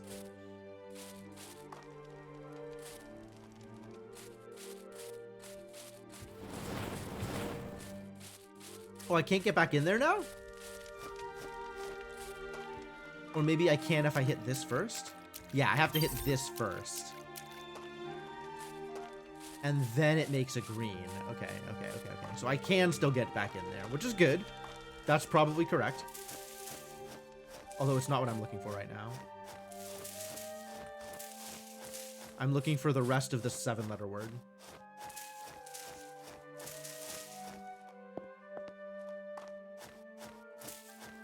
Down. I can't down. You'll have to show me how to down if you want me to down, buddy.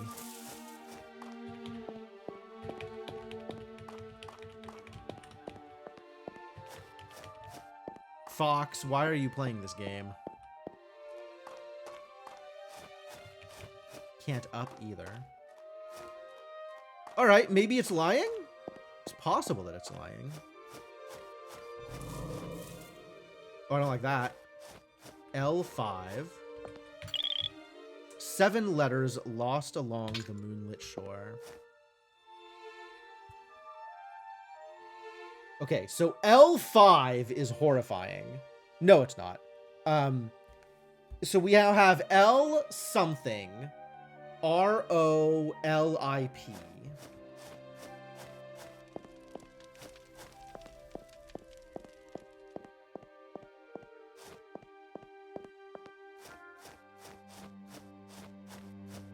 L something, ROLIP.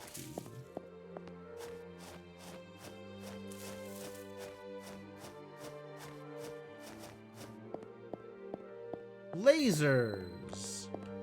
Lasers down. I mean, we did. We're gonna see up arrows next to the other lasers?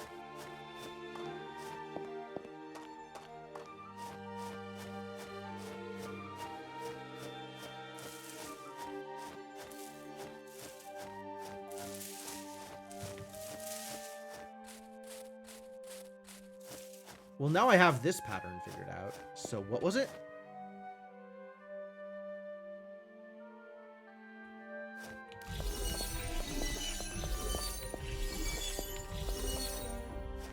Aw, that's not what I was looking for. Okay. What'd I get? Oh, a golden star! Yikes. Okay. Sure. Alright, yeah, that's not what I was looking for, but thanks, I guess. A polished plate of pure gold cut in the shape of a star. It gives off a faint humming sound, even when laying completely still.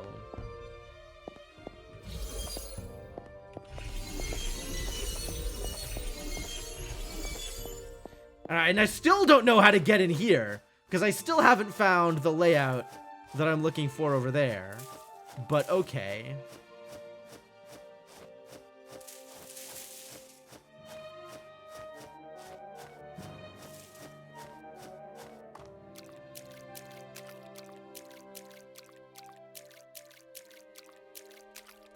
L1's up here.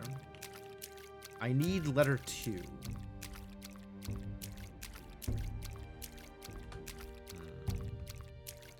Go letter 2 over there.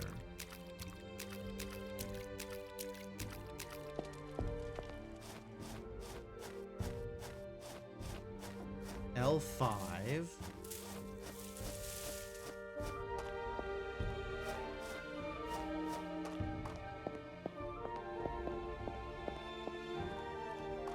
Come on, last letter. Last letter, deliver.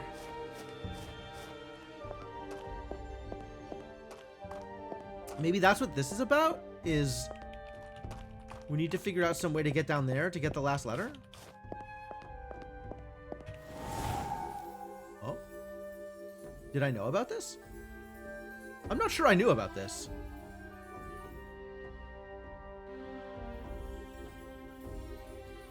Oh, I definitely knew about this.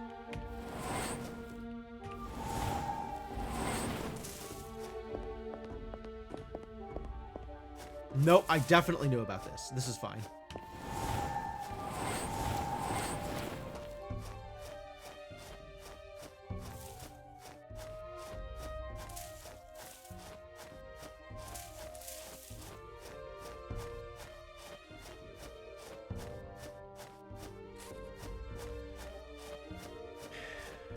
Okay, Fox being helpful for solving puzzles that are already solved. Thanks, Fox.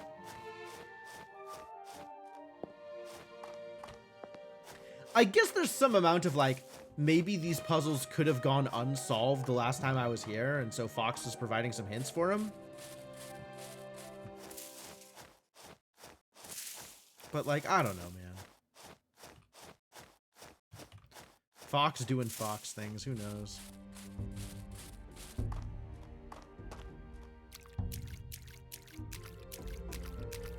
I thought that would be another one up here.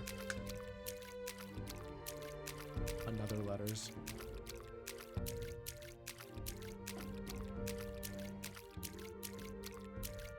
Y2! There it is. Okay, so we have L-Y. O? L-Y-R-O. L-I-P. Cool. And yeah, we'll read this, and then that'll be our cue to call it for the night and be ready for more stuff later. Sounds like a good time.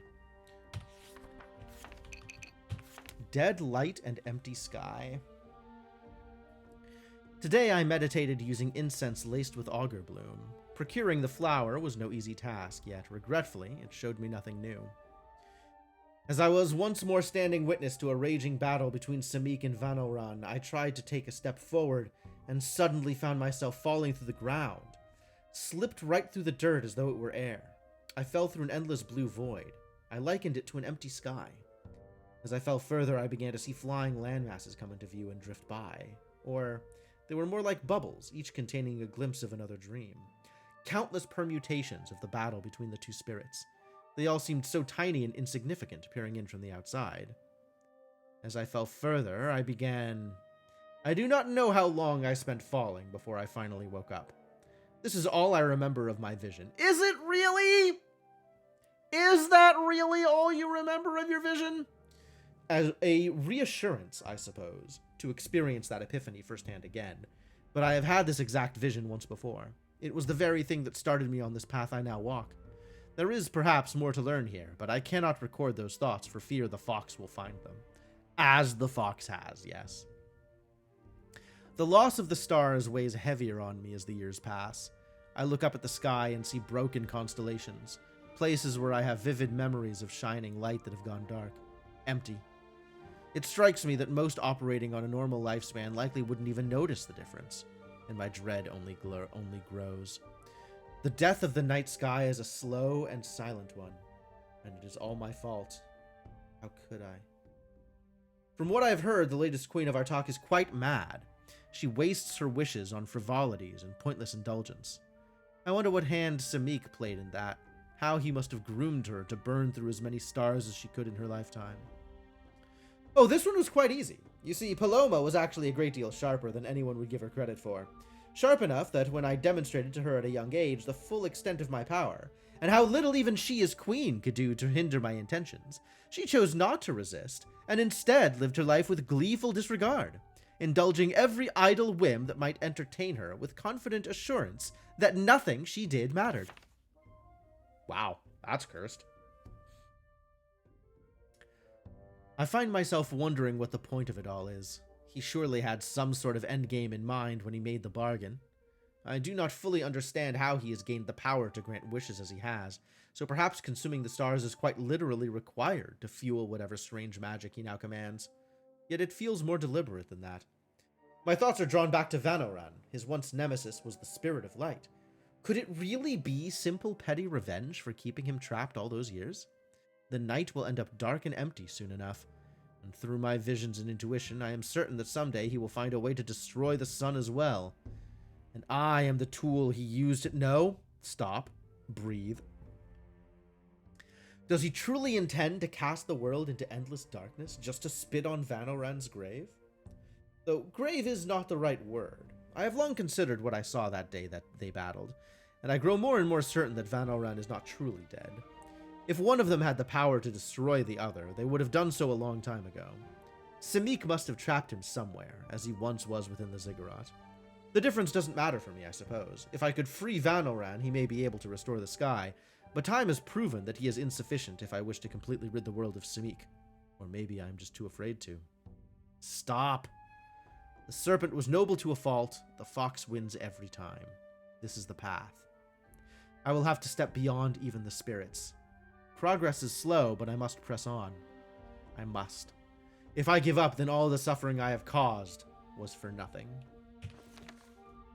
Alright. Progress continues to be made.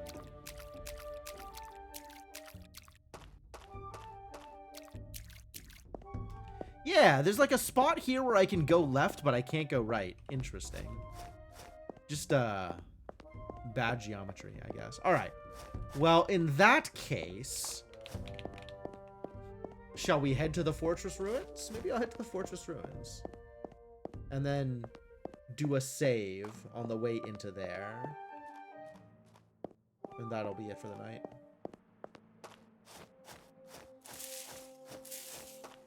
Is the beast drawing near? That's the overgrowth. That's unexpected.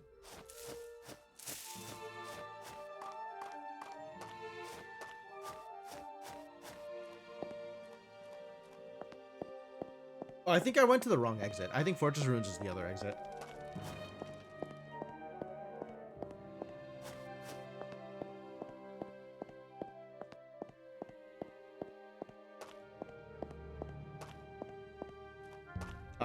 That's not the other exit. Here we go.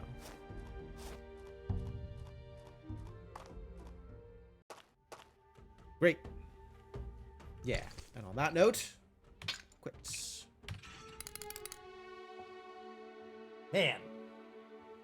Well, every time I think things are stalling out, I find something new and disturbing. So the game is proceeding apace, I guess. Yeah, definitely having fun with this. I am very glad that I decided to play it. And I hope y'all are enjoying too, despite there being just a million things to read all the time.